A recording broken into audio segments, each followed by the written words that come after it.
before that, let me get my colleague Varsha to get us the highlights of the numbers. Well, thank you for that. So, a company did post good set of numbers. Net profit did beat estimates. The revenue growth that you're seeing was led by higher volume across the segment. So, to speak on the volume numbers, if you see non-energy business volume grew 14% quarter on quarter, while energy business volume were up 21% quarter on quarter. But pricing across the value chain remain under pressure. Demand remains firm across most end user segments, but the agrochemical sector remains soft for the company. They have maintained their FY28 EBITDA guidance of 1800 to 2200 crore.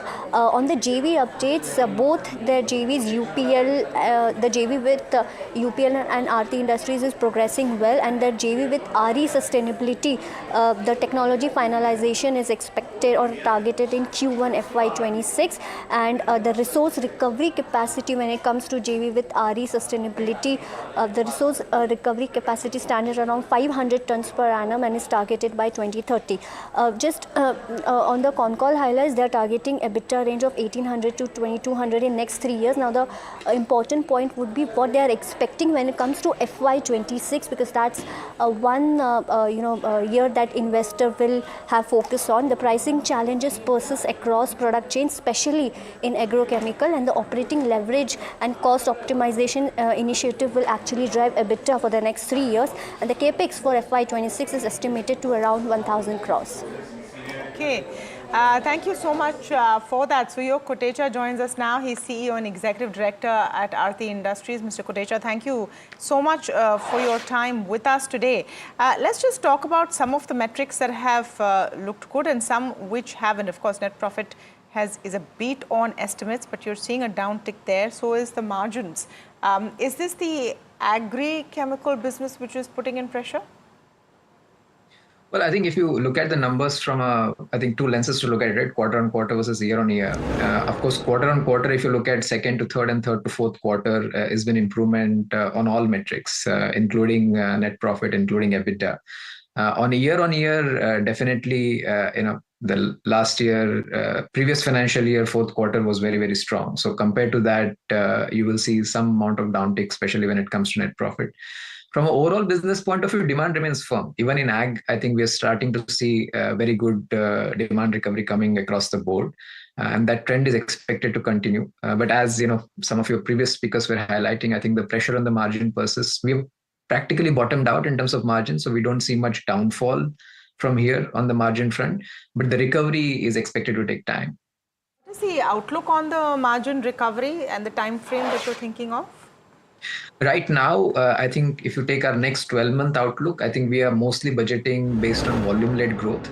We have not budgeted yet margin recovery when it comes to next 6 to 12 months kind of time frame. We think given the extent of overcapacity in China and given the uncertainty driven by both geopolitics as well as some of the tariff-related issues, we are thinking that the margin recovery is potentially a few quarters away. Suyog, hi. Good morning, Neeraj here. The last time that we spoke, I believe you had mentioned that it was difficult to predict what will happen in the next 12 months. Does the situation still stay as fluid? Well, I think trends have started to emerge, but we don't Positive? know how the global positive so far, right? I think in the first quarter, for example, based on the US tariffs, there are certain value chains we have starting to see sort of decent amount of pickup on volumes from India to US. Similarly, demand across end markets, we see stabilization and at the same time growth as well, right? I think the only one trend, which is the margins at this point in time, still remains potentially at sort of kind of bottoming out kind of levels. And the recovery there is not visible in the immediate time frame. And as the US tariff situation is expected to also get further clearer in the next 3 to 4 months time frame, that will also give us much better visibility from this year's performance point of view. Very interesting. But so if margins don't go down further from here, let's say there could be a recovery, maybe 6 quarters, maybe 4 quarters, let's say. But if they don't come off from this 13.5 number, do you reckon FY26 could be a year of revenue growth with maybe stable or improving margins, as the case may be, and therefore maybe better bottom line and top line growth at the very least? Yes, I think so. FY26, the way we are looking at it is sort of volume-led growth. Okay. Yeah, exactly. Yeah, volume-led growth. And volume-led growth at a consistent margins compared to what we saw in the last 6 to 9 months kind of time frame. That's how we are planning for the year.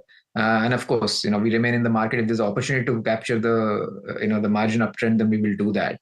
But right now, your characterization is right. We are looking at it from a volume-led growth year point of view. But is it difficult to, let's say, give out a bare minimum volume growth number that you could do? Is the situation that fluid that you maybe can't? No, I think right now we are budgeting for a double-digit volume growth. But right? that's from 10 to 99, Suyog. So yeah, of course, mid-teens is what we delivered last year, right? And this will be somewhere closer to that is our sense at this point in time. And if you look at our capacity utilization number across value chains, in most value chains we do have surplus capacity available. So that gives us confidence that if we are aggressive in the market, we can not only retain but grow our market share in many of these value chains. And that's what sort of gives us confidence to give volume guidance of double-digit kind of growth. Let's take a look at what the outlook is on revenue and EBITDA as well. Where do you think that that kind of volume is going to come in from? You spoke about the overcapacity in China. Do those pressures continue in this financial year? I think that pressure continues, and especially now with US tariffs announced, chemical is an industry where there are multiple steps within the value chain. As the import points in US get pressurized from a final product point of view, I think Chinese will be also forced to reroute not only finished product, but also intermediates. And which is where, industry has been highlighting to government, potential concerns of dumping of intermediates from China to India. So I would say that the overcapacity situation in China is not getting resolved. That pressure will continue, but we have also learned to operate in that environment now for almost last 12 to 18 months kind of time frame. So we know how to handle that situation at this point in time. If you look at, earlier part of your question was, growth for this and sort of next 3 years. I think we have been very clear in terms of where we want to go in a 3 years time frame. And broadly, there are 3 buckets of it, right? The cost optimization expected to deliver 150 to 200 odd crores, the volume and margin ramp up somewhere in the range of 350 to 550 crores, and the capex led growth around 350 to 500 odd crores. And all of those initiatives are on track. Is there, so that was the 3-year outlook which you mentioned in the call as well. Is there anything more specific you can give us for this year? Is there enough visibility there? No, so I think we are not giving yearly guidance at this point in time. We're giving 3-yearly guidance, but what we are giving clarity on is which of these initiatives are getting completed and how are they progressing, right? So most of the cost-led initiatives will get completed during this year. And the impact of that partially should be visible within this year, as well as the full impact should be visible in the next financial year. And I think that should give us enough clarity in terms of how the journey from 1,000 odd crores to the 3-year guidance will happen. Yeah. So, now I would urge you, my final question, and just maybe remove the hat of the CEO and ED of Aarti to somebody who's looking at the industry and a lot of moving parts. You yourself having a lot of products, plus there is China, plus European demand, so on and so forth, etc. What is the most predictable, to your mind, what is the most predictable trend in any set of products that you can forecast right now? You may well go wrong, Stuyo, because it's a very difficult thing. But your best guess currently for the next 12 months, 18 months, 24 months? So I think there are a few trends which are very clear. I think wherever we have end-to-end value chains in the country, and we are able to go to sort of N-1, closer to finished products or closer to products which are consumed by certain end application segment, I think we should see positive trend of India exporting to Western markets. I think that much we can say with the confidence, given whatever has happened in the last few quarters. I think people do want, the people keep talking about China +1, but I think that's something which is visible at this point in time. I think the second thing that is also increasingly becoming clear is that the wave of capacity expansion that we saw in the China over the last 3-4 years, that has got moderated quite significantly, right? So we don't see the same extent of capex happening in China over the last 12 months, and that will get further moderated in next 2 to 3 years kind of time frame point of view. So as the global demand picks up, at some point in time, this capacity overcapacity situation will get balanced out.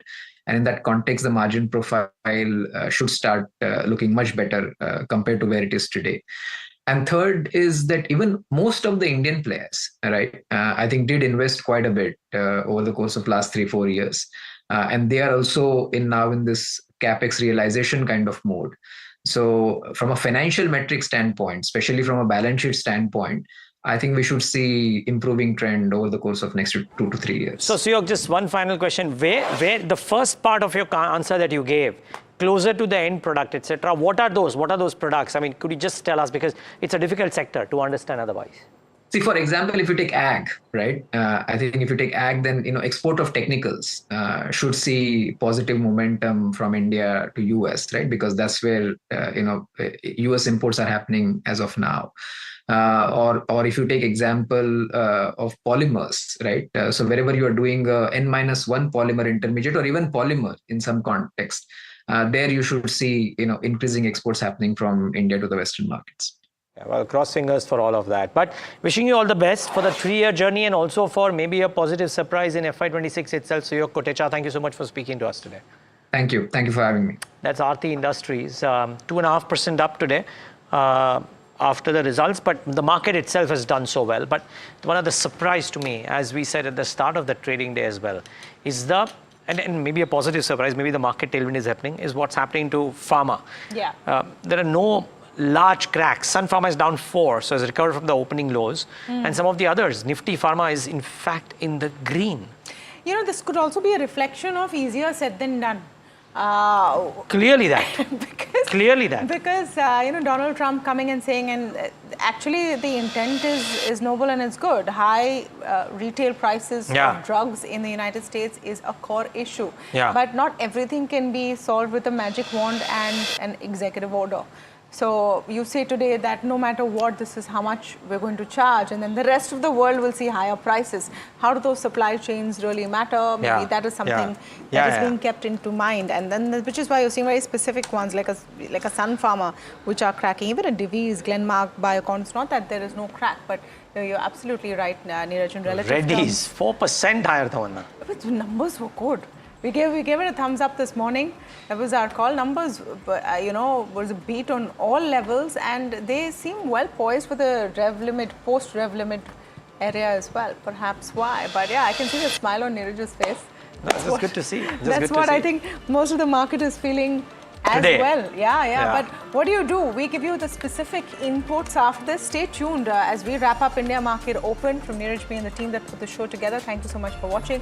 Stay tuned. We're right back with Fast Profit next.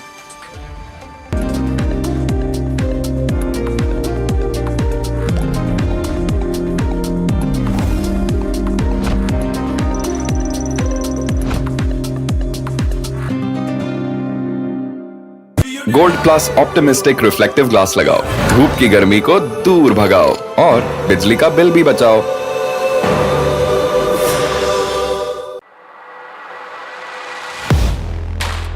Do you really know the company you invest in?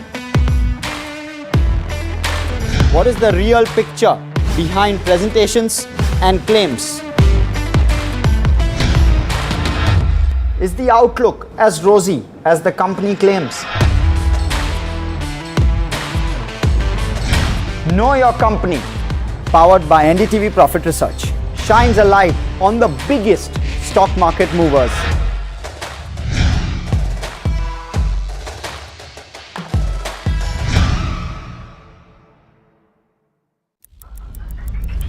Headlines you start your day with.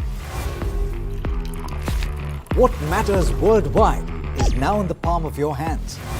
Get ready to seize the day and maximize your financial potential. Stay ahead of the curve with all you need to know on NDTV Profit.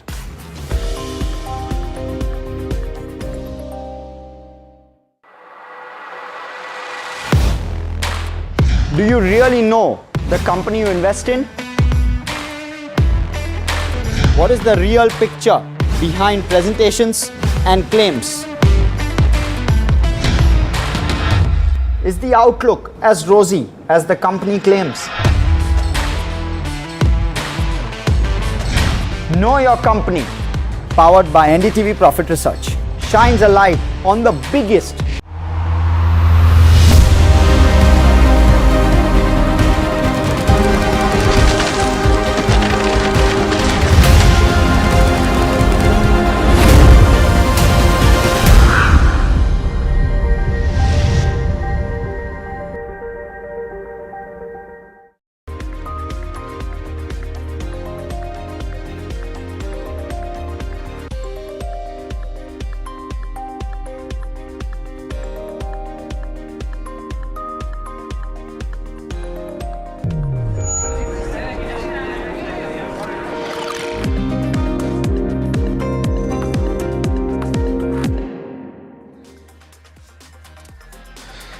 Good morning and thanks so much for joining in. You're watching NDTV Profit. My name is Alex Matthew and this is Ask Profit, the show that gets you answers to all of your stock-related questions. And I'm sure that you've got quite a few of those questions that are lined up for us, not least of which what you should do if you booked your profits or you took money off the table at the end of last week and you're wondering whether to deploy at the current juncture because the markets are looking particularly good at the start today because of the cessation, and you can call it that at this juncture. Of course, it's been clarified that Operation Sindoor is still live and we will wait for clarification about when that does end.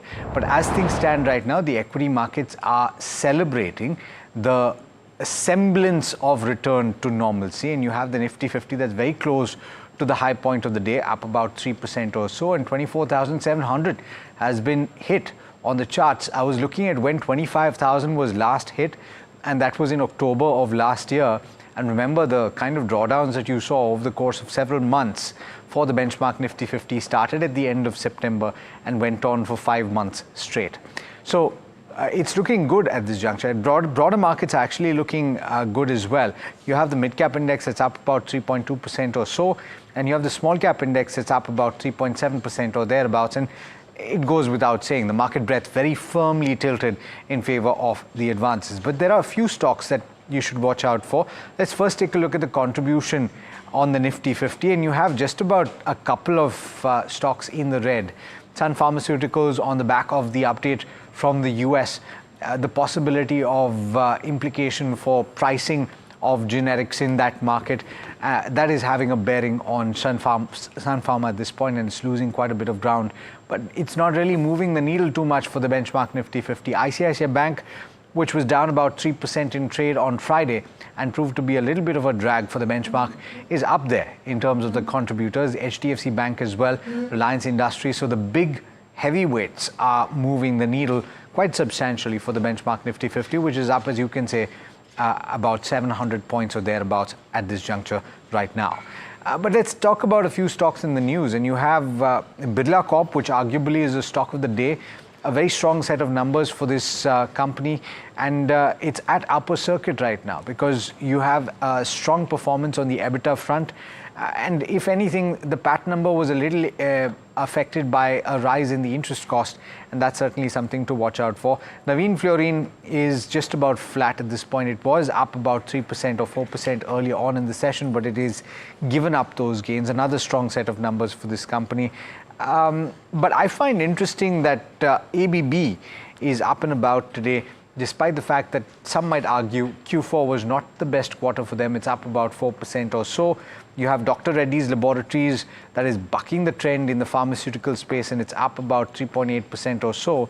But the pharma pack as a whole is under pressure. Let's pull up, in fact, the constituents on the pharma index just to give you some perspective on what is doing what. It's changed quite dramatically from the start today, and quite a few stocks are moving higher, but the likes of Sun Pharma, Glenmark, Divi's, Lupin, losing a little bit of ground at this point. We're joined by Saurabh Jain, who is Equity Head Research at SMC Global Securities, as well as Brijesh Iyer, who's a Head of Technical and Derivatives Retail Research at IDBI Cap. Thanks so much, gentlemen, for taking the time. Pleasure pleasure having you as always. I believe we've also got our first caller for the day.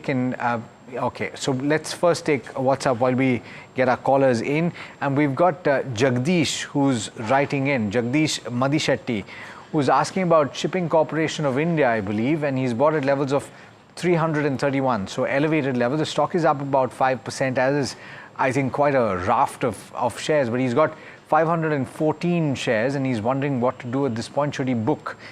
I will come to you, Saurabh, on the fundamentals. What would you say about Shipping Corporation of India?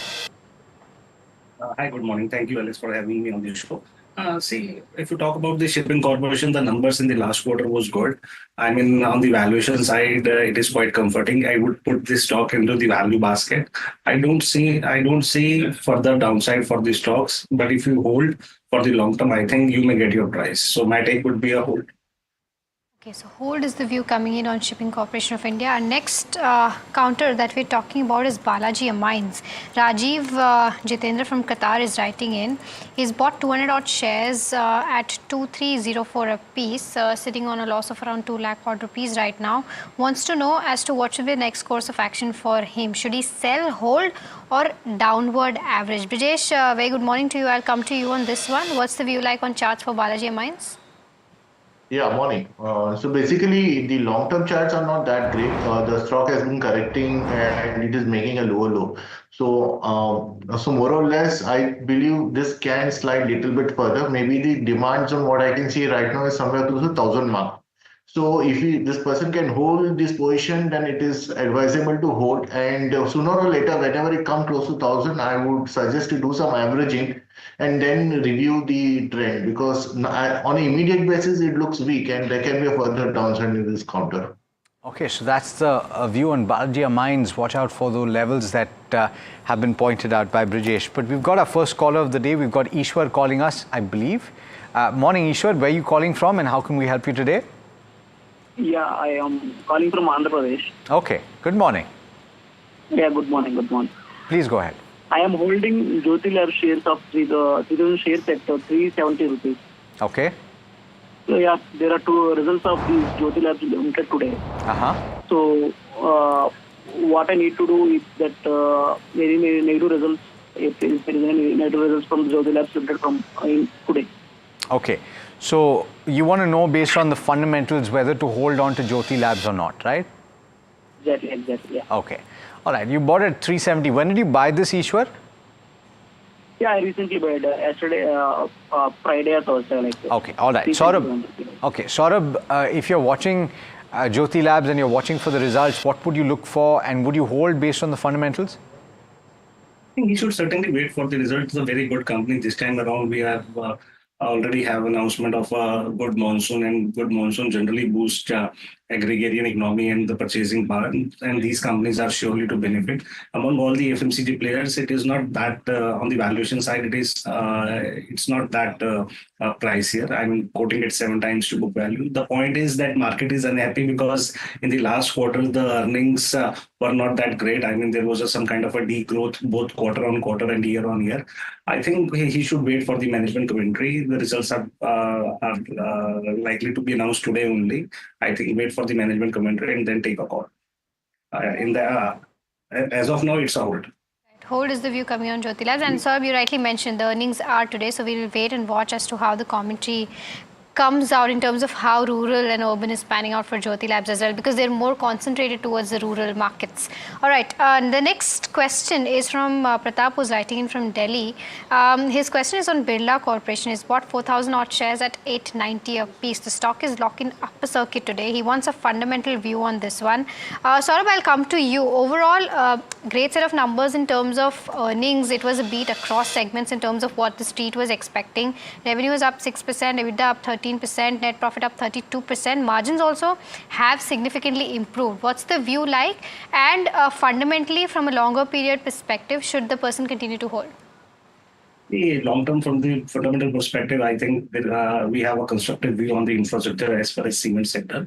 The numbers announced by the company was certainly surprised the street, because there was a 7% kind of a growth in the cement realization, and 1,000 per ton EBITDA was recorded by the company. Since the stock was saw some good selling in the recent months, that is why we are seeing good amount of buying because of the surprise in the earnings. From the long-term perspective, I think after the monsoon season, things will be great from the infrastructure activity in the second half, and thus we have call for hold on the Birla Corp. Interesting. What was the name of the previous view? Pratap. Vivek Pratap. Vivek, congratulations, because you're making 8 lakhs on your holding today itself, and 200 rupees of gains per share at 4,000 is your, and 4,000 is the number of shares. So 8 lakhs is what you're making today. Congratulations on your purchase. And we've got a next question from Ayush, who's writing in from New Delhi, and he's asking about Titagarh Wagons, which he's bought at levels of 1,200, and he's got a 6-month time frame. The stock is up and about in trade today. Very elevated levels, and some of these stocks, Brijesh, have taken a bit of a knock. It is making a comeback today. What would be the advice that you give here? From the long-term perspective, we are bullish on this counter, and maybe somewhere close to 1,000 is what we are looking at. But the time frame may be from a year's perspective. The stock is looking good. It is making some kind of buying, and the buying structures can be seen. Volumes are picking up. It will take a little bit longer time, but then from the directional point of view, I think 1,000 is what we should be taking a target. So if we can hold for the 1,000, definitely yes. And if you want to add more at this level also, I think that should be, that view can be taken. All right, so that's the view with regards to where charts are concerned for Titagarh. Our next caller, Sandeep, is calling in. Sandeep, a very good morning to you. How can we help you? Good morning to you and all the panelists. I have got Subex. I got 5,000 shares of Subex at the rate of 28 rupees. Okay. So I just wanted to know, should I hold or should I average it out? Okay. Just wanted to understand, Sandeep, why Subex exactly? Did you research the company or you saw the charts? I did a bit of both, and somehow the other it didn't materialize what I had thought, unfortunately. Okay, interesting. Just to give a perspective to the viewers, it's a software product company which works in the space of digital trust. Brijesh, I'll quickly come to you on this particular counter, Subex. What are the charts indicating? See, he's already taken a position. The stock is at 12.40, and what we can see is like there is some kind of base formation which is happening in the Subex. So I would advise him to hold. Let him take a stop loss at 10. So by any chance, if the stock slips below 10, then he needs to worry. So as long as the stock is trading about 10 level, there is always an opportunity, and he can bet for that 14, 15 levels on the immediate upside. Volumes are picking up, so I think he may get some positive move in this stock. Hold with the stop loss of 10. Hold with the stop loss of 10, and it's a very small company, as Mahima has pointed out, market capitalization of less than 1,000 crore. Best to do your research very carefully when you're entering stocks like this, because they can see volatility, not least of which generally the float is not very significant. So positive developments or negative developments can lead to very sharp moves on either side. We've got Babu, who's asking a question, writing in from Mysuru, and asking about Jindal Worldwide. He's got 400 shares of the company at a price of 73.8, and he's wondering whether to hold or sell at this point. He's not really specified his time frame, but Saurabh, on the fundamentals, do you have coverage? Textile companies in focus? Won't be able to give one. Okay. Do you have enough information, Brijesh, to give us a view on the charts? Yeah, so this Jindal Worldwide, recently there has been some buying, so it looks okay, like not too much of bullish, but then I think that positive momentum can be there. So maybe another close to 10 points, or from the level of 70 we can see 80, so that is a resistance zone. So as of now, I think 80, 82 can be seen on chart, so that opportunity is there. That's the view with regards to Jindal worldwide with respect to where charts are concerned. And around 7% of their overall revenue comes from the international business. So might probably go ahead and benefit from the UK FTA that has recently taken place. All right, the next question is from Bikram, who's writing in from Kolkata. He's holding Lakshmi Dental, 400 odd quantity, bought at 410 levels. And he's a long-term investor. Saurabh, I'll come to you on this one. A fairly recently listed company. What's the view like? Won't be able to give income. Okay, Brijesh, I'm not sure if you have enough data on the charts. If you have enough data on the charts, what are the charts indicating? So, as you rightly said, there is a very less data. So, whatever the positions are there, I think the recent low of 313, that was a low which I can see. So, that should be the stop loss, and then keep a watch on it. Okay. Let me ask a slightly different question. And Saurabh, if you are to play, and I know that dental is not really the first option that you consider when you look at healthcare and you look at hospitals and you look at some of the new listings as well in the space. But fundamentally, if you were to talk about the broader healthcare space, beyond pharmaceuticals, beyond API, all of these, what would you buy in the hospital space? Maybe I think Rainbow Hospital or the Metro, or maybe in the diagnostic space, Thyrocare or Dr. Lal would be a better opportunity. Got it. All right.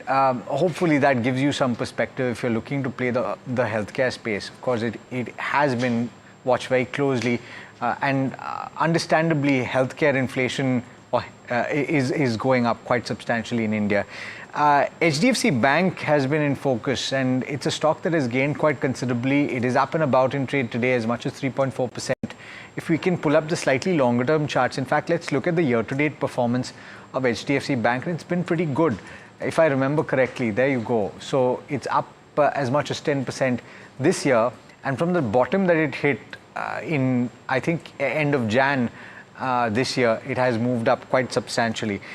The question is from Ankit, who's writing in from Ahmedabad, and is wondering whether to enter this counter for a period of at least 2 years.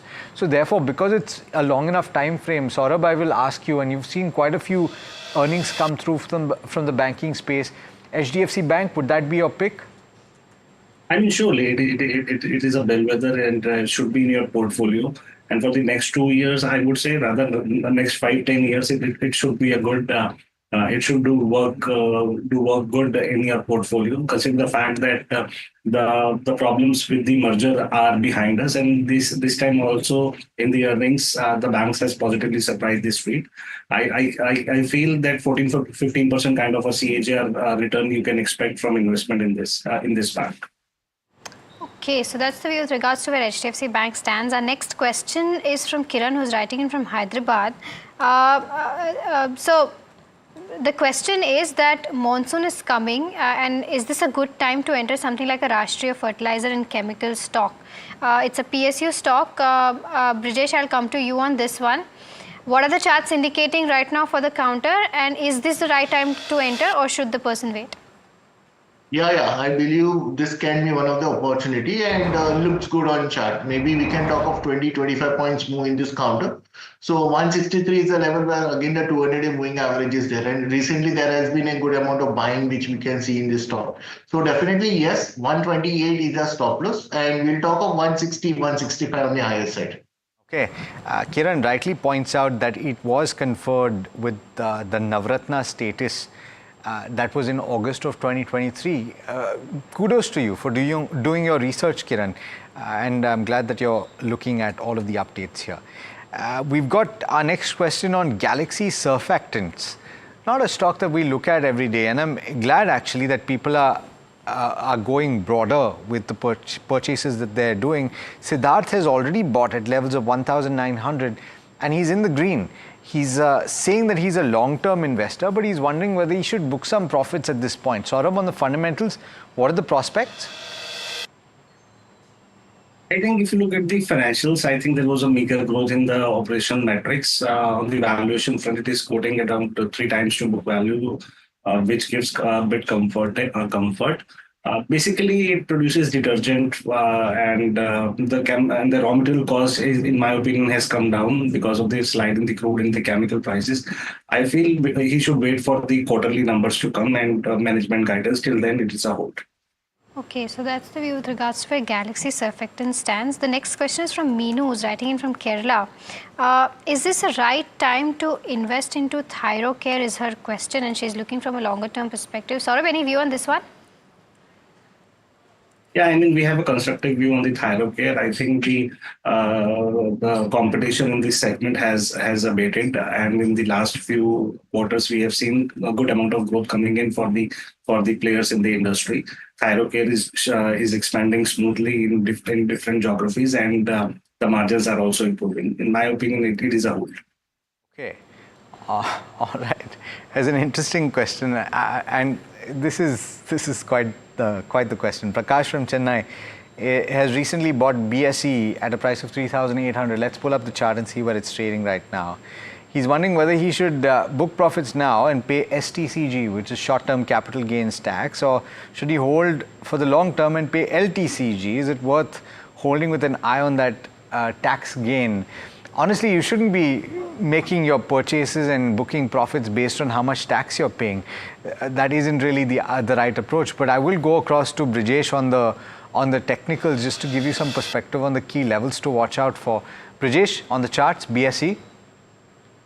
So basically, this has been one of the outperformers, and recently we saw a very strong move in this counter from the level of 6,000 in the recent trade, almost 1,000 points up.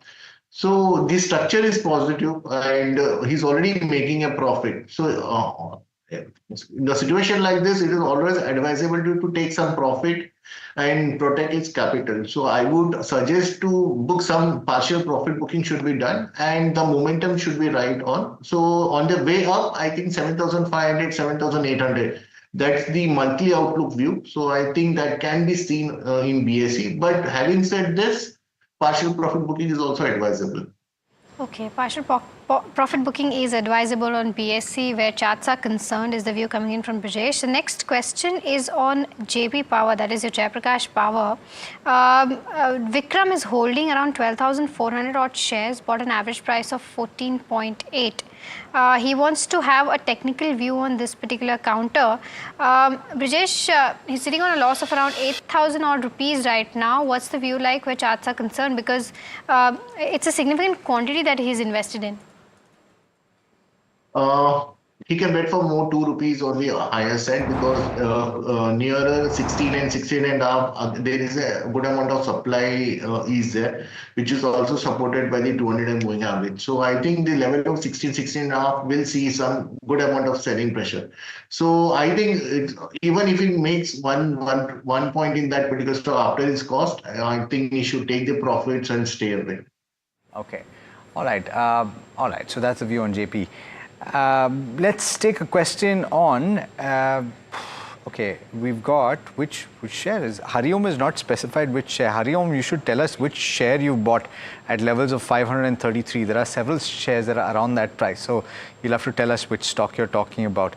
And Lata has got a question. It's a pretty open-ended question, but it's an interesting one. She points out, she's writing first of all from Kolkata, and she's asking Saurabh that she's a beginner and she wants to buy a few stocks right now. And I think that if you have a long enough time frame, it's a great idea to buy a handful of stocks, but probably not just one. So if you were to talk about 4 or 5 stocks that you can start your portfolio with, and of course, if you're just about starting out, maybe you should consider investing in the index, just to give you a sense of how the equity markets function. And the Nifty 50, Nifty Next 50 is a great start for you to do. But Saurabh, if you were to buy 5 stocks, which would those be right now? He can anyway invest in bank Bs or Nifty Bs, but if he wants to invest in 4 or 5 stocks, I'll give a diversified portfolio. Maybe in the hotel space, he can invest in the Lemon Tree Hotel. In the banking space, he can invest in the ICICI Bank. In the capital goods space, he can invest in the companies like KYC or maybe Kalpataru. In the fertilizer space, she can maybe invest into the company like Chambal Fertilizer or Paradip Phosphates. And maybe she can also venture into the textile space like Wortman Textile. Okay. Our next question is from Aditya, who's writing in from Chennai. He's bought 150 odd shares of Ramakrishna Forging at 691 a week ago, and the intention to continue to hold, and with an intention to continue to hold it from a longer term perspective. Should I hold or sell now to minimize my losses? Is his question. Will the stock recover? Saurabh, what are the fundamentals indicating? I think it is a very good company. I think there is also some kind of a disappointment in the last earnings season. Normally, this company is generally, surprises this street. But overall, the sector from the long-term perspective, the sector in the company looks good to me. I won't advise to book losses. I would rather suggest to hold. Would suggest to hold, and this was RK Ramakrishna Forgings. Okay, got it. We've got Satyan who's asking a question on Seagel prepaid. If I'm not mistaken, the stock is going to, or the company is going to post its results today. I'm not sure. I think I'll pull that out. There's quite a list of companies that are going to post their numbers today. Stock is up about 9% or thereabouts, and he's looking for a view on the charts, I believe, whether it should be bought right now. The stock is up and about in trade today, 9% or thereabouts. Brijesh, on the charts, would you venture out and buy this right now? Yeah, no, not exactly. I would not be taking any buy trade, but since if it's taken a position, the level of 370 is the resistance zone. If that level is taken out, then he can play for another 30-40 points. But then taking a fresh positions, I will not be very keen on. It's a downtrend kind of a stock. Sideways consolidation is what going on. I'm not very confident whether this consolidation breakout will follow.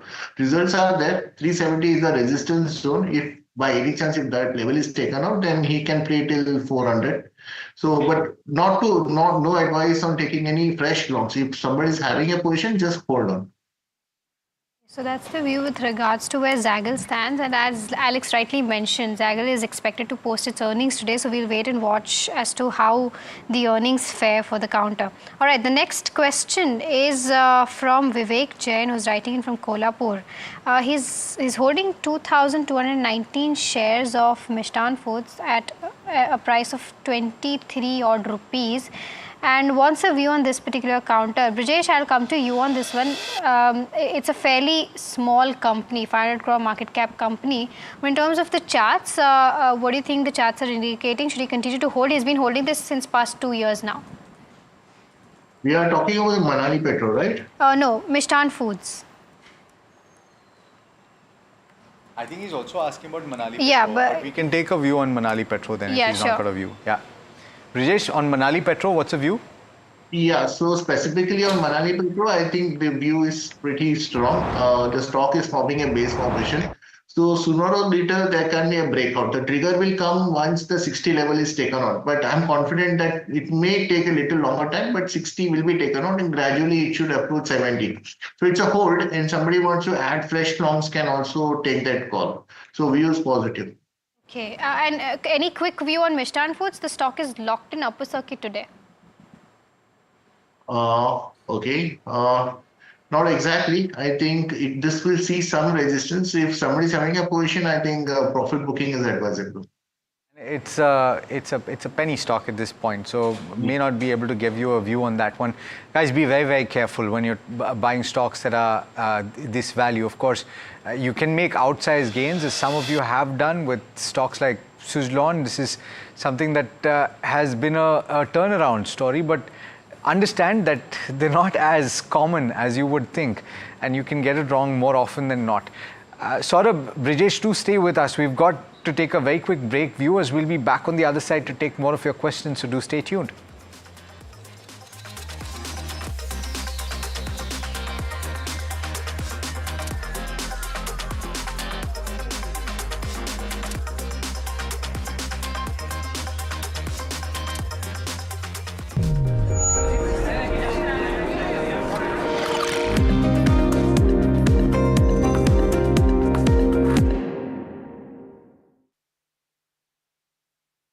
तू ही तो है जिसकी सच्चाई वाली clarity की वजह से मैं आज यहाँ हूँ। गोल्ड प्लस सिल्वॉक्सी मिरर्स, ऐसी क्लैरिटी कि आपको सिर्फ सच नजर आए, चाहे कितने भी साल बीत जाएं।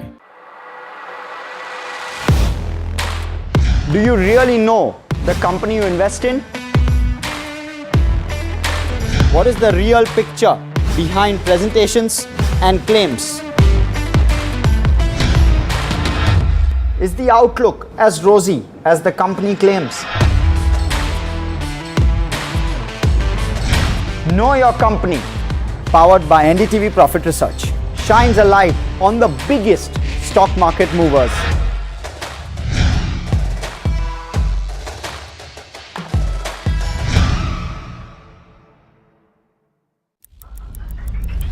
Headlines you start your day with. What matters worldwide is now in the palm of your hands. Get ready to seize the day and maximize your financial potential. Stay ahead of the curve with all you need to know on NDTV Profit.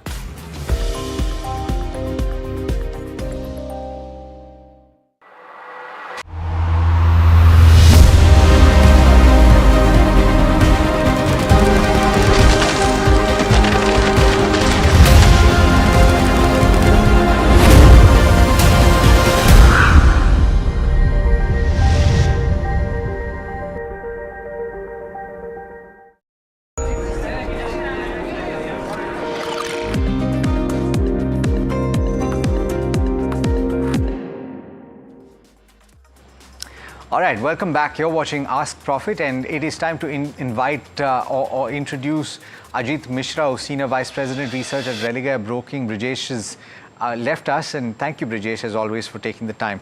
Ajit, good morning to you. I'll come to you in just a bit. First, we've got a long-term question that's coming through from Ronak, who's writing in from Mumbai. Okay, so he's listed out a few stocks, but I'm going to pick one out of the three, and I'm picking at random. Guys, I'm going to have to restrict to one stock per viewer, or we won't be able to address as many questions as we can. Newland Laboratories is the name of the stock that I'm asking about, and he's already bought, I believe, at prices of 1,200. Saurabh, these CDMO players have of late caught the attention of a lot of investors. Would you suggest adding more to your position or holding on at this point? What's the view on the fundamentals? If you look on the valuation side, it seems quite expensive, 11 times to book value. And if you look at the numbers, there was no growth or a bit degrowth was witnessed in the quarterly earnings. In my opinion, I think it is a bit expensive. I think wait for dips. If you were to deploy in a CDMO player at this point, and you were positive on this pocket of pharmaceutical companies, which would it be?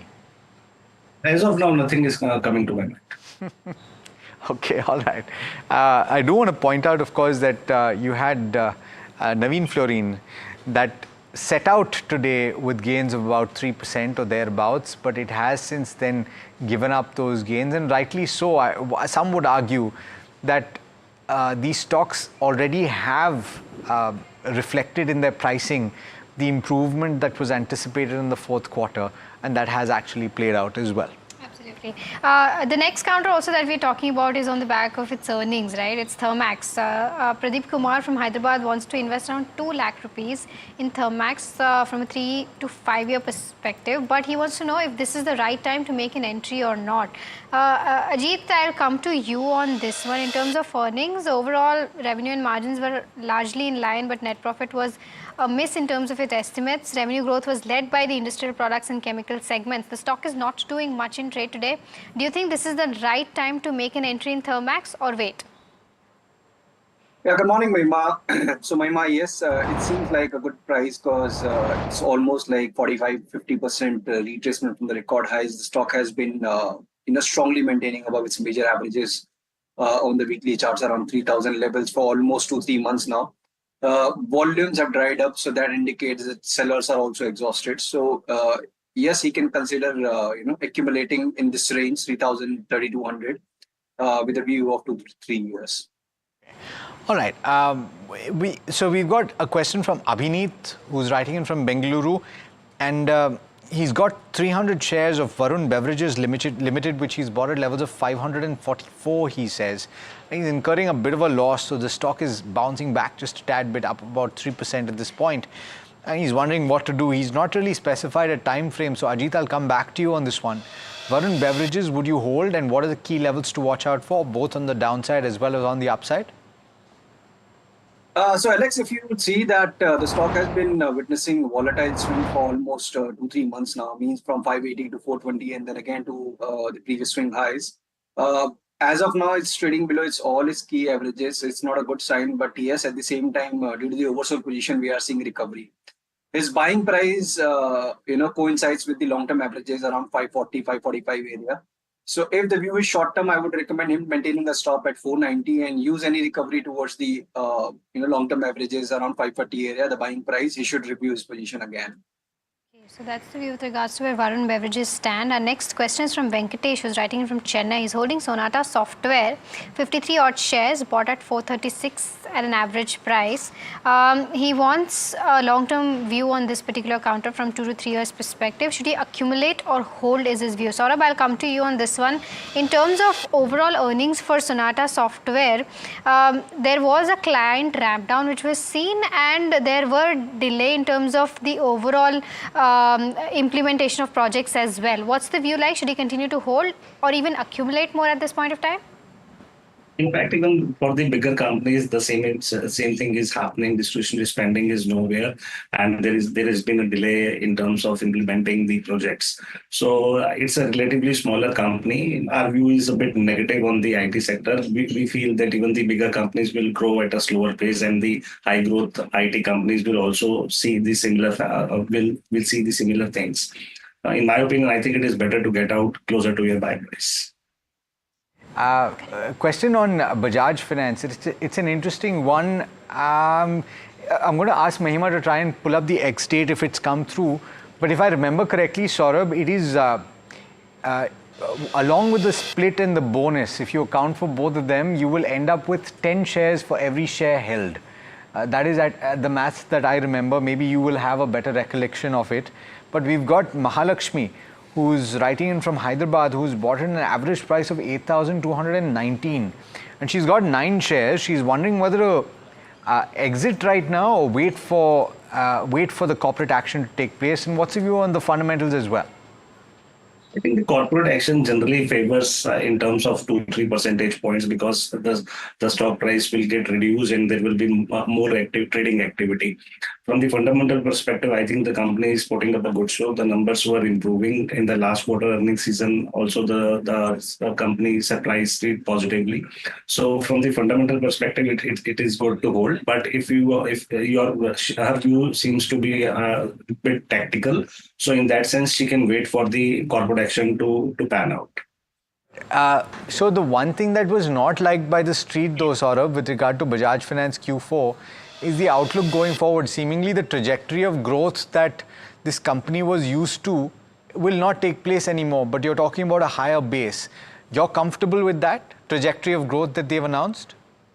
See, the management is quite good. I mean, investors do have a good faith in the management. When the management is guided, I mean, then I think from the stock price perspective, it is quite evident that the street is happy with it. Okay, so that's the overall view with regards to where Bajaj Finance stands. And as Alex rightly mentioned, the ratio will be 1:10, considering both the split as well as the bonus. All right, our next caller, Kalyan, is calling in from Chennai. Kalyan, a very good morning to you. How can we help you?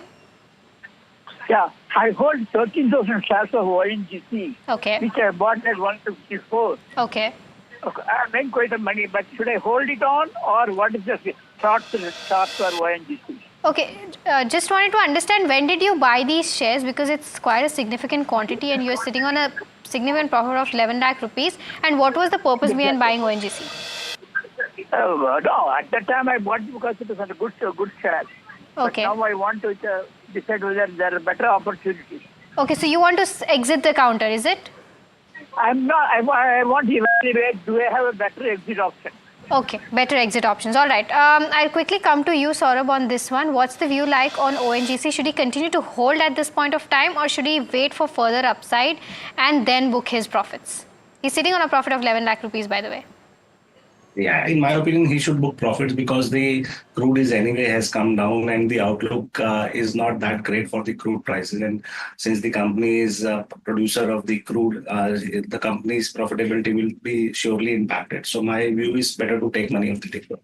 Where would you deploy? So if you are taking money off the table and if you're taking it out of explorers or a crude sensitive stock upstream like ONGC, then where would you deploy it? I think industrials, banking, and hotels make sense. For example, Lemon Tree, L&T, or ICICI banks make sense. Okay, all right. So those three stocks you should watch out for, Kalyan.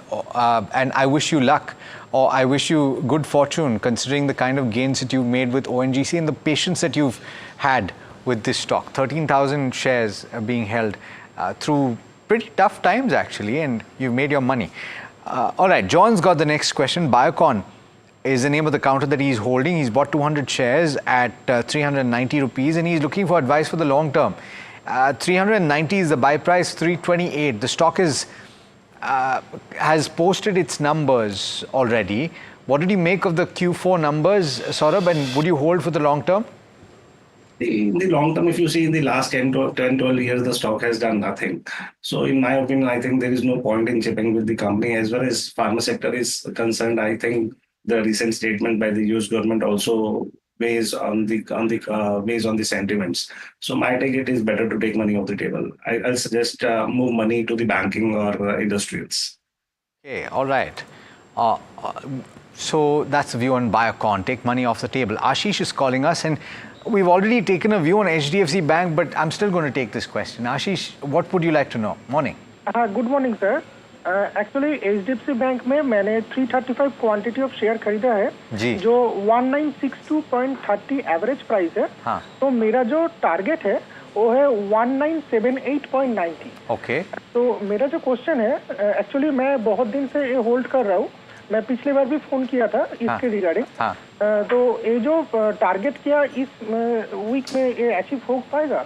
Okay. और आपने ये share कब खरीदा था?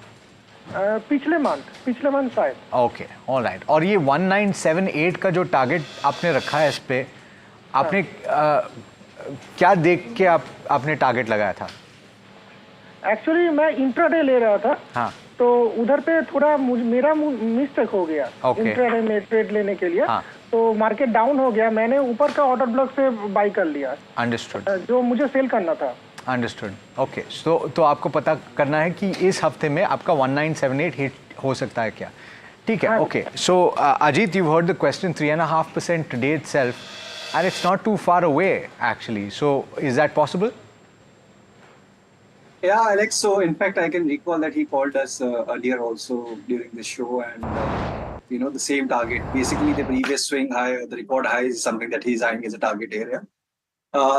It's been almost 2 weeks now that he has been holding this position, but I would recommend always that when you are trading, if you're sure about your targets, like you are very particular about your targets, you should be clear about your stop losses as well. Means if you are eyeing, let's say 2-3% kind of a gains, then 1%, 1.5% should be your stop loss as well. Fortunately, the stock has come back strongly because the banking as a sector has been doing well. Now, at least he should maintain a stop loss at 1940 basis his upside potential. If he wants to exit, exactly at the price that he have mentioned. Otherwise, he can in fact review his position because the overall banking as a space looks upbeat to us. After Friday's decline, we are seeing noticeable recovery across the board. So in fact, he can review his level and keep on trading his stop losses on every rise. As of now, 1940 should be a stop loss and he can hold his position. Okay, continue to hold is the view coming in on chats. And Ajit, I must say you have a strong memory. All right, our next question is from Dilip, who's calling in from Hyderabad. Dilip, a very good morning to you. How can we help you? Yeah, good morning. So I have a question regarding Gravita India. Okay. So I got 400 shares at the price of 1895 rupees. Okay. I'm looking for 6 months view on this. Okay, so you want a technical view on this particular counter. Ajit, I'll take this up with you. In terms of the fundamentals, it was a steady quarter, in terms of Q4 FY25, but what are the charts indicating for the next 6 months? Should he continue to hold? Yes, so in fact, Mahima has been a very steady performer. If you will see, on the multiple time frame, it's just that for almost 5-6 months now, it's been trading in a corrective phase. But the pace of decline has been gradual and it has rebounded very strongly once it tested the major supports around 1400 mark. I believe that the stock is set for the next leg of the move once we cross this barrier around 2000 mark. So since its view is 6 months, I would recommend maintaining a stop at 1600 now and 2600, 2800 as a positional target in next 3 to 6 months. Right, I'm coming back to you, Ajit, on this next one. And Revati from Madanappalle in Andhra Pradesh is asking about IRFC. IRFC is the name of the stock that she's bought. She's bought at levels of 28, and she's wondering whether to book profits at this point because she's holding quite a substantial chunk. 1,970 is the number of shares that she has, and she's wondering whether to take money off the table. What's the view? So Alex, we all know the kind of euphoric move that we saw in the railway stock in the past, and it's been almost like 8-9 months now that we are seeing corrective pace. The good part is that at least the pace of decline has subsided. The stock has been hovering in a tight band. So at least she should book partial profit because his buying price was very low, and she can think about expanding her portfolio also to the other sectors. So as of now, yes, partially profit can be booked, and once let's say we cross this 135, 140 barrier, we might again see a momentum towards 160 area. Okay, so that's it with regards to RFC. Our next question is from Ramesh, who's writing from Hyderabad, and he wants to know whether this is the right time to enter into Sona BLW. Your quick view, Ajit, on this? Sona, so I feel that we are at the immediate resistance. 520, 525 area is a very strong resistance for Sona Comstar. So at least wait for a decisive close for a day or two once we cross this barrier of 520. Then you can definitely consider, because 500 in that case would be a stop loss and 560 would be your immediate target. Much for that. It's time to shift focus back to earnings, and we've been getting you management commentary. This is an auto ancillary company that is in focus. Motherson is the name of the company we're talking about. Puneet joining in to speak to the management, also give you some perspective on the numbers. Puneet, how did they look? Well, numbers were largely in line, Alex. Revenues grown by about 12%, coming at 2,509 crores, and this also included some cost from the greenfield as well, so revenue impact was there. And we saw, EBITDA was down 7% and net profit was down 14%. That's largely because of the 3 new greenfield plants. And we've spoken to the management, about it and what led to these costs and what's the outlook for these 3 plants as well. So let's go across to the management. We have Mahendra Chhabra, who's joining in, the current MD of Motherson Wiring. Mr. Chhabra, a very good morning to you, sir. I wanted to start off first essentially with the question on margins, because that's been hit because of the greenfield facilities.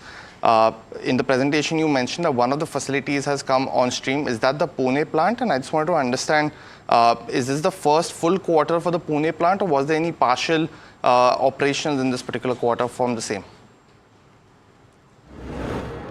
In the Pune plant, there are 2 projects. One has been implemented in Q2 of last year, and another one is in the Q4 of last year. So in the Q4 also, it has been partially. The full impact will come in this Q1, but the ramp up has happened in the Q4. So I also want to understand, like in the similar quarter, in the previous quarter as well, we'd seen a hit on margins because of this aspect as well. Could you just talk us through what's the hit on because of the startup cost in this particular quarter? What's the exact hit because of that in this particular quarter? Because is it from all the 3 plants that we've seen, or we've seen because the Pune plant has started to give revenue as well, that it's only the Pune plant and the costs associated with that? When the greenfield starts, it happens in the phases.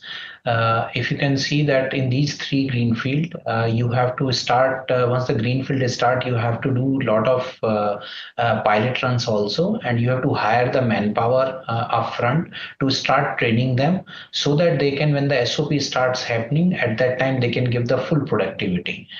You have to put all your machines, infrastructure, everything in advance, so that when the SOP hits, you have all the infrastructure in place. So for the Pune plant, that has been started in Q1, which was earlier of the FY for 24-25. For the other 2 plants, it has been already started in Q4, Q3, Q4, and even in the Q1 also, because there is SOP is going to happen of one plant in Q1, another one in Q2 of FY26. So this is not something which happens only in a stipulated period of time. It happens over a spread of time when you are doing a lot of advance investment into these plants to when the productivity hits or when the SOP hits, at that time you can give it with the full productivity. So you also mentioned about the revenue potential in the previous quarter. Could you just quantify it? You had mentioned 2,000 crores from these three plants. How much could be the revenue potential from these in FY26? Because the 2,000 was, of course, a cumulative time frame. See, as I explained that these two plants, one is going to happen in Q1 of FY26, another one in Q2 of FY26. So you can see that 2,000 odd crores on annualized basis start giving the revenue in H2 onwards, backed by whatever the volumes customer has suggested if they're going to produce those numbers. Mr. Gaylord, let me just take a step back and look at FY25 because you had roughly 60% of your overall revenues come from passenger vehicles, roughly 13% from two-wheelers, 10% from commercial vehicles and trucks. So just want to understand, since you are one of the largest players in wiring harnesses for PVs, what would be your current market share essentially in this particular market, both for passenger vehicles as well as for two-wheelers, if you can quantify? See, as a company, we don't work on the market share. Our belief is that we'll not lose any of the business because of the capability.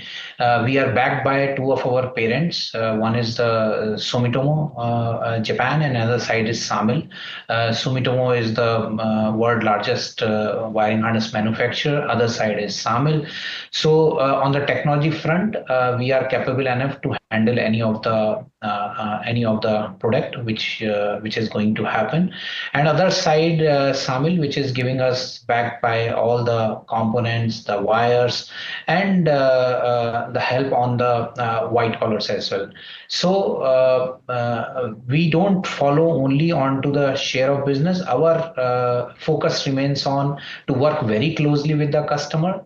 Don't lose any business because of the capability or any other issues.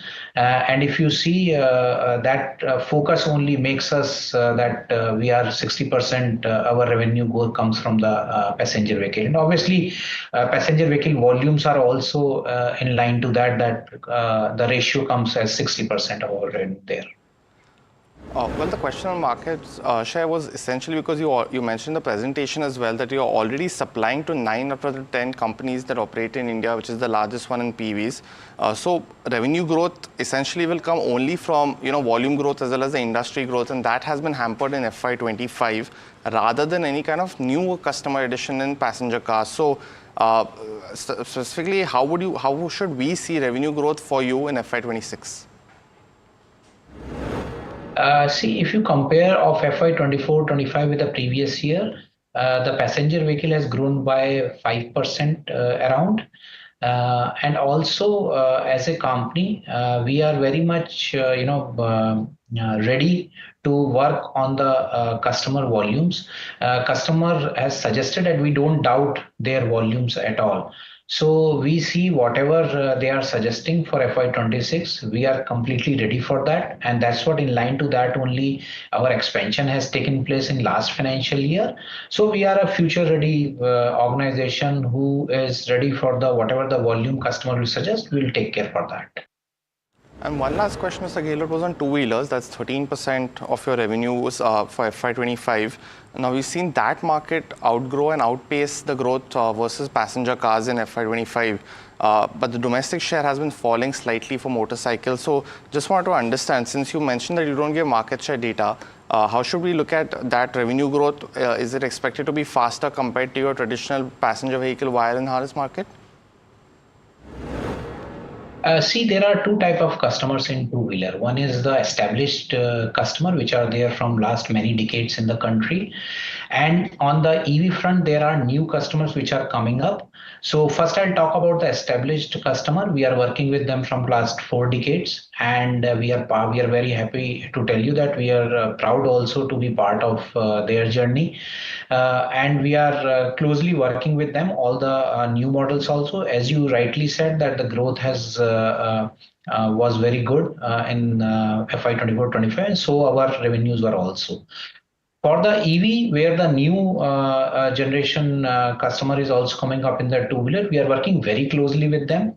Few of them we are already metallized the product, and we are a part of their mass supplies also. And for few more, we are working on their proto, and I think in the future we'll be part of their journey as well. Well, Mr. Gehlot, thanks so much for joining in, giving us a whole host of views for Motherson Wiring in Q4 as well as FY26. But Alex, largely the stock not reacting that much today, but that's largely because the growth has essentially just gone into funding and getting impacted by the newer plants. But very interesting one nonetheless. Especially because they're catering to forward-looking automotive businesses as well, which is an interesting one to track. Thanks so much, Puneet, for joining in. Keep that on your radar. An interesting chat, of course, with the management. Let's take our next question, and this is from Harsha, who points out that he's writing in from Virar, and he's clarifying that Virar is in Maharashtra. Harsha, we're aware. We're Mumbai folks, so we're quite aware of where Virar is. But you've got 250 shares of 600 at 670 of SGS, and you're wondering whether to buy for the long term or to hold at this juncture. Saurabh, view on SGS? Won't be able to give. Okay. Ajit, on the charts, SGS end up about 4.5% at 1,076. So he's in the green comfortably. So should he book or should he hold? Alex, he should hold because this is the recent recovery. It's been among the stocks which recovered very strongly with volumes. All the major averages it has reclaimed in no time, and now we are seeing the first beige formation as well. So probably it can retest its previous swing highs close to around 1200, 1250 area. So still we have around decent room of 9 to 10% from the current levels. So with stop at 1000, if the view is short term, definitely he can hold for 1250 as a potential target. Okay, all right, it's time to hit the rapid fire round, and this is where we throw as many questions as possible at our expert. Saurabh, Ajit, hope you're ready. The first question should be an easy one to answer. State Bank of India, Venkat wants to know, should he buy more at the current juncture? He's bought at levels of 785. Should he sell or buy more? Ajit, on the charts? He should add more and maintain a stop at 780. Okay, the next question is from Tamil Selvan, who's writing in from France. His question is whether to invest in Voltas or Blue Star. And 3 months is his perspective. Ajit, your view? Voltas would be the bet because Blue Star we have already seen move 1150 closing stop loss. Okay, Paradeep Phosphate is the name of the counter we're looking at next, and Niranjan wants to know, he's bought at levels of 80 rupees. Should he book profits or hold for another year? Ajit, on the charts? Hold, maintain a trailing stop at 130. Okay, the next query is on Yes Bank. The person is holding 3,000 odd shares, bought at 31 a piece. Ajit, should he continue to hold? Hold, now at least maintain stop at 18.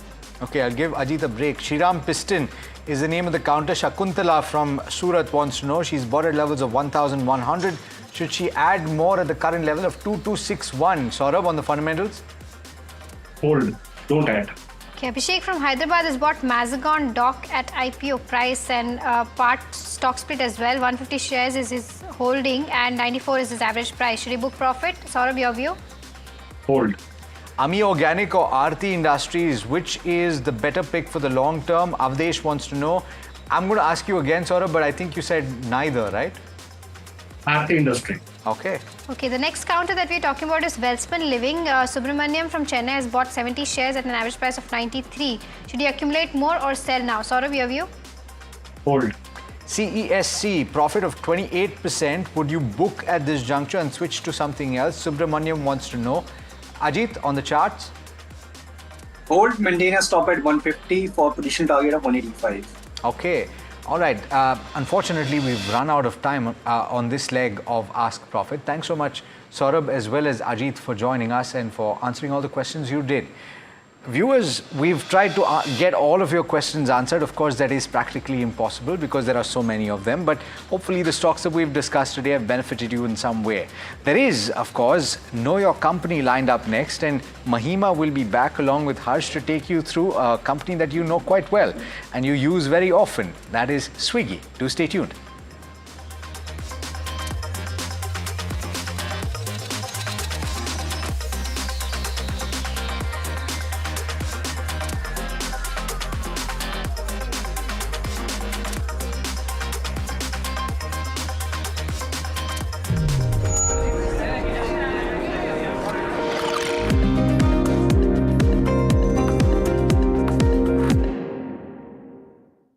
That's huge.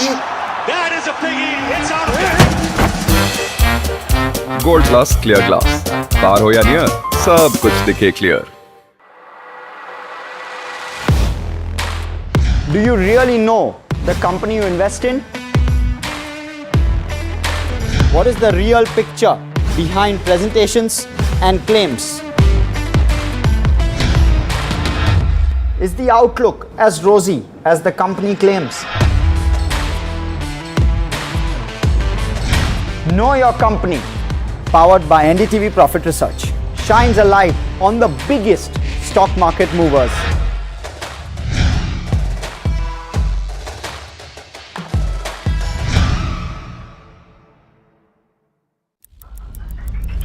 Headlines you start your day with. What matters worldwide is now in the palm of your hands. Get ready to seize the day and maximize your financial potential. Stay ahead of the curve with all you need to know on NDTV Profit.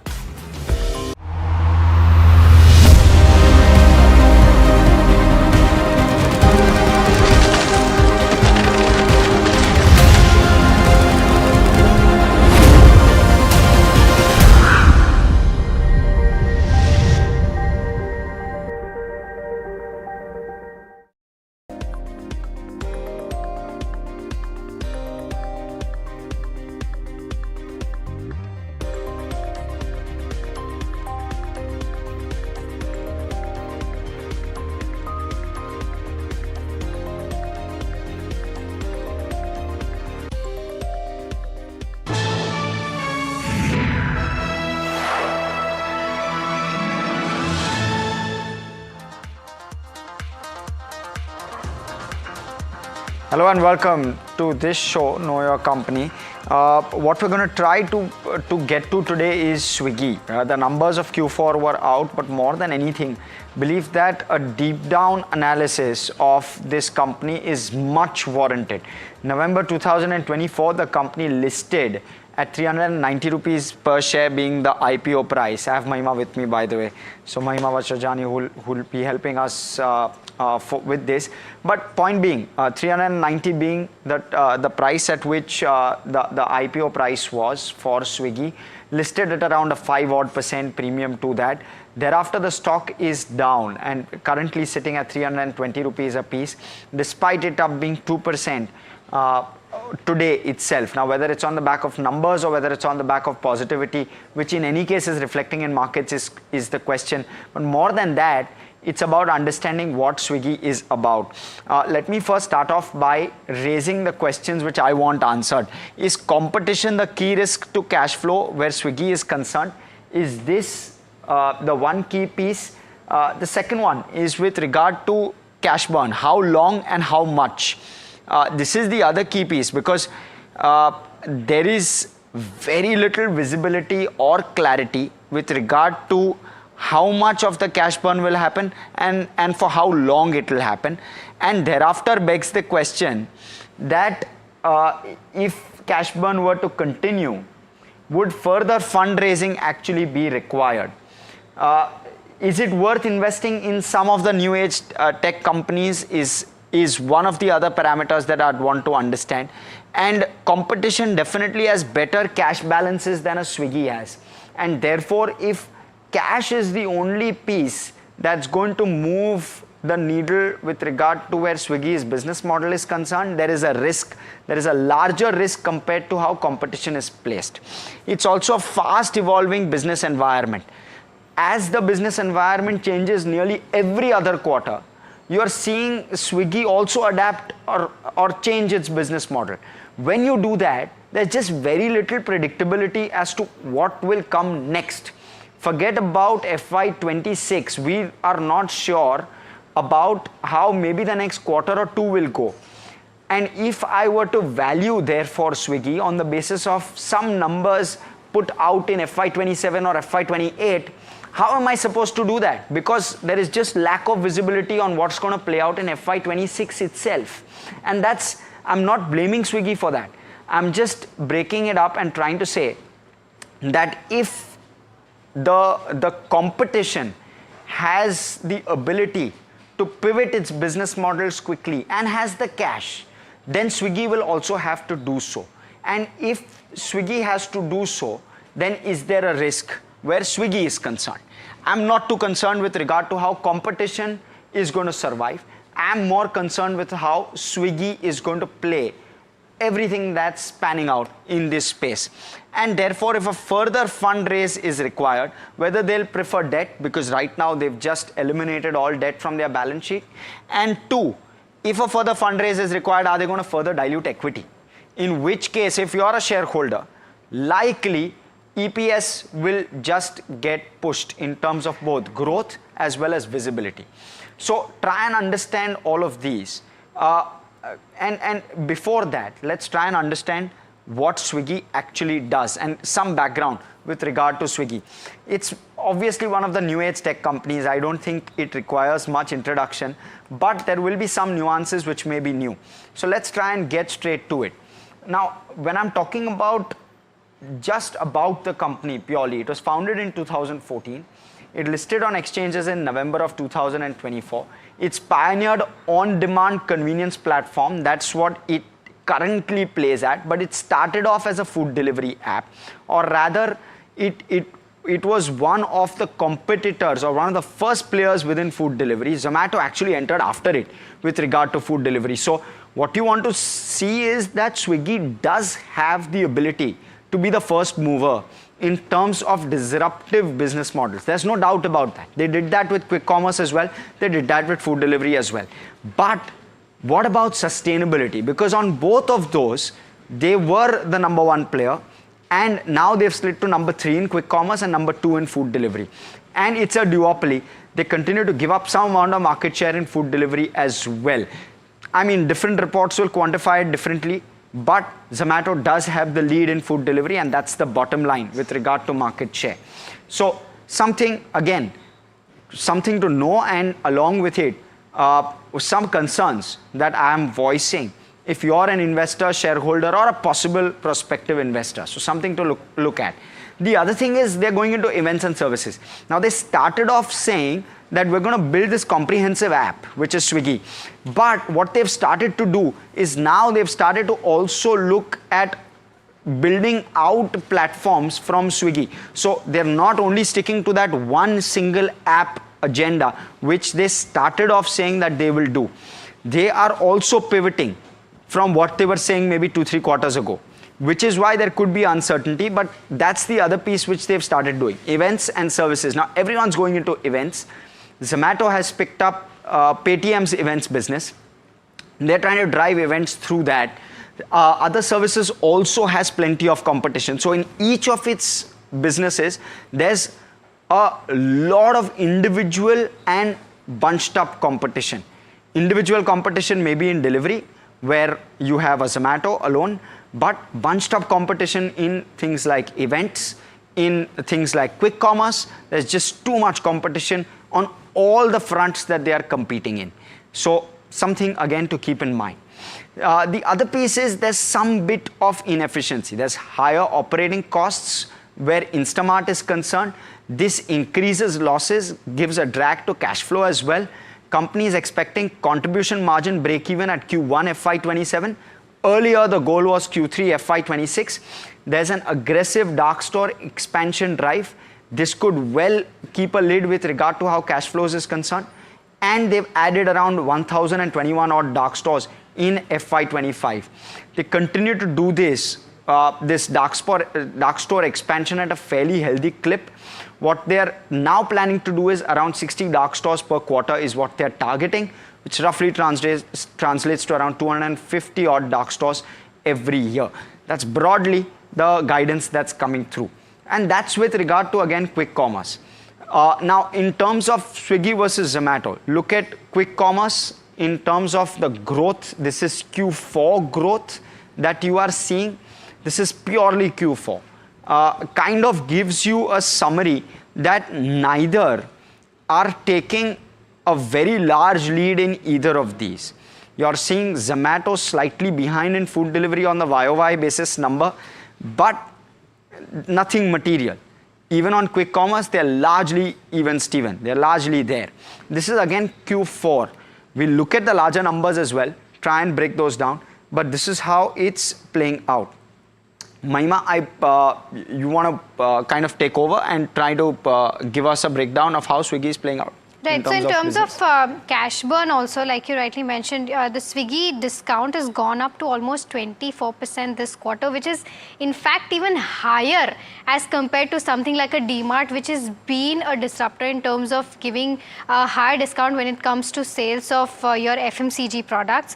In terms of the overall discount last quarter, that stood at around 20% versus that of around 22% for DMart. And this has almost doubled YOY basis, because Q4 FY24 the discount stood at around 12%, which has now gone to 24%. So the previous question as to how cash burn has been already taking place. Right now Swiggy is sitting on a cash flow of around 3,300 odd basis. Will they be able to sustain going forward, considering the kind of competition that is already hitting them? And will they be able to roll back the kind of discounts that they've already been giving and then be able to retain the customers or not, is the likely question. In terms of the overall income statement, the overall Mahima, revenues also... Apologies, before we go to income statement, I want to quickly highlight some key competitors. Key competitors in every space, because that's important. Let's look at firstly the food delivery space. 43% market share Swiggy, around 57 odd % market share Zomato. Then you have Magic Pay, Eatio. Those are some of the smaller names, but broadly it's a duopoly where food delivery, core food delivery is concerned, and that's their core business. Let's now talk about Instamart. That is where competition is quite high. And let's pull out the competitors on that one. It's the quick commerce platform, operates currently in 120 cities. Those are just some of the competitors that are there. There is a Myntra now, which is starting to come through. A JioMart is coming in. Big Basket is coming in. Blinkit already has a substantial presence and a strong backing and a strong parentage with a strong backing. So all of those Blinkit has. Zepto is unlisted and therefore no pressure from public shareholders. And there's Flipkart Minutes. It's a highly competitive environment where competition, at least in the quick commerce segment, is concerned. Last off, let's talk about events.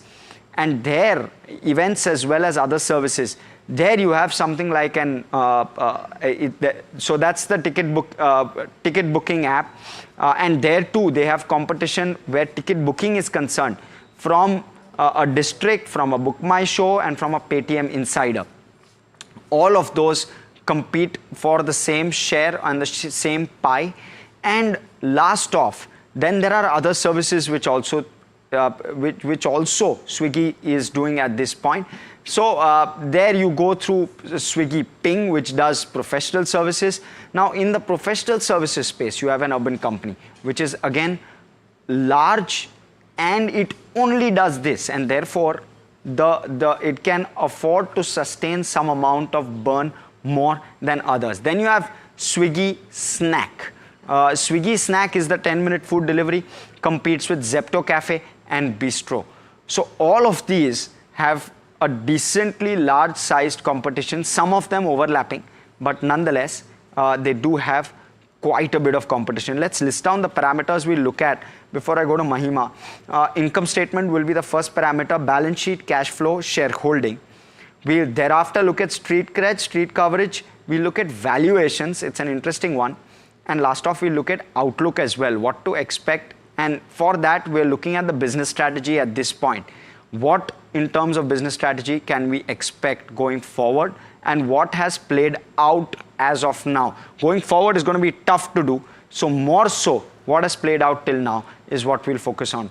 But Mahima, start off with the income statement. Right. So in terms of the income statement, the overall trajectory in terms of the all four metrics that we see, that is revenue, your EBITDA, your margins, as well as your profit or loss, the overall trend has been a little disappointing. Revenue, of course, on an increasing trend from around 2,400 odd crores, it's gone to 15,200 odd crores. But at the same time, when we see, when we look at the overall EBITDA metric, the overall losses in terms of EBITDA that has gone up from around 1,300 odd crores to almost 2,700 odd crores in FY25.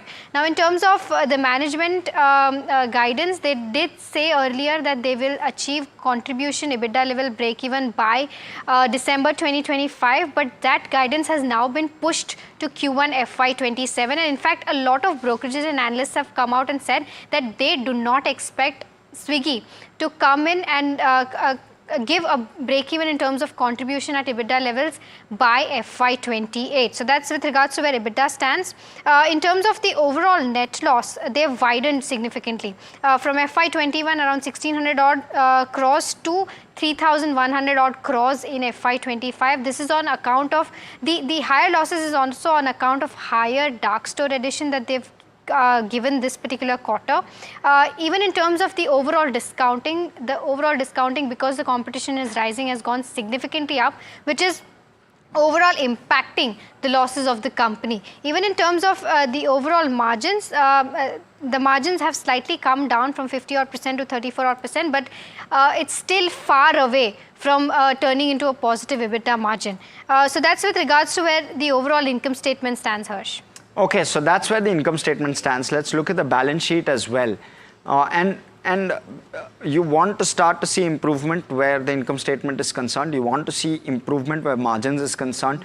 But the margin improvement hasn't been solid, especially on the food delivery side. I want to quickly highlight that the margin number came in at just 2.9%, which is lower than what Zomato has done at peak, obviously. But also, you want to wait and watch as to how much this can go up by. And it's gone up by just about 40 bips on a sequential basis. You want to wait and watch how quickly can this go up. Well, currently, we're not seeing a very strong inch up. So you want to wait and watch. They're continuing to incur costs on customer acquisition, which is the other key issue at this point. That's how the balance sheet stacks up. The debt is near zero and at this point, and therefore fairly okay from that perspective. But what you again want to see is how much of the cash bank balance in the balance sheet can cushion the business. That will hold the key. If cash reserves start to dry up or start to come under pressure, they will have to do a fundraise, whether they do it through a debt raise, whether they do it through an equity raise, and again, dilute equity will again start to be a problem. But Mahima, so we've done balance sheet, we've done income statement, cash flow. Right. So in terms of cash flow from operations, it's still time where Swiggy will convert that into a positive metric. Overall, the cash flow from operations stands at a negative 2,100 odd crores as FY25 stands. The overall net cash flow is a positive number, which stands at around 360 odd crores. But the interesting part in terms of cash flow is that their working capital days overall has gone up quite significantly. It's gone up to almost 15 days versus that of negative 20 odd days in FY24. Again, this is because they have increased their dark store addition quite significantly, and for them, the overall inventory also goes up along with dark store additions. So that is kind of having an overall impact when it comes to cash flow from operations in terms of Swiggy. But the management has said that going forward in Q1 FY26, they will reduce the kind of aggression that they have taken in terms of dark store addition. So overall, in terms of cash flow improvement from Q1 FY26, if these dark stores, the overall average per store per order goes up, the overall cash flow from operations will also go up, considering that they will be going lesser in terms of dark store addition. So that's with regards to where the overall cash flow metric stands. How does the shareholding look, Harsh? Yeah, that's again another big concern. On the 13th of May, you'll have 80% of Swiggy's shareholding lock-in, which is currently under lock-in expire. So you'll see some amount, I'm not saying too much, but you'll see some amount of more liquidity flow through in terms of stock. Some supply get released, which could keep the stock under pressure. Mind you, it's already been under quite a bit of pressure. But you want to see as to how that plays out on the stock price, and you'll start seeing it maybe in a day or two. So FIIs currently hold around 4.9 odd percent, just shy of 5. From the 7.8%, the DI holding is up to 9.3%. Kotak Emerging Opportunities Fund is one of those which holds and which has some stake where the DIs are concerned. And then you have around 86% public holding, but some of that is also chunky. So within that public shareholding, you have some amount of chunky holdings. I'll quickly try and elaborate. You have SVF LI, which is SoftBank, which holds around 7.5 odd percent. So you have some big investors also holding chunky quantums, which is sitting in the public shareholding. Something to keep your eye out on. But let's quickly look at street cred as well. And let me try and cover that, Mahima. In terms of how this has played out, stock is down around 25 odd percent since listing. It's down 50% from its all-time high of 617. And it's around 20 odd percent lower from its 390 rupees IPO price as well. So not looking good from an investor standpoint. Of course, that doesn't always mean it's bad, because from the listing price, while there was not much money seemingly left on the table, it was still at a sharp discount to Zomato's valuation, already listed valuation as well. I'm not talking about the IPO valuation. I'm talking about the at that point what was Zomato's valuation, and therefore we've given this a bit of a neutral, because while street cred in the near term has been extremely volatile, you still currently are sitting on just about a 20% odd of a loss if you are an IPO investor. Mahima. Right. So in terms of the overall outlook also, there has been, an indecisive business strategy that Swiggy has overall adopted. In terms of the business diversification also, right now, we're seeing that they're trying to sail into too many boats. They're and these are costly but ambitious targets that they're aiming at. In terms of over diversification in different businesses, we're seeing that they're entering into Swiggy Scenes. They have also bought in Ping, which is a professional services app. Snack is a 10-minute food delivery app. And of course, they're also moving in from their overall integrated app strategy to now building different apps for different businesses. So this is something to keep an eye on. In terms of valuations, as Harsh rightly mentioned, of course, because we are EBITDA negative right now, we have the price to sales to compare both of these counters. Slightly cheaper than where Zomato stands, of course, but Zomato right now overall on a net basis is EBITDA positive. Last quarter it did see losses, but overall slightly better in terms of where Swiggy is performing. And lastly, in terms of the overall analyst recommendations also, there are around 13 odd buys, 3 odd holds and 4 odd sells. So this is with respect to where valuations and what the analysts are expecting stands. And why we're giving it a thumbs up also, Mahima, is that there is a 29% upside to the current market price of Swiggy. So when you're looking at what the average analyst is saying in terms of target price, the 12-month target price average as per Bloomberg estimates is 414 rupees per share. So you have some amount of upside from here is what analysts seem to be building in. But let's quickly move on.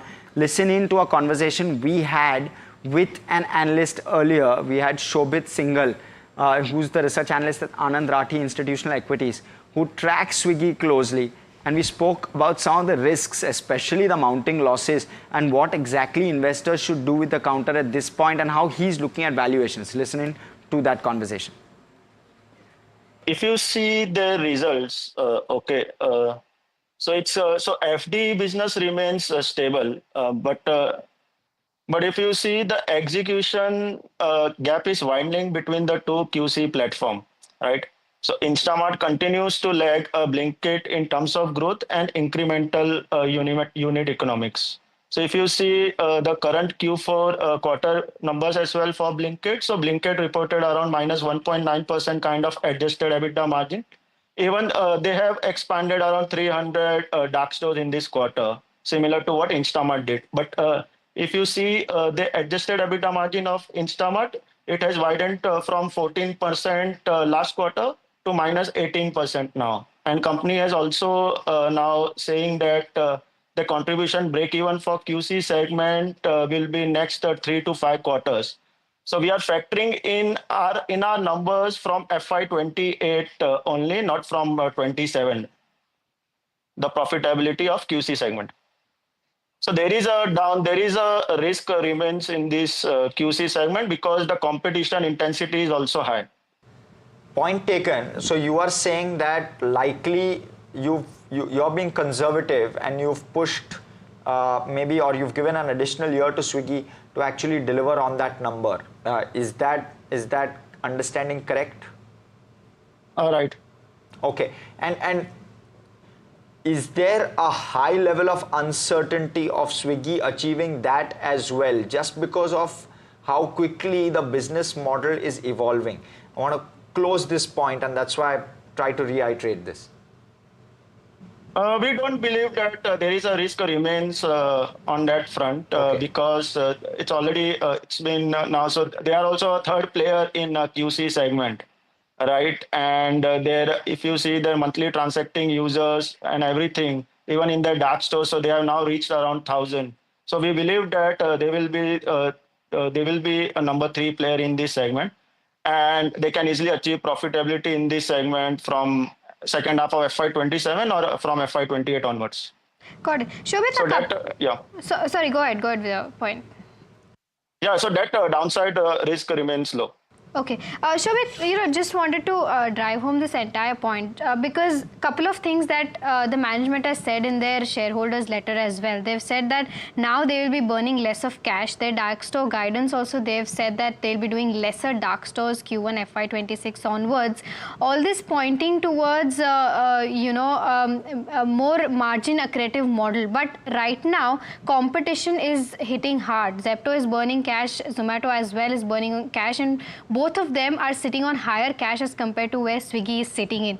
Just wanted to understand that considering the guidance that the management has given, do you think that market share loss will take place Q1 FY26 onwards? So if you see on the competitive intensity front, so Zepto was very aggressive till last quarter, but from Q4 onwards, they have also reduced their cash burn. So earlier they used to do around 15 crores of cash burn per quarter, but that has been reduced to around 1,000 to 1,200 because even they are they are also coming out with an IPO in next 6 to 8 months. So they need to show some improvement in their operating metrics as well before IPO. For Instamart, so Q4 was the peak of their investment in terms of dark stores, etc. But from Q1 onwards, we believe that the losses should taper down because what they are doing is that now they will concentrate on their existing cities because they have reached around 100 plus cities. And unlike food delivery in which they are present in 700, 800 cities, in QC, they are not planning to enter beyond 100 currently. So they will go deep down into their existing markets. But just to understand, just to understand, because overall, even in terms of monthly transacting users, they've not been able to cross that Blinkit mark. So do you think that this market share loss will continue for Swiggy Instamart? So we are not saying that in QC they will gain any market share, but we are saying that they will continue to be the number 3 players. So first one obviously will be the Blinkit, second Zepto, and then Instamart. And then fifth player can be Flipkart Minutes or Amazon or Reliance Retail, etc. But the company will continue to be the number 3 player in the QC segment. Okay, so that was a slice of the conversation we had with regard to Swiggy and Shobit's views coming through on that one. Let's look at how our KYC ratings stack up where Swiggy is concerned. The income statement, while growth is there, what you're not seeing is the consequence of that on profitability. Balance sheet, while it's okay, if cash burn were to continue, that's the key risk on the cash flow side as well. For the moment, we're not seeing an improving trajectory as substantial as the top line growth in the income statement. We're not seeing that on cash flow. Shareholding is a neutral because, of course, there's some amount of risk from the lock-in expiry that's about to come through, but you have some chunky shareholders as well within the company. Street cred is a neutral, largely on the back of the fact that your listing gains haven't come through, of course, but the stock has been extremely volatile, and therefore it's difficult to determine as to how that move has spooked the street. Street coverage is a thumbs up because there's very, very strong coverage, and the target price upside average is around 30%. Valuations are a neutral given that Zomato is definitely trading at a premium to Swiggy, and the business strategy at this point is just difficult to determine because everything is moving on a quarter-on-quarter basis in terms of how the business is evolving. So lots of uncertainty. That's the best we've been able to do with regard to Swiggy, 3.5 on 5. But with that, completely out of time on this edition of KYC. Stay tuned. More action on the other side.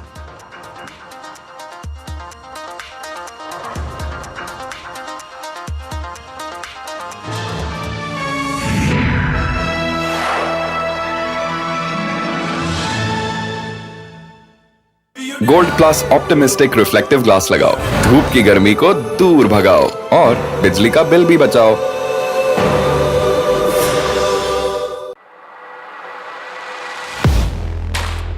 Do you really know the company you invest in? What is the real picture behind presentations and claims?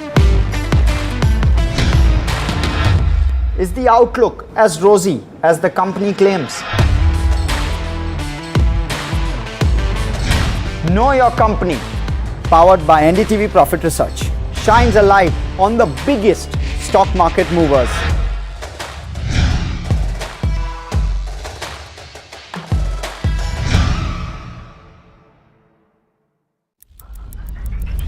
Headlines you start your day with. What matters worldwide is now in the palm of your hands. Get ready to seize the day and maximize your financial potential. Stay ahead of the curve with all you need to know on NDTV Profit.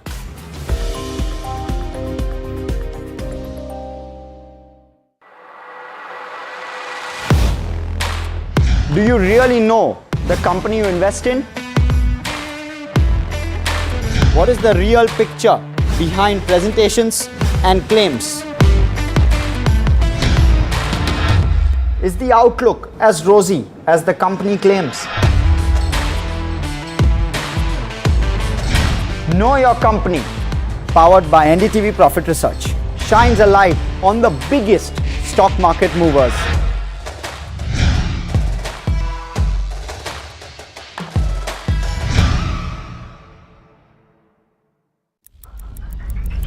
Headlines you start your day with. What matters worldwide is now in the palm of your hands. Get ready to seize the day and maximize your financial potential. Stay ahead of the curve with all you need to know on NDTV Profit.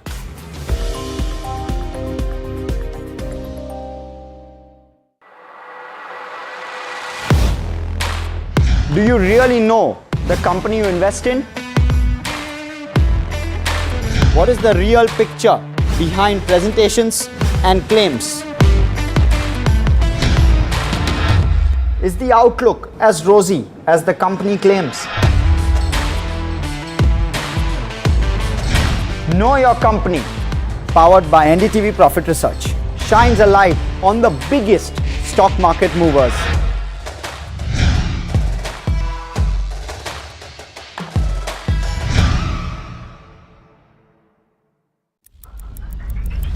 Headlines you start your day with. What matters worldwide is now in the palm of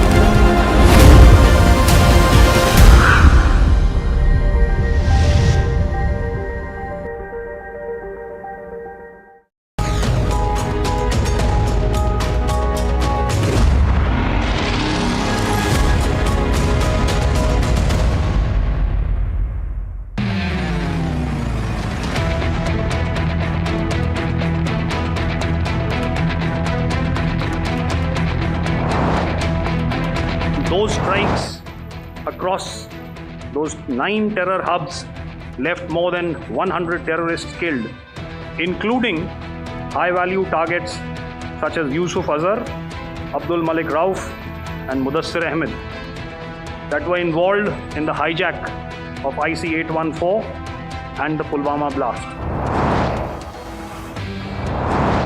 The difference here was that we had targeted the terrorists. The adversary now has targeted our civilians and the military infrastructure. So it had to be responded to. Some of the airfields and dumps saw repeated attacks in waves from the air. All were thwarted. Our aim was not to inflict casualties, but in case there have been, it is for them to count. Our job is to hit the target, not to count the body bags. To my counterpart, highlighting these violations of the understanding between the DGMOs on the 10th of May and our firm and clear intent to respond to these fiercely and punitively. This time, if Pakistan dare take any action, and Pakistan knows it, what we are going to do. In a dramatic display of power and precision, India has struck a decisive blow to Pakistan through what is being hailed as perhaps one of the most expansive military operations undertaken by India against Pakistan in recent times. Codenamed Operation Sindoor, the tri-service mission was launched in response to the brutal Pahalgam terror attack on April 22nd, which claimed the lives of 26 tourists and a local. Over a span of 4 days, starting May 7th, the Indian Army forces executed precision strikes targeting terror camps in both Pakistan and Pakistan-occupied Kashmir. These operations resulted in the elimination of over 100 militants, including key figures involved in the IC-814 hijacking and the Pulwama attack. When Pakistan did not learn its lesson and retaliated by attacking Indian military bases and civilian areas, which, as we all know, were successfully intercepted by India, India too responded by attacking 11 of Pakistan's air bases. Needless to say, India has inflicted significant damage on Pakistan, which finally prompted them to reach out for a ceasefire. Pakistan is believed to have reached out to the United States for urgent intervention after its military bases and strategic assets were pounded by India. US officials were already in contact with both sides in anticipation of escalating tensions and directed the Pakistan DGMO to activate its direct line to the Indian Army and avoid any delay. On May 10th afternoon at 3:35 p.m., the DGMOs of both sides had spoken and a ceasefire was put in place by 5 p.m. the same evening. Initially, there were reports of violation, but subsequently it was a night of calm in the border areas. Remember, India has repeatedly emphasized Operation Sindoor was never about revenge. It's about redrawing the lines of tolerance which Pakistan has continued to violate through the years. For example, the Indus Water Treaty has now been linked to terror, and it has been conveyed by the government that the treaty would remain abolished despite the ceasefire. The government has also conveyed a firm message that this is going to be the new normal post-Pahalgam, and there will be no business as usual.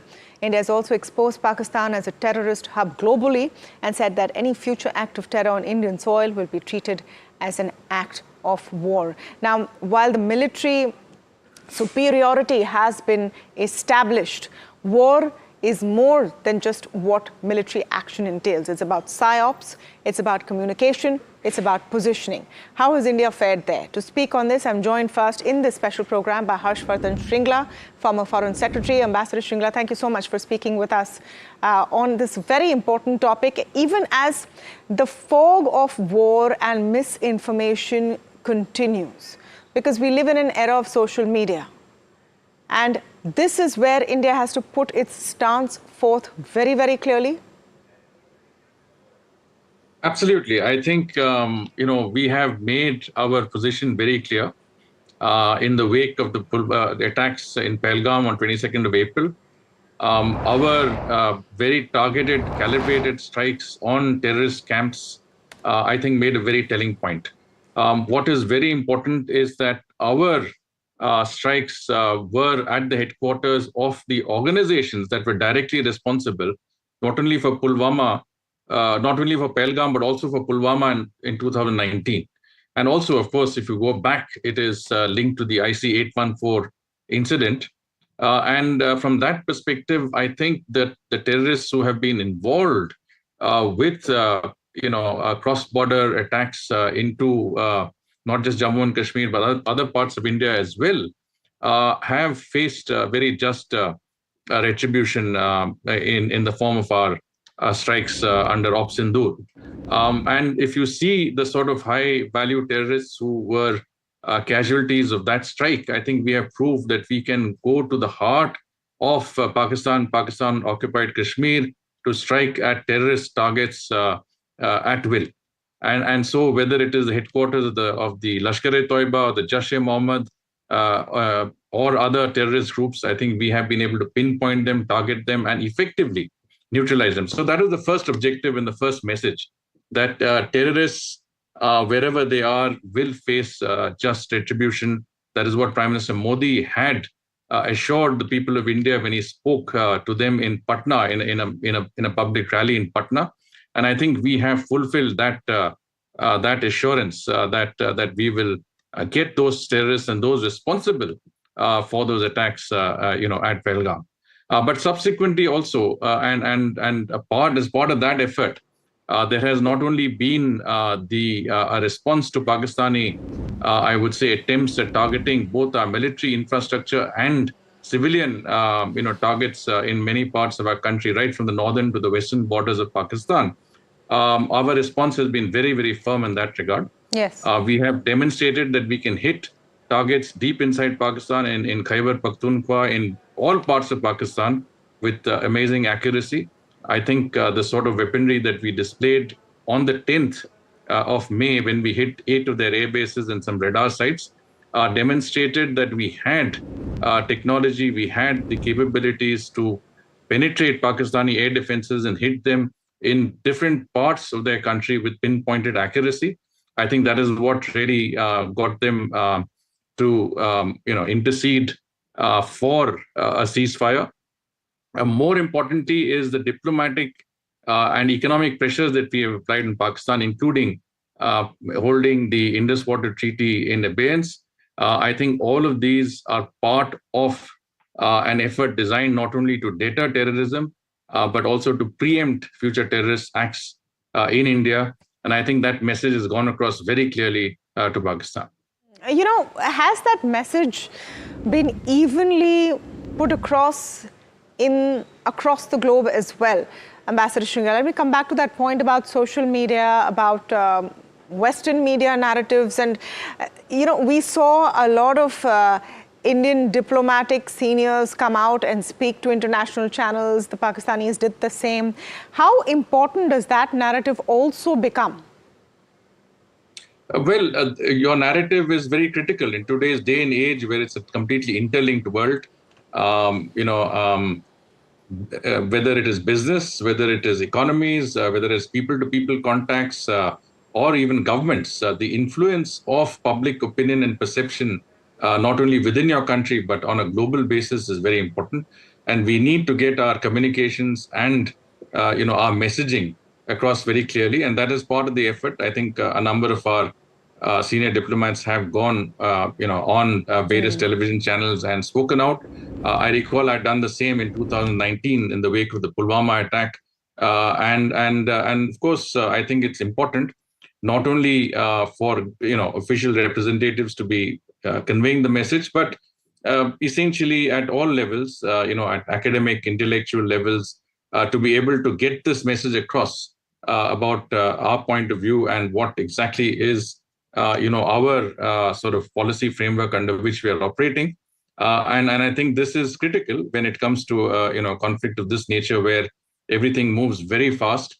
You need to be very, very proactive, and you need to be out there, conveying the big picture to audiences across the world. And I was fortunate because I did at least 3 or 4 interviews on BBC, Al Jazeera, and a number of international channels.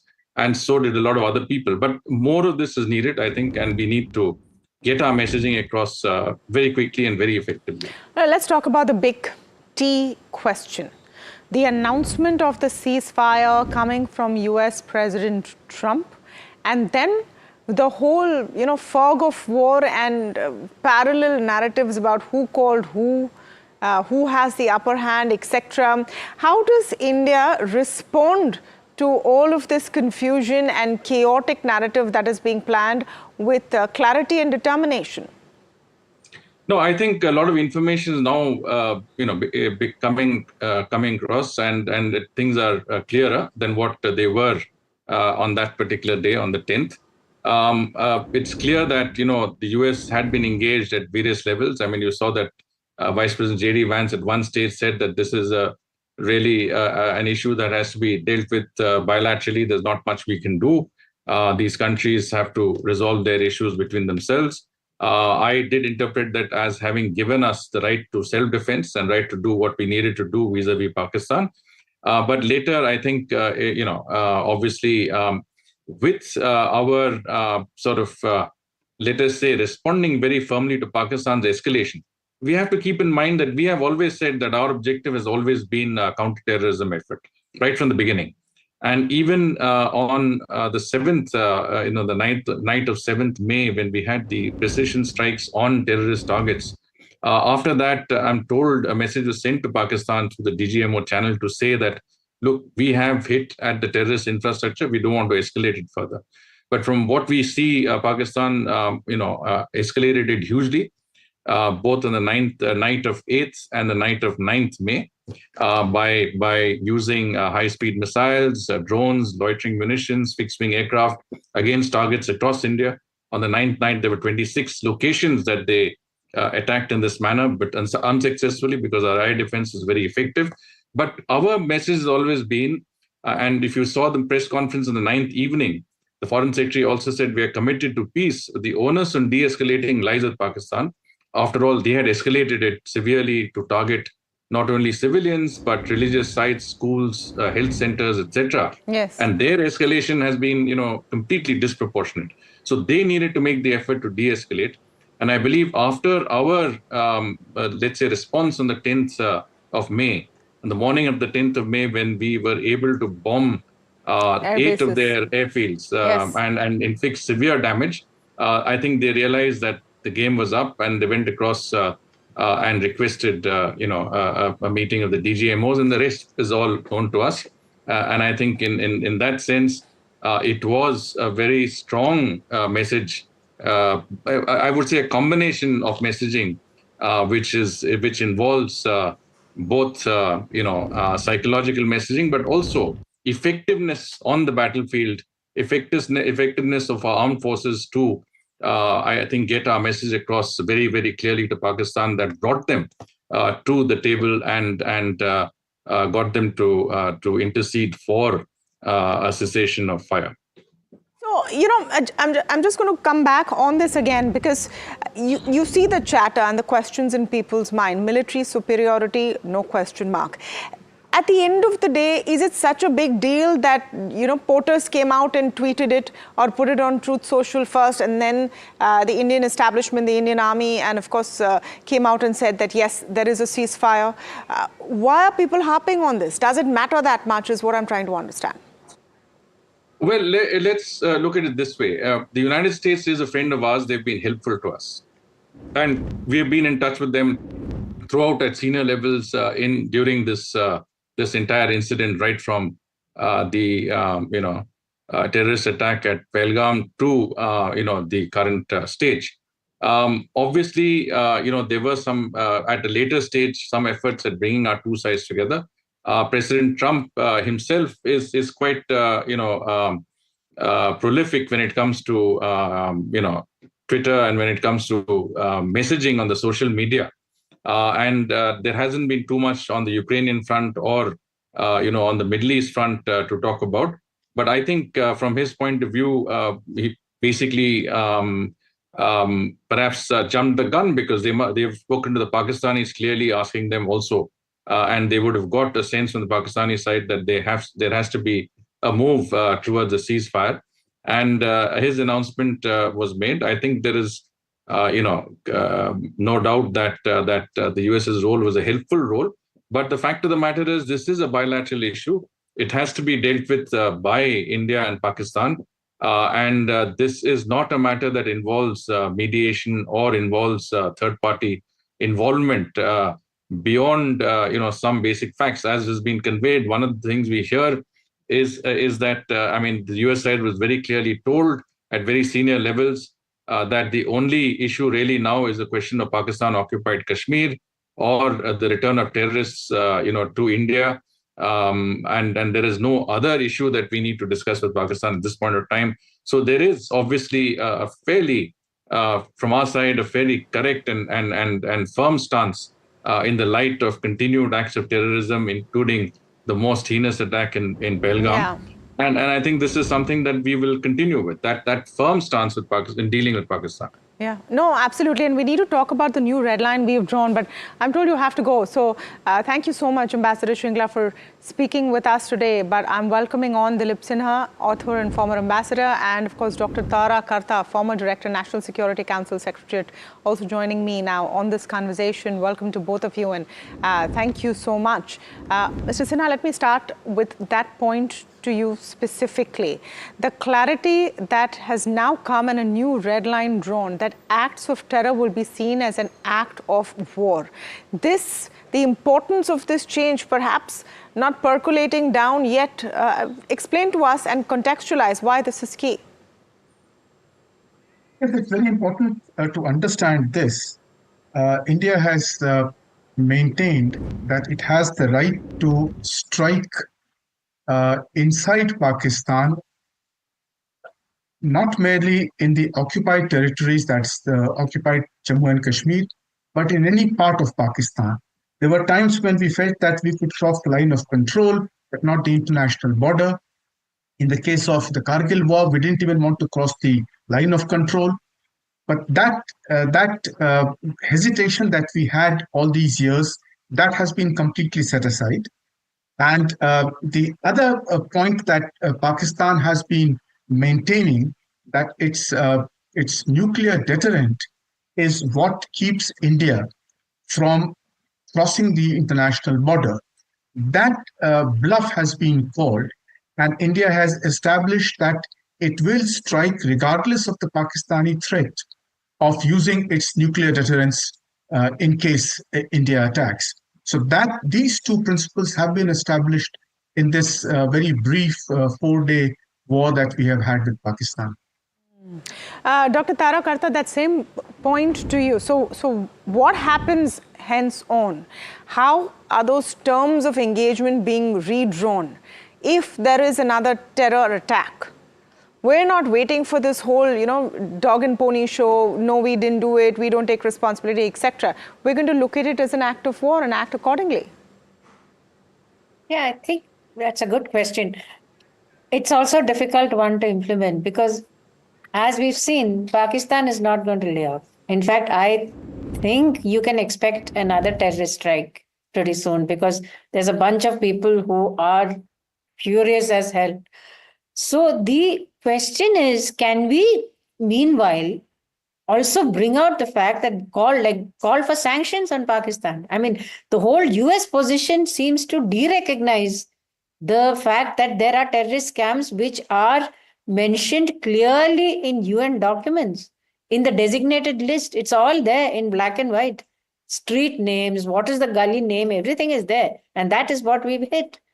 So there's no two questions that this is a terrorist scam that we've hit. But for whatever reason, the terrorism aspect has moved out of the international dialogue. And now it's all about Ukraine, it's all about war and Gaza and these major wars while we are made to bleed on terrorism. So, I think the message sent is pretty clear that we are not going to take this. And remember also that we had a sort of a civil defense exercise to back up that conviction that, listen, if you want to go to war, we are ready. Our people are ready. We are ready for anything you throw at us, but we don't want war. And that, I think, is what came out in the briefing which the DGMOs gave, that each step was taken with great deliberation. Yeah. So In terms of just that one point, Dr. Karta, on the international conversation becoming about the big conflicts and not so much about terror, even this sense of false equivalence, right? We don't be hyphenated. It's not India, Pakistan. It's Pakistan's rogue state, India defending herself and setting the record straight. How do we make sure that this is not what comes out of it?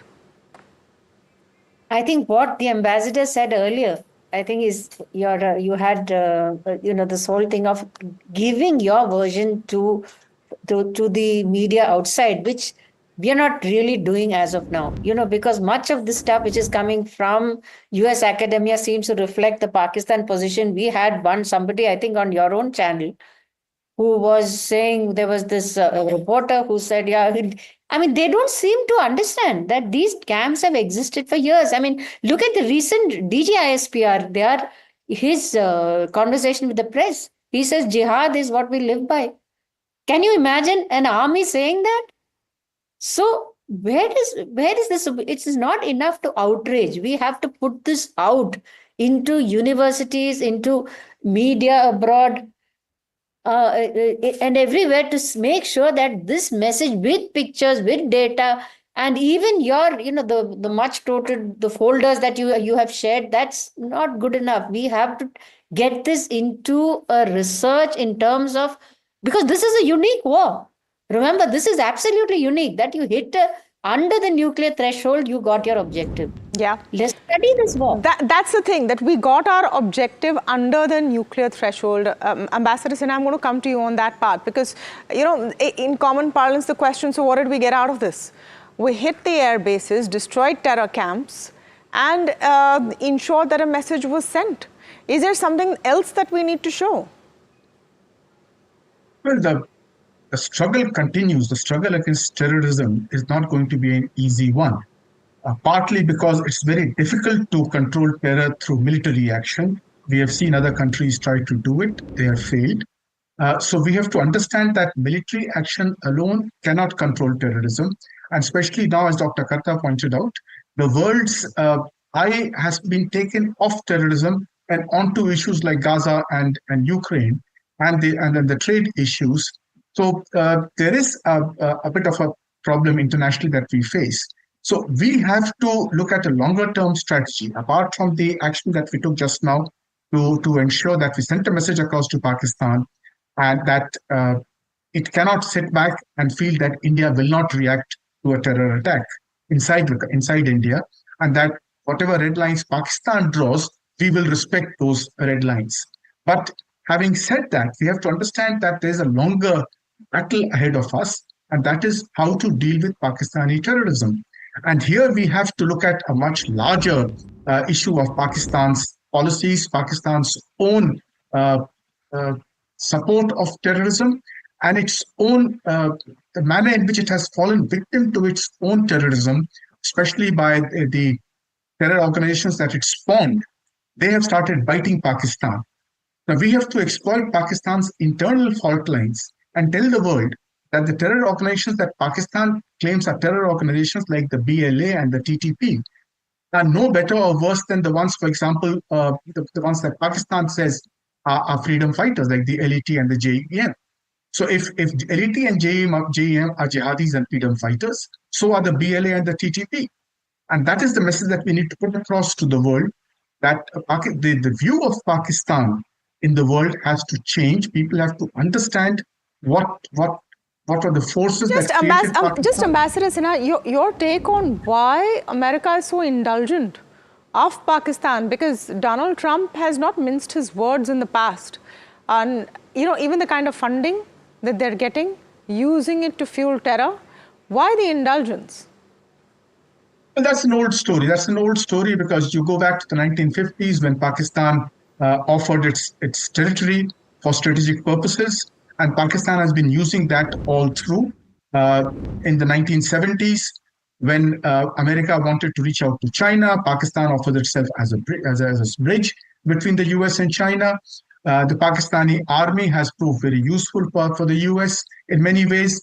And there is also a view inside the US that in order to keep India in a certain degree of restraint, Pakistan is a very useful country to have. Then there's also the negative fear that Pakistan keeps touting to America, that if America does not help Pakistan, Pakistan will turn towards China. So America has the other problem that if they do not help Pakistan, then Pakistan will go completely into China's camp. So Pakistan takes full advantage but of its we saw that in the weaponry. We saw that in the weaponry used. I mean, this is a story that's unfolding, and we've perhaps seen the first episode of it. But make no mistake that in that information warfare, which is following the military operations, you have to be very, very clear of what India has achieved. Thank you so much to all of you for joining us on this show as we break down what's happening. And of course, to all of our viewers, thank you for tuning in. Stay tuned. A lot more coming up on the other side on NDTV Profit.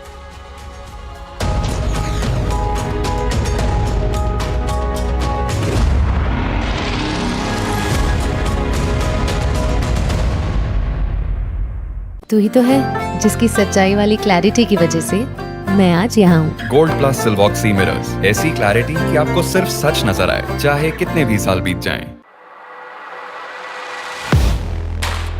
Do you really know the company you invest in?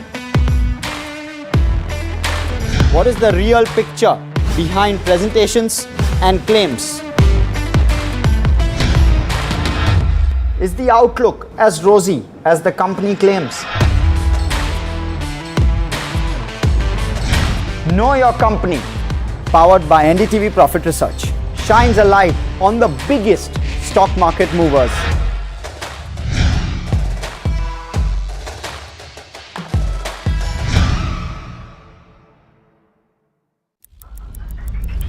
Headlines you start your day with. What matters worldwide is now in the palm of your hands. Get ready to seize the day and maximize your financial potential. Stay ahead of the curve with all you need to know on NDTV Profit.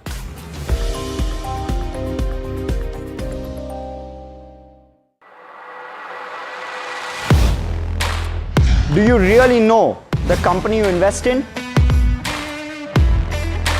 What is the real picture behind presentations and claims? Is the outlook as rosy as the company claims?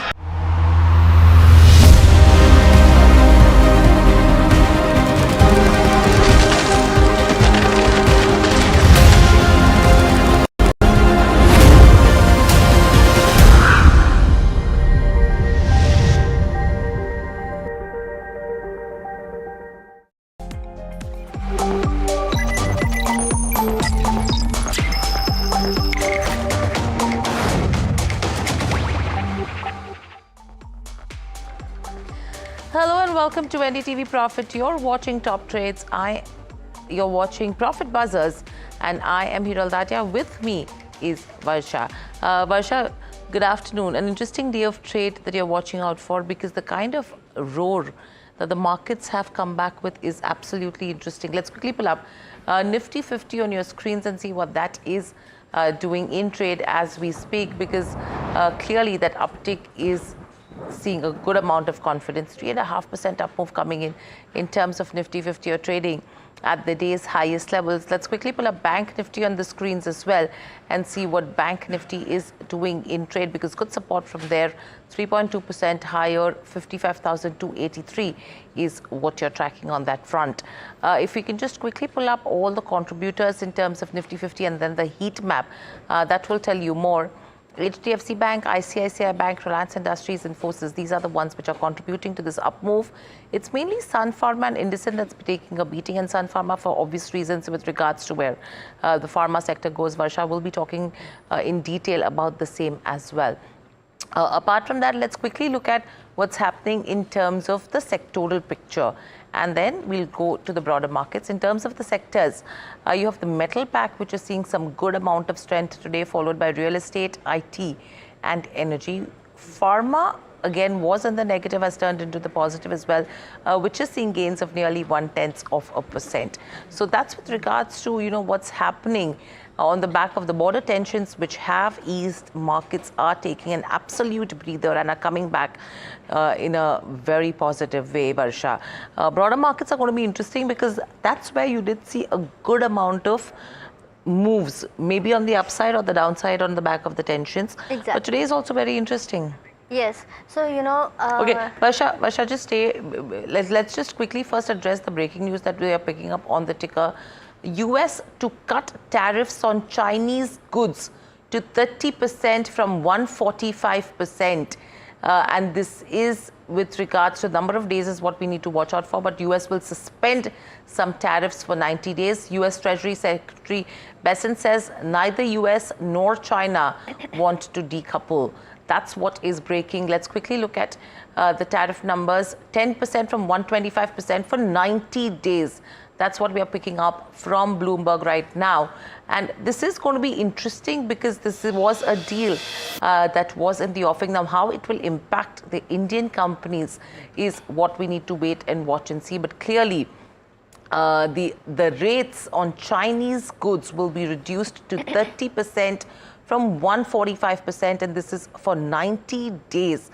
How does this 90 days, criteria play out is going to be interesting because what happens after 90 days is going to be crucial. And they're removing the ad valorem rates as well. This will be effective April 8th and 9th. I think that's the data that we've got so far. But moving on, let's look at all the defense companies as well that have been buzzing in trade. Strong gains have continued on this aspect. Anushi is standing by to tell us more. Anushi, this is a sector which is heightened investor interest. The key concern is whether they should be making their investment bets into defense or not. Firstly, if you could help us understand the companies, their products, their order book, and what happened in the past during a war. How has the government spending changed? Right. So if you look at the Indian defense space in general, a lot of focus has been in this particular sector, especially in the last 1 week or so, considering the India-Pakistan escalation that we've seen in the tensions between the two countries. Now, this is after the Pahalgam attack, of course. Now, what has happened with the India defense pack, it's up over 15% in this last 1 month period itself. If you do see the last couple of trading sessions, a lot of moves of this are on the basis of sentimental uplift that we are looking at in terms of what it could mean for defense ordering going forward. If you talk about the year-to-date return, now that's up over 9%. But let's also talk about what is fueling this defense rally that we are looking at. First is the geopolitical risk that is impacting the defense spending that we are seeing. We've seen the boost coming from European countries also, wherein they've stepped up their spending. So that is another factor that we should be watching out for. Robust order book from some of these companies is also another factor that we are looking at. So that is something that we should be keeping an eye out for. Valuations, if we see now, they have risen to 50 times. If you talk of the PE ratio as compared to a 5-year average of 37 times that we are looking at. But let's quickly see what these defense companies exactly do. Firstly, if you talk about IdeaForge, let's talk about that. Now they are into producing Switch UAVs. UAVs is unmanned aerial vehicles, Netra V series, and something like a Ninja UAV that we are looking at. Now this Switch UAVs that we are seeing are used for long range surveillance and security mapping, military mapping that we are seeing. So very important in terms of where only they are one of those manufacturers of drones that we are looking at. So if you look at the order book of this company, that is in the range of 13.6 crore that we are looking at. So key role for IdeaForge to play over here. Now let's talk about something like a Bharat Dynamics. They're involved in guided missiles and allied defense equipment that we are seeing. In fact, if you see, they're also involved in the fields of unmanned aerial vehicles and launching precision guided missiles that we are seeing. Just to give context on some of the missiles that they have been involved in terms of where manufacturing is concerned, surface to air missiles, which includes the Akash weapon system, along with air to air missile system, which includes the Astra weapon system. So Bharat Dynamics, another key player in terms of where the missiles is concerned. So that's Bharat Dynamics for you. Now the only Indian manufacturer of aerospace is what we are seeing is something like a Hindustan Aeronautics. Now this... I'm going to just interrupt over here because you have the US-China joint statement which has just started. We'll just cut into it as well. Action, both countries represented their national interests very well. We concluded that we have shared interest, and we both have an interest in balanced trade. The U.S. will continue moving towards that. I will let Ambassador Jameson talk about the President's initiatives that began on a historic announcement, trade announcement on January 20th, which no other president has ever done, following to April 2nd, when we implemented the reciprocal tariffs. Thank you, Secretary, and I will echo your thanks to the Swiss government and Swiss officials for hosting us this weekend. The atmosphere was very conducive to discussions, and thanks to them we were able to have very constructive and positive conversations with our Chinese counterparts, who clearly came to deal this week.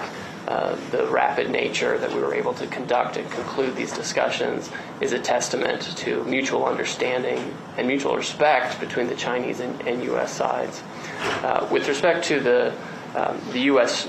trade position, our interactions with China, and the agreement today, please keep in mind that the United States trade deficit has ballooned over the past several years, ending up at $1.2 trillion deficit in goods as of the end of last year, which was an approximately 42% increase over a few years prior, when there was an $850 billion trade deficit at the beginning of the Biden administration. So that is a rapid and expansive increase in the trade deficit.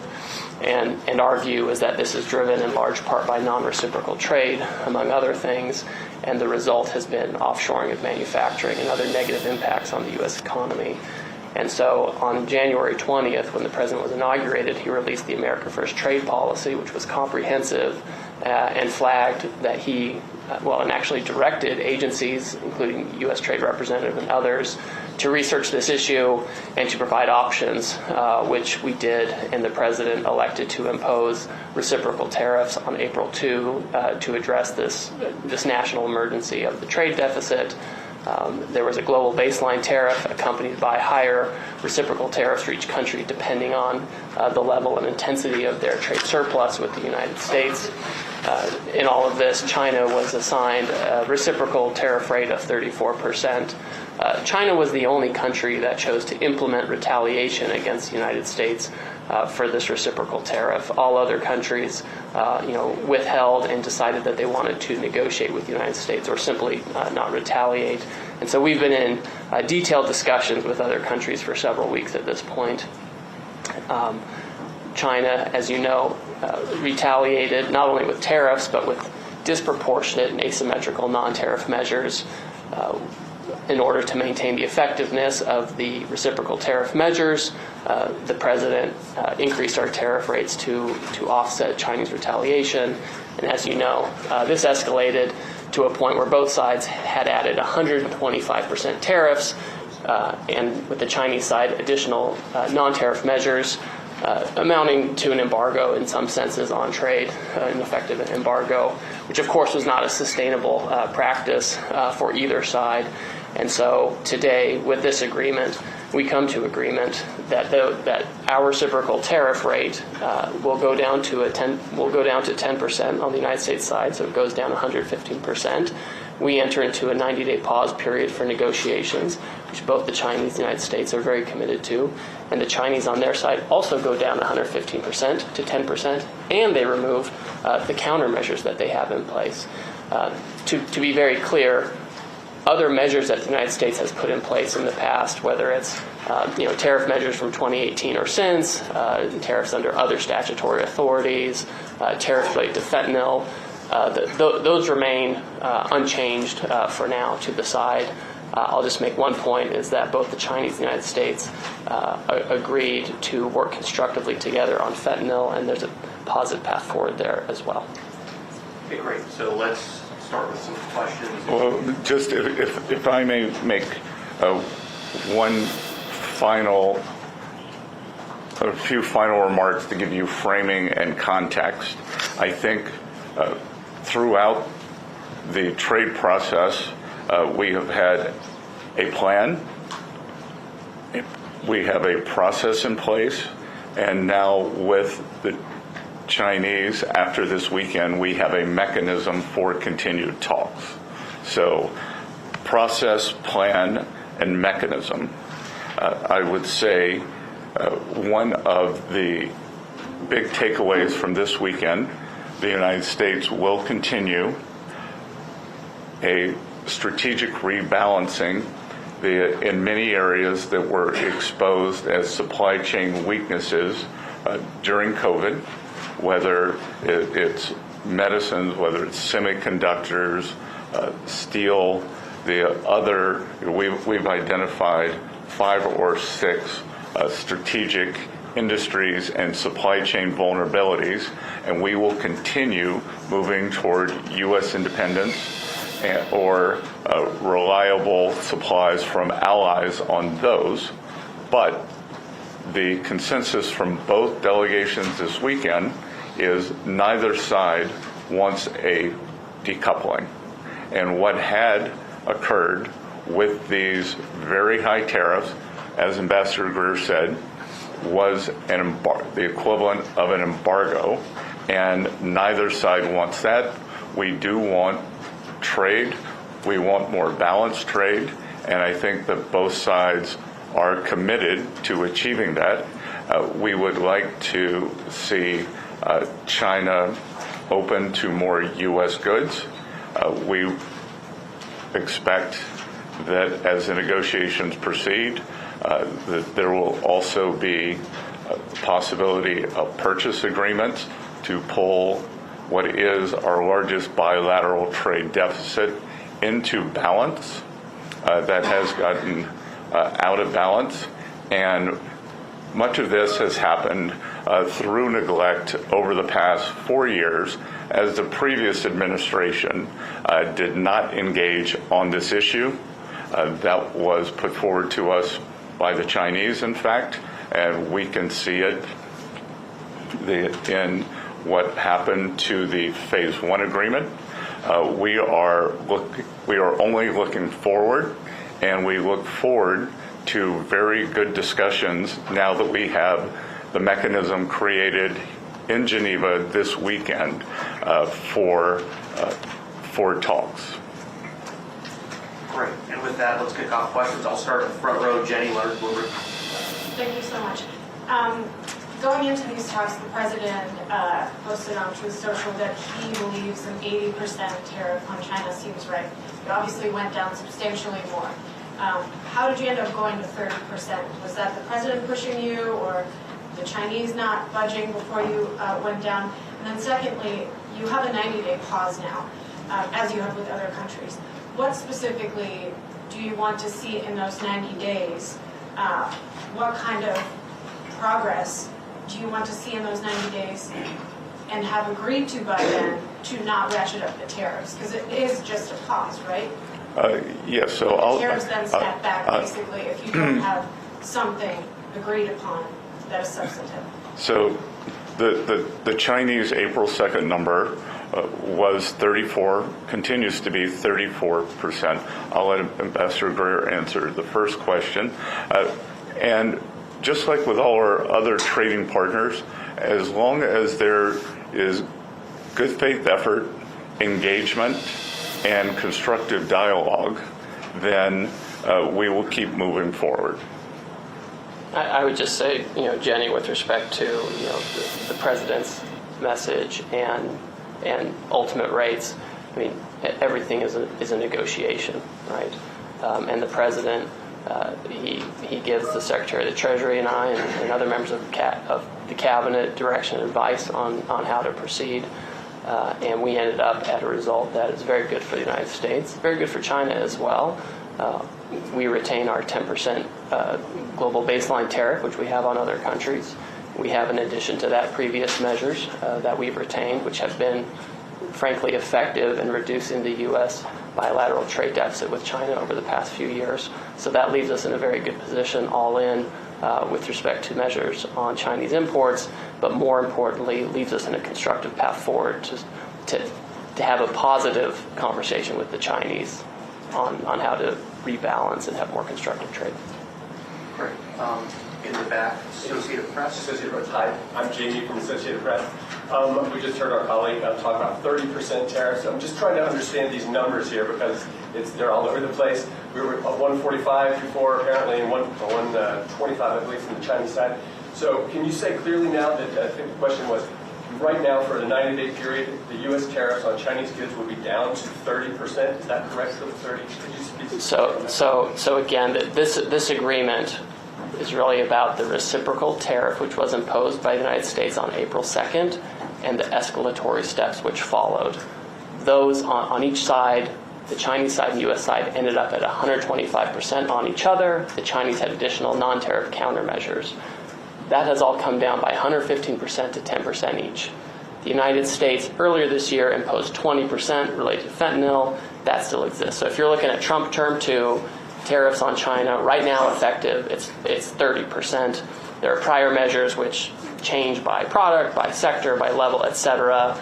You can't really give a specific number on that right now. What matters for the agreement today is that we each agreed to come down on the reciprocal tariff and related retaliation to 10%. So a reduction of 115% down to 10%. Fentanyl is on its own track, but on a very positive track where we're having very constructive conversations with our Chinese counterparts. And I would add a couple of things. This does not include any sector-specific tariffs that have been put across all of our trading partners. And as the ambassador said, I think he would agree with me that the upside surprise for me from this weekend was the level of Chinese engagement on the fentanyl crisis in the United States. They brought the Deputy Minister for Security, for Public Safety, who is not traditionally part of the trade team or the negotiating team, and he had a very robust and highly detailed discussion with someone from the U.S. National Security Team. Great. Next, John Huddy with Newsnet. Mr. Secretary, will there be any immediate impact that U.S. consumers will see from this? And what was the toughest part of the talks? The Chinese are, notorious for being very difficult negotiators. Was there any moment that you felt the talks could break down? And as far as the fentanyl, I'm sorry, I know there's 3 questions here, but what are the Chinese willing to do in terms of the fentanyl crisis? Did they make any promises or any agreements to combat fentanyl? Okay. Well, there's a lot to unpack there. So let me recap that. So you're asking U.S. consumers, the last one was fentanyl, and what was the second question? The toughest part of the negotiation. Well, I'll start there first. Both sides represented their national interest well, but we also concluded that we had shared interest and that neither side was interested in a decoupling. And again, a lot of back and forth on various differences in views on fair trade. We informed them, I had a discussion that trade deficits are a result of 3 things. 1, terms of trade, 2, currency, and then 3, the United States fiscal position. We informed them that Trump administration is working very hard on containing this out-of-control fiscal deficit that we inherited from the previous administration. 2, there was no discussion on currency. And 1, it was on terms of trade. And on fentanyl, again, for the first time, there was engagement between 2 teams with detailed knowledge. And I think for the first time, the Chinese understood the magnitude of what is happening in the U.S. in 2018 in Buenos Aires. They did a good job of banning the actual fentanyl. But what we have seen is substantial interaction between bad Chinese actors and many North American drug dealers, especially Mexican cartels. Treasury has designated several of the Mexican cartels as foreign terrorist organizations. We made that clear to the Chinese. They were very receptive. As you may or may not know, the Chinese have very draconian measures for the sale of illicit narcotics in China, and we have asked them to be equally as draconian with the people who are poisoning Americans. And let me make a point. Your question about what was the toughest part of the negotiation, I would submit it was actually, in the lead up to the negotiation, trying to repair channels of communication that had atrophied under the last administration, where, our office, for example, the Office of the United States Trade Representative, had almost no substantive discussions with the Chinese side on trade. And although we have significant differences with the Chinese on trade and economics, and we have major complaints, you have to discuss these complaints. You have to have a channel for discussions, and overcoming that was a substantial challenge. And a lot of work went into that over the past several weeks, so that by the time we got here, we were able to be very pragmatic with each other. And to be sure, there were tough things to deal with on the level of removal, the timing for implementation, managing each side's domestic politics, et cetera. And I won't go into too much detail. But I would say the toughest part was simply getting to a position where we could, in good faith, both sides work with each other. And once we did, we were able to do this in a couple of days. This is not the first time I've done trade negotiations with the Chinese, and sometimes it can take a very, very long time to overcome misunderstandings. We were able to do that effectively over the past few weeks, which enabled us to be very pragmatic and effective this weekend. And I think we leave with a very good mechanism to avoid the unfortunate escalations as we saw after April 2nd from happening again. What had been very unusual about the relationship was that President Trump, Party Chairman Xi, they have a good relationship, but that the nature of what has happened since April 2nd could have been avoided if we had had this kind of mechanism in place, and I believe it is in place now. I think we leave today with a process that will move forward, and again, great mutual respect for our Chinese counterparts. I believe they showed us the same. And the impact on U.S. consumers? Will U.S. consumers see any result in I mean, Mr. You're the Treasury Secretary, so you're better suited. But I would say on the front end, there's been a lot of talk about impact on consumers that just never really translates to the numbers. Consumption remained high, et cetera. And so I think what we're going to see is that we're going to have our economy continue taking off as we put structure around these negotiations and get global trade into a better place. And as I reiterated last week, the Trump economic plan is three pieces: trade, tax, and deregulation. Trade has been implemented first, and that process is occurring. We believe that the tax portion is going very well. Speaker Johnson, Leader Thune, who I am in constant contact with, believe that midsummer we will pass, as the president likes to call it, his one big beautiful bill, and we believe that that will provide substantial relief for American households. And then deregulation,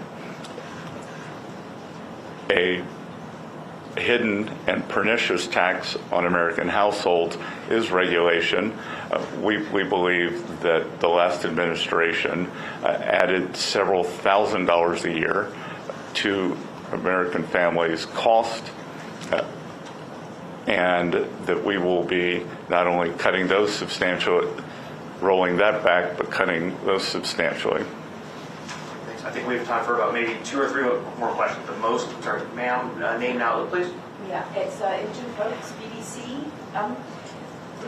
It's very heartening what you're telling us. I'm wondering whether you think it might have been a better idea to start at this point of negotiation rather than start with a big list of tariffs and all the global turmoil that caused and the fear, frankly, in some countries around the world. How about, do you think with hindsight it might have been better to reach out and say we want to talk to you guys about this? I disagree entirely. We have spent decades at the World Trade Organization in multilateral and bilateral negotiations trying to get other countries to reduce their tariffs and non-tariff barriers to be more reciprocal with the U.S. We've had one of the most open economies for decades. The promise of the WTO and the multilateral system is that everyone was going to come down. It turns out the U.S. went down significantly.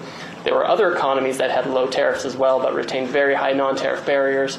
We have tried really hard to work within the system, and the net result is a $1.2 trillion deficit in goods. The net result is manufacturing went to China, East Asia, Mexico, etc. So we tried all of that. So the idea that we can just keep saying, well, why don't we just talk a little bit more and we'll have a different outcome, I think just is totally detached from reality.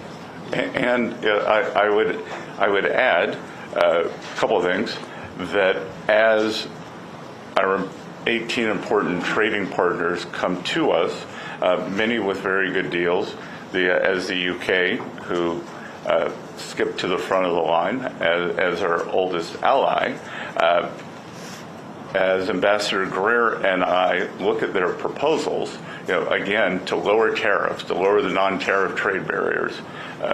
Obviously, UK does not have a currency manipulation problem.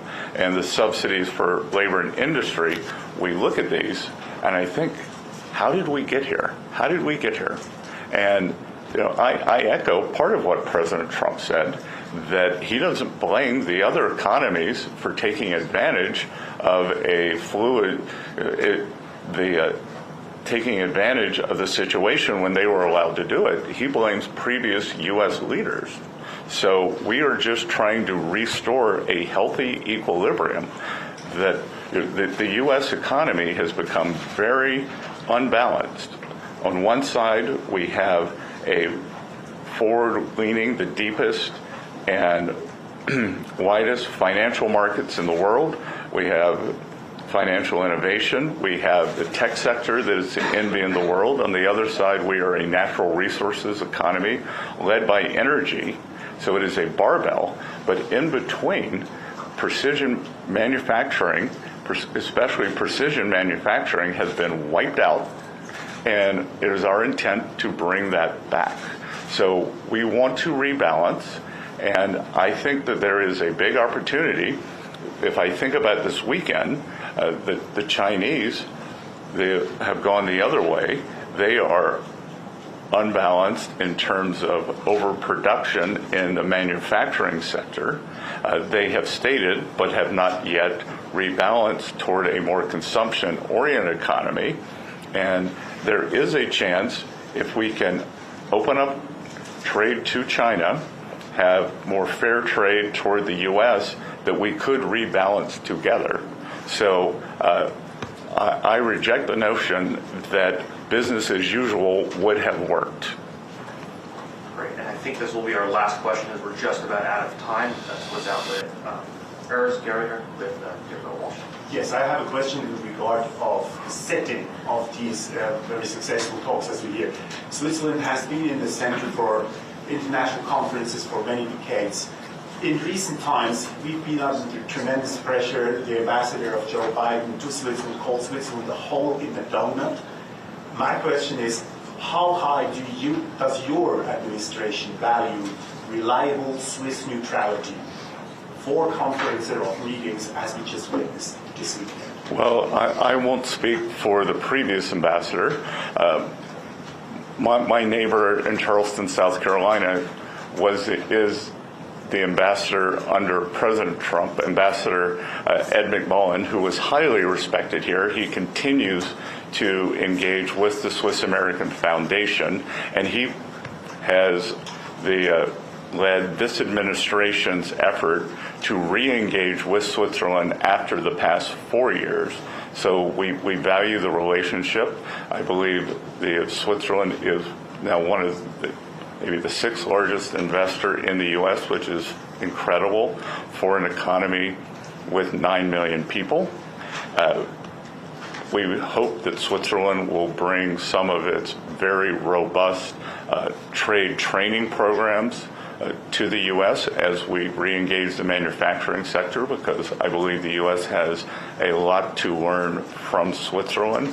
And again, the UK and Switzerland have moved to the front of the queue for the trade deals, whereas the EU has been much slower. So we value that also. And I would say, with respect to the negotiating dynamics, and this may not seem important to those not involved in this, but the atmospherics provided by the Swiss government were incredibly conducive to the conclusions we had this weekend.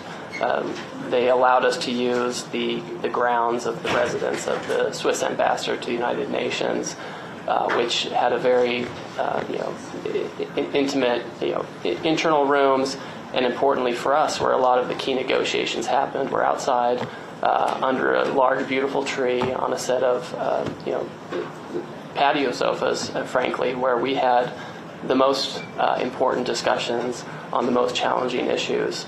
And having this setting, as opposed to, no offense to the Intercontinental, which has been great, as opposed to a sterile hotel conference situation or conference rooms, I think let us develop a personal relationship with our counterparts and lead to the successful conclusion we had. Great. Thank you so much, everyone. I think that's it for us in time today. Thank you so much for coming out. And Thank you.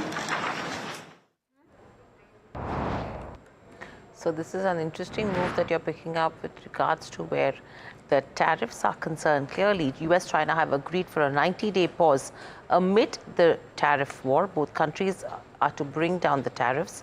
US is to cut the tariffs on Chinese imports to 30% from a 145% for 90 days, and China to cut tariffs on US imports to 10% from 125% for 90 days. And the mechanism for continued talks with China have been established, and US will continue a strategic rebalancing in the next 5 to 6 industries, and they will be working on reliable supply from allies on those as well. Overall, they want China to be more open to US goods, and there could be a possibility of some purchase agreements as well. That's the word coming in there. And what's interesting over here is the chemical industry in terms of India. Overall, stocks, Varsha, like UPL, Deepak Nitrite, Aarti Jubilant, the word on the street was the moment a trade deal is struck between US and China, probably it could be a deterrent with regards to Indian chemical companies as well as pharma companies. You're not seeing that kind of a negative reaction that's coming in terms of chemical companies, especially. What's the reason for that? So basically, Hiral, if you see, the tariff which has been announced right now is 30%, which has reduced to 30%. While if you see for India, tariffs on India is still lower at 10% versus China at 30%. So one key positive to that. Now, if I were to pull out the stock, you see PI Industries, you see UPL and Jubilant Ingrevia, all three stocks are actually buzzing on that. Even I think whole chemical sector would be buzzing, but these three stocks are buzzing now because what are the key molecules this US imports are made by these three companies. So you have PI Industries, wherein pyrosulfan, which is one of the herbicide, is one of the key products for the company, and PI benefits significantly due to superior cost structure that the company has, and no other player produces 5,000 tons of a single large complex molecule that PI does. So one thing is that. On the UPL, if you see, if you can just pull out this UPL, it has come bit down, but it was up almost 3.5%, because the key molecules in the US include some of the herbicides which is produced by UPL, and with tariffs on China now, UPL will actually become more competitive versus China. One thing is that, and lastly, Jubilant Ingrevia is the only non-Chinese, pyridine manufacturer globally, which is expected to gain. So these are all the three stocks which are expected on the back of this. But viewers, time for a quick break. Don't go anywhere. Stay tuned to NDTV Profit.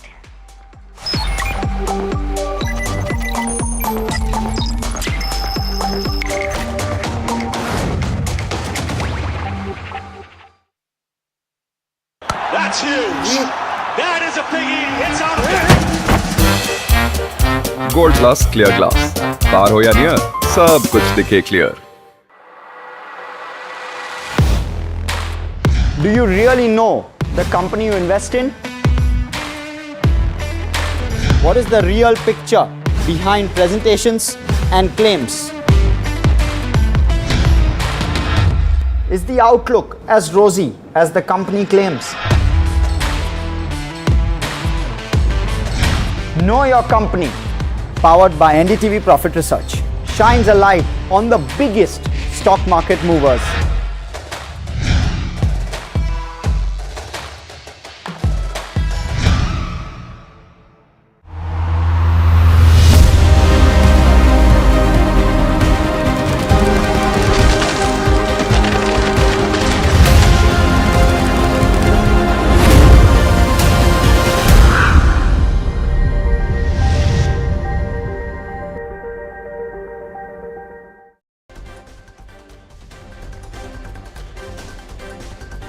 Market surge as global headwinds wane. Border tensions with Pakistan ease, as well as US and China agree on a trade deal. Benchmark surge over 3%. Nifty IT gains over 5% in trade. Defense stocks continue to remain strong due to heightened investor interest following the success of Operation Sindoor. Axis Cap remains bullish on BEL, says recent Indo-Pak conflict shows company's product reliability.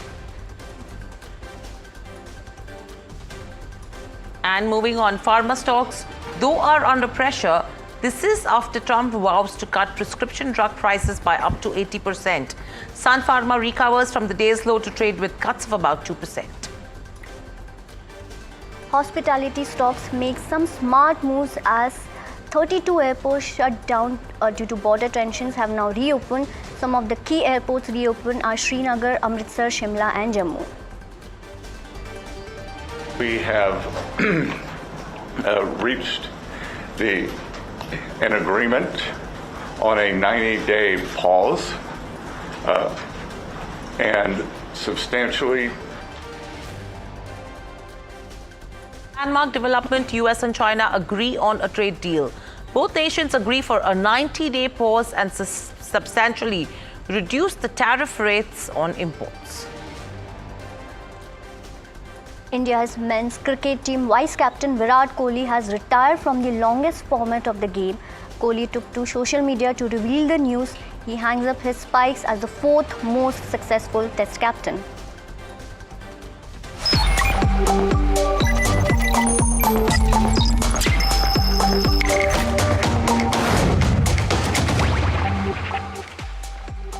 Welcome back. You're watching Profit Buzzers. Let's quickly pull up a Seagel India on the screen and see what the counter is doing in trade, because the stock company has reported numbers, 3% up move. Clearly, the gross margins have declined, and this is on the back of high cost of construction. EBITDA margins have contracted on the fall in gross profit as well as higher other expenses. And they're expecting to reduce dependence on highway projects segment gradually. The outlook in terms of forward-looking is also pretty strong from here on. But let's welcome in Ramneek Segal, MD at Seagel India. Welcome to the show, Ramneek, and a pleasure to speak to you as well. My first question coming to you is, overall, if you see in terms of the quarter gone by, yes, there is some bit of pressure in terms of operationally. Profits have dipped as well. What's the outlook looking like from here on if you have to look at FY26?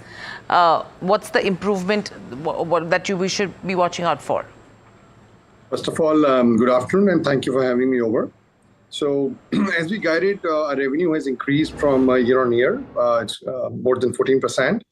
And we backed more than 5,000 crore of projects. We guided about 5,000. We got it around 5,500 crores. We have already quoted for projects, new projects worth 17,000 crore.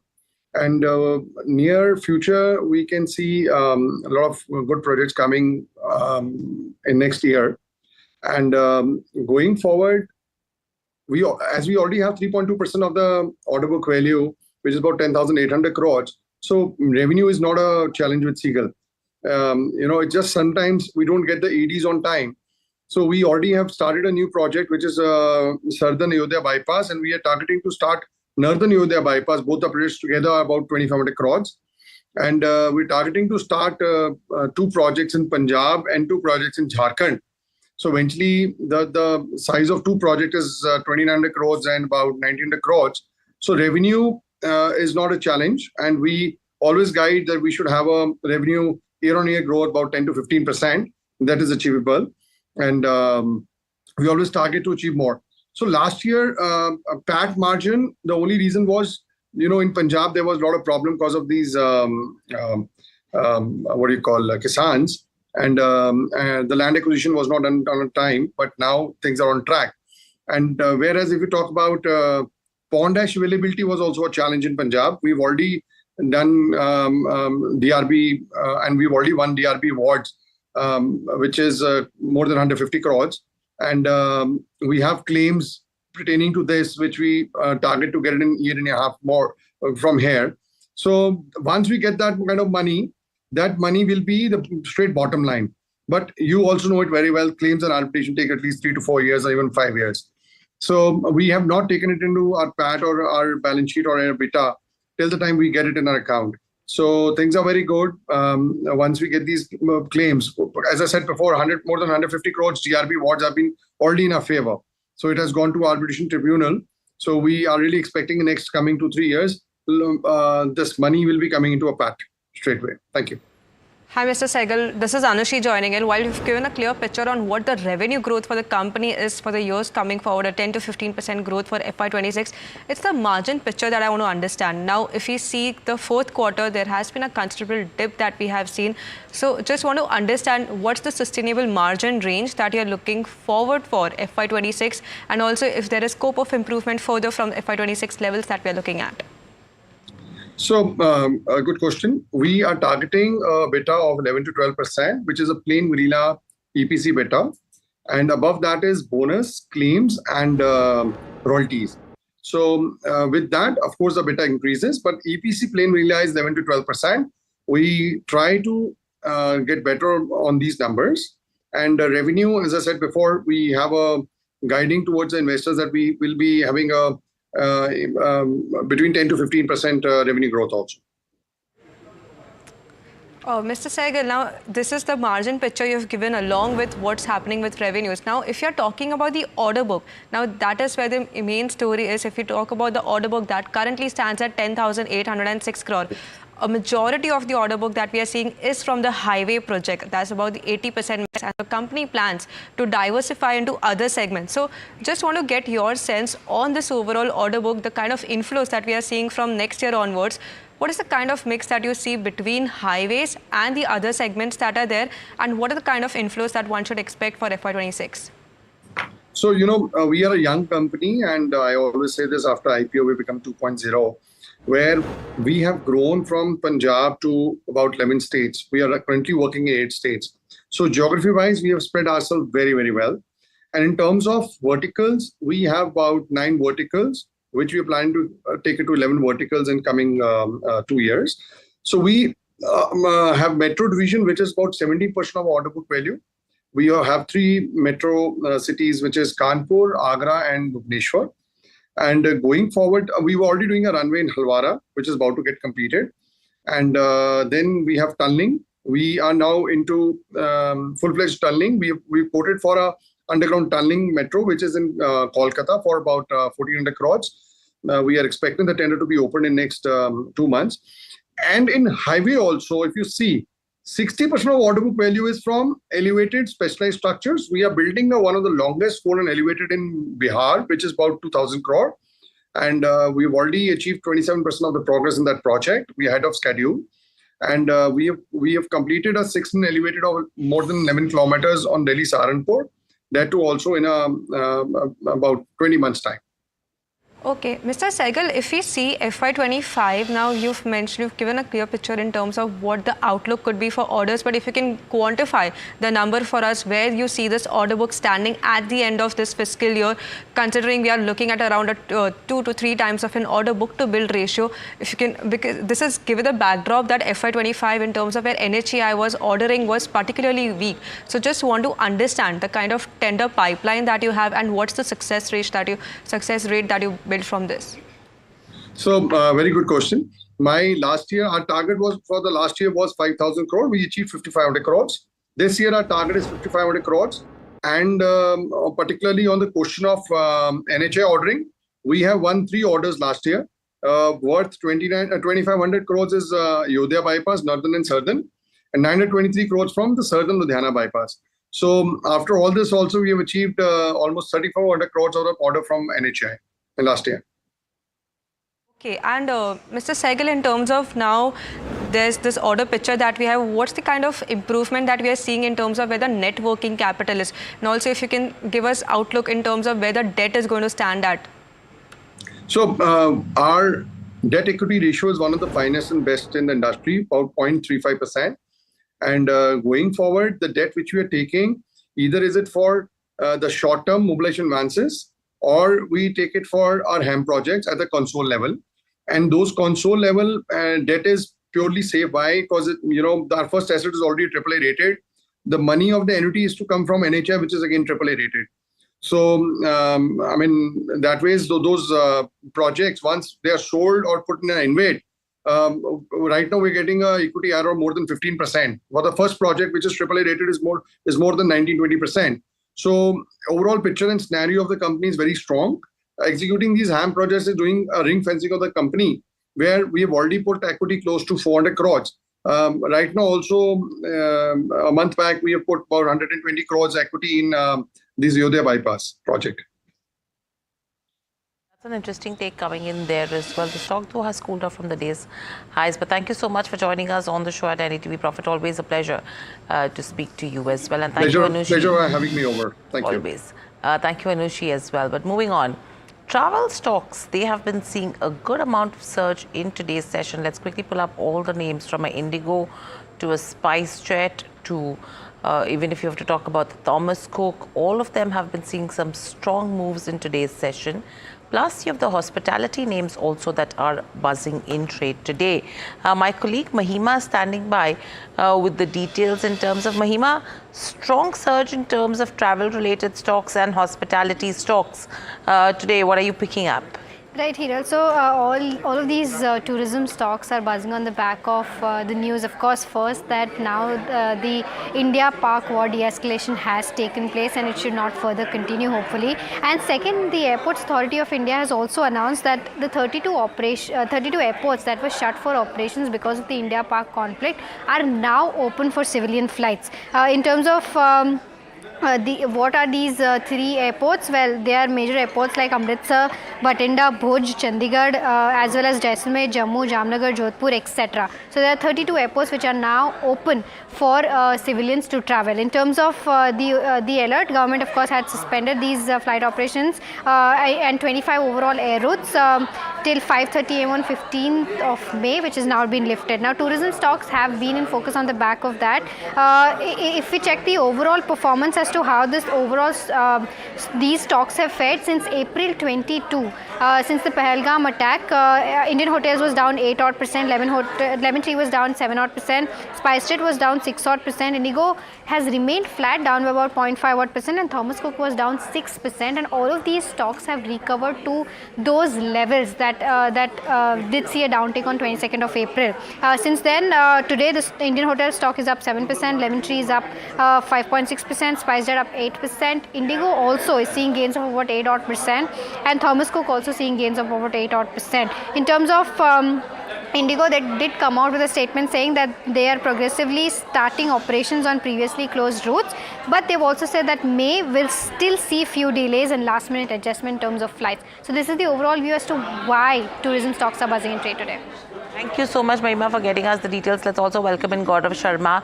Gaurav, apologies to make you really wait, but you had some breaking news that we had to cover as well. But if you have to look at all these tourism-related companies which are seeing a strong move in today's day of trade, any topics where you're seeing a momentum buy? Yes, hi, good afternoon to you. Good afternoon to all the viewers. So yes, after all these recent developments, things are settling down, and rightly mentioned, stocks like Indigo, stocks like tourism-related hotel stock, maybe EIH hotels, Lemon Tree, ITC hotels, they are looking pretty attractive on charts and for business as well. Now it looks that the hotel industry will have a normal summer season ahead. Right. Even, Swiggy Q4 results, paint a grim picture as net losses soared to over 1,000 crore. Now, the company's losses have also widened. So, any view on that, on Swiggy? I've not tracked Swiggy off late, so I won't be able to comment on their results. Okay.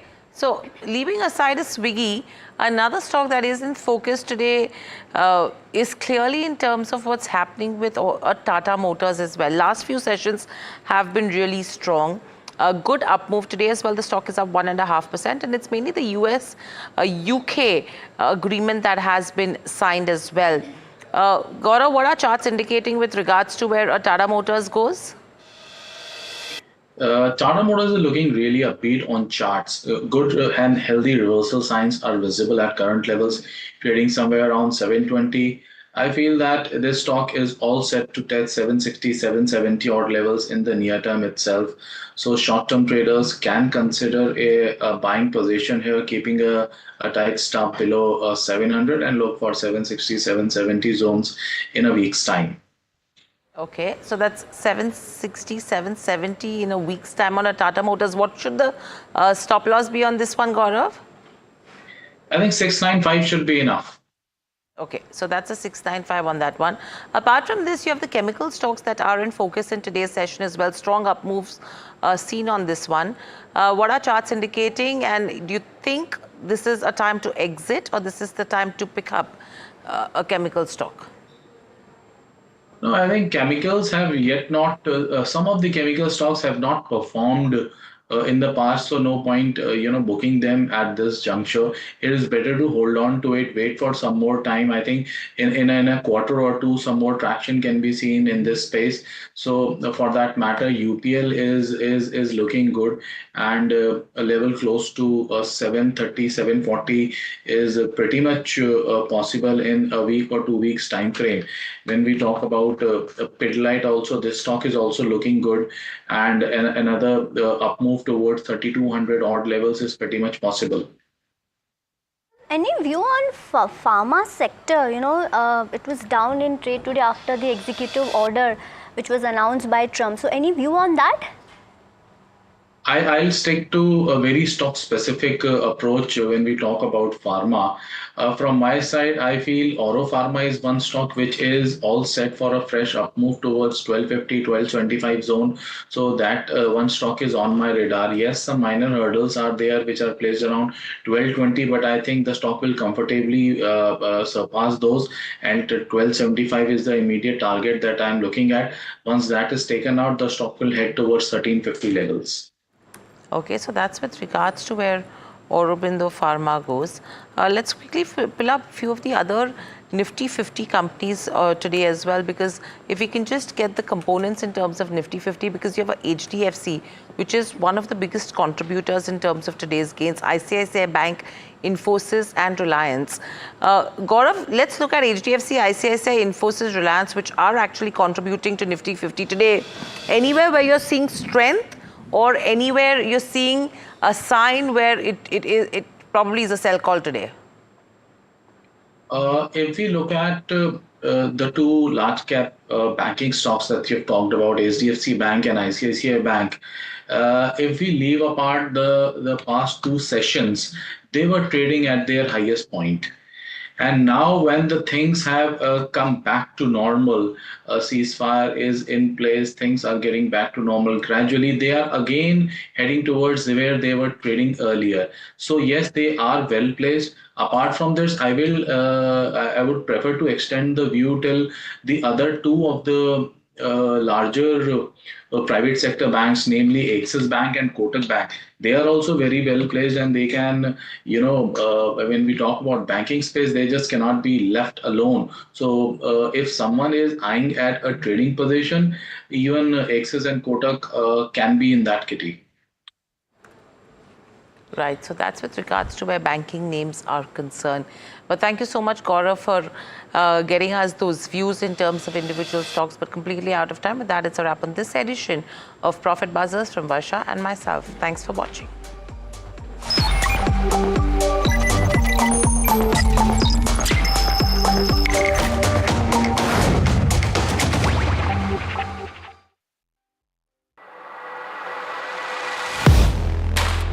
Do you really know the company you invest in? What is the real picture behind presentations and claims? Is the outlook as rosy as the company claims? Know Your Company, powered by NDTV Profit Research, shines a light on the biggest stock market movers.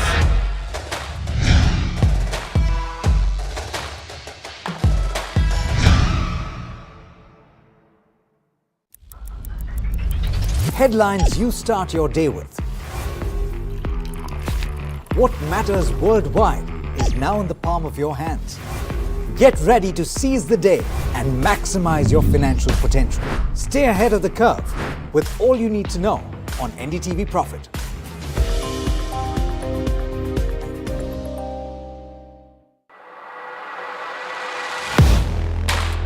Do you really know the company you invest in? What is the real picture behind presentations and claims? Is the outlook as rosy as the company claims? Know Your Company, powered by NDTV Profit Research, shines a light on the biggest stock market movers.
Hello and welcome. You're watching Top Trades on NDTV Profit with me, Somit Sarkar, and my co-host Puneet will join in sometime.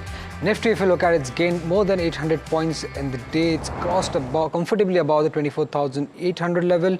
This is the highest single-day jump that we have seen in the last 11 months. Now, if you look at the top sectoral gainers in trade, it's the Nifty IT, which is up 6%, Nifty Metal, which is up more than 5%.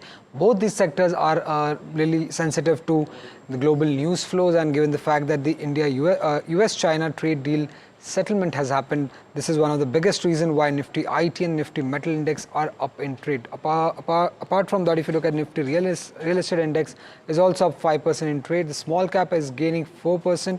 On the losing side, it's the Nifty Pharma, which is down in fact just flat in trade. Now there were multiple negative news flows when it comes to the Nifty Pharma index related to the pharma tariffs that could come in, and that was one of the major reasons why the Nifty Pharma index, despite the positive news flows in the market, is just flat. In fact, apart from that, if you look at all the other sector indices that have been gaining in trade, right, Puneet? Well, definitely, and we've seen some auto names, some EMS names also, which are very highly traded also trading in European. Let's pull up a Dixon Technologies first in the EMS space. That's seen a 6% move starting the trade. It's subsided a little bit to 4.6%, but largely trading in the green. And these are a lot of names which are not really backed by the news flows, as you mentioned, Swami, but up in trade today, we've seen something like an Avalon Tech as well, up almost something like a 9%. Sirma SGS is up 12%, Centum Electronics is up 8%, and PG Electroplast, which is expected to come out with results today, is up 7% as well. So largely a very positive move seen across some big names. A couple of names which I want to highlight in the auto pack as well. One is JBM Auto. Let's pull that up as well and see where it is in trade. Up almost 12% now, seeing a lot of positive moves. A couple of other names like Jupiter Wagons, Balu Forge, Force Motors, all seeing really heavy moves on the positive side as well. And let me go across to Gaurang as well first. Gaurang, we've seen a very positive up move today in the markets. Nifty is also comfortably above that 24,500, 24,700 mark. How are you seeing the market in this current context? Well, thank you so much for having me on the show. Good afternoon to all of you all. I think it's a two-edged positive trigger in terms of the markets.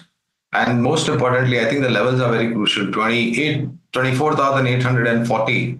24,800 was seen as a huge hurdle. We have tried to cross this many times in the past, but were unable to do that. Today, given the kind of positivities, both from the border front as well as from US-China, smoking the pipe of peace for 90 days and reducing the tariffs from highest level to the bare minimum level is driving the positivity in the sentiments.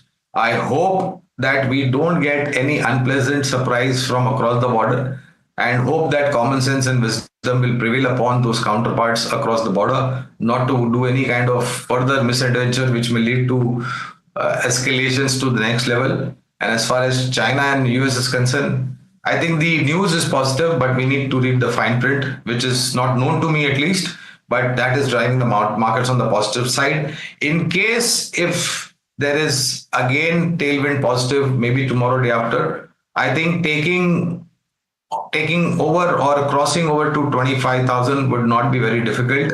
And if we are able to do that, then I think we should watch out for next 25,000 plus levels on the Nifty spot. Right, Gaurang. Just one question. If you look at the overall sectoral indices, is the Nifty IT and the Nifty Metal Index, which has been gaining, in fact, the top sectoral gainers in trade. Is it because both these indices are sensitive to global news flows and trade wars, and given the fact that US-China, there has been a settlement now at around 30% tariff rate? Is that the major reason why both Nifty IT and Metal Index is outperforming the entire market?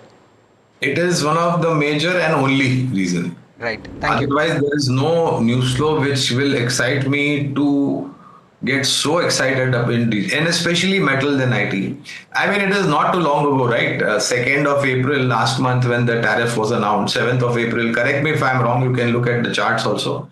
7th of April, we were sub 21,800 on the Nifty spot. And it is just 1 month plus 5 days, we are at 24,800. We have crossed over 24,800.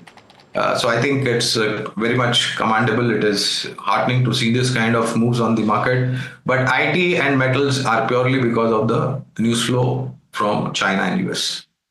Got a view, Gaurang, but defense stocks are continuing the strong gains today, which is of course fueled by the heightened investor interest following the success of Operation Sindoor and broader geopolitical developments, which is driving the momentum in the sector as well. Let's turn to Anushi now for some insights as well as what the market is expecting in terms of investor sentiment as well as the key behind the up move in these particular stocks. Anushi. Right. In the previous few sessions, we have seen strong up moves for the defense index back, and this is again on the back of a lot of sentimental interest, considering what this could mean for the order pipelines of some of these major players that are there. Now, if you look at the Nifty India Defense Index, has been up over 15% in this last 1 month period. If you also take the year-to-date return, it's 9% of a surge that we are looking at so far. Now, what's fueling this rally, as we've mentioned about successful Operation Sindoor, that is one of the reasons why these defense stocks are in focus, but it's also about the geopolitical risk that have boosted this defense spending that we are looking at. Europe defense spending has also seen a boost this quarter, so there are a couple of other factors also. Robust order book visibility is leading to some of these strong revenue growth projections forward for some of these counters which are there. If you talk about the current valuations that are almost at the levels of 50 times as compared to a 5-year average of 37 times that we are looking at. But let's also understand what each of these companies do and how they are important for the Indian Armed Force, which are there. Firstly, let's talk about Idea Forge. Now, they are involved, they are one of the drone manufacturers involved with key products like Switch UAV, that's unmanned aerial vehicles, Netra V series, along with something like a Ninja UAV. Now, if you talk about what Switch UAV is, this is used for long-range surveillance as well as military mapping. The order book of this company stands at the range of 13.6 crore. This is as of the March 25 figure that we are looking at. A key company in focus has been Bharat Dynamics. Now they are involved in manufacturing some of these guided missiles and allied defense equipment which is there. They're also involved in unmanned aerial vehicles and have launched precision guided missiles. Some of the projects that they have been involved in includes the likes of Akash weapon system, that's a surface-to-air missile, along with something like Astra weapon system, that's air-to-air missile. So Bharat Dynamics, important player in this field. If you talk about the order book of this company, that stands at the range of 18,800 crore as of the September 24 value that we are looking at. Next, moving on to the one of the only manufacturers in the aircraft space that we are looking at for the defense capabilities is something like HAL. Now, they have joint collaborations with Russian Sukhoi, that is Su-30 MKI that we are looking at. Along with that, even light combat aircraft, Tejas, and even the helicopters like Dhruv ALH, that's advanced light helicopters, and LCH light combat helicopters that we are seeing. So that is something that they have been focused on. They have been on high alert for air interception. If you talk about the order book of this company, that has seen a significant surge, 95% of a growth at the levels of 1.84 lakh crore. This is as of FY25 that we are seeing. Moving on to BEL now, Bharat Electronics, involved in manufacturing Akash Tir, advanced air defense control and reporting system. Now, they've been involved in manufacturing of radars, co-producers of the Akash missile system as well. So BEL is one of the key players in this operation size that we are looking at. Order book of this company stands at the level of 71,650 crore. This is again as of the March figure that we are seeing. Some of the other quick companies to talk about is something like a Zentech, which offers ammunition, bulletproof vest, designing and combat training solutions for the company. Along with that, in the recent update, the company also has acquired a controlling stake in Vector Techniques, which makes drones and UAVs, which is another field of interest that is with all the current developments that is happening. Total order book of this stands at the likes of 816 crore. And finally, lastly, talking about DCX system. Now, they are into cable harness, electronic parts and aerospace programs. These are some of the components which are used for radars and missile systems. So one of the important players here as well. Again, if you talk about other players, they are also an Indian offset partner for foreign OEMs that are involved in supplying defense equipment.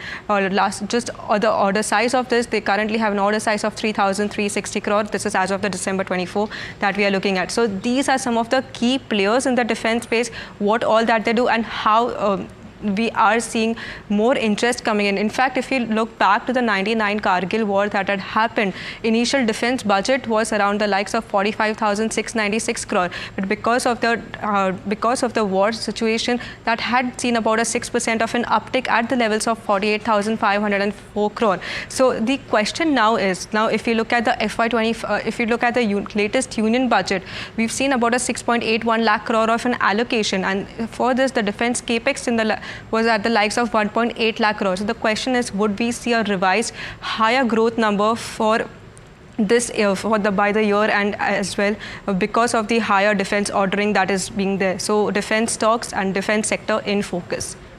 Well, thanks for that, Anushi, for giving us that comprehensive lowdown of some of the key defense companies in trade. Gaurang, let me come to you. We've seen stocks like, HAL largely been trading in the 4 to 4,500 zone.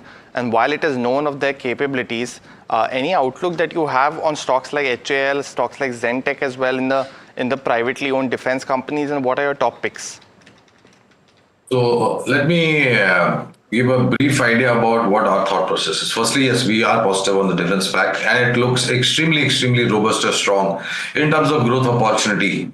My only request is don't look at defense from 1 year, 2 year. Look at defense with a time horizon of 3, 4, 5 years. If you really want to make meaningful returns out of your investment in it, and that's the reason why I say this is because these companies make very complex products, high technology, very precise. You can't afford to go wrong. Once you get the approval of a prototype, that's when you can start making mass scale production. That prototype has to go through various stringent tests at different levels.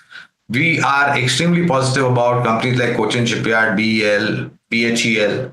Having said that, these are not recommendations, but a view on which are the other companies which can benefit in the long run. Hindustan Aeronautics, Bharat Dynamics, Musgaon Docks, Garden Reach, BEML.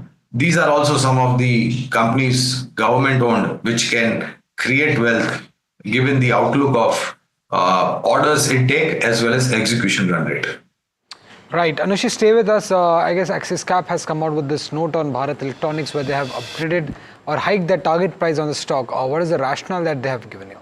Right. So as you've said, Axis Capital on Bharat Electronics have maintained an ad rating and have the target hike the target price to 335.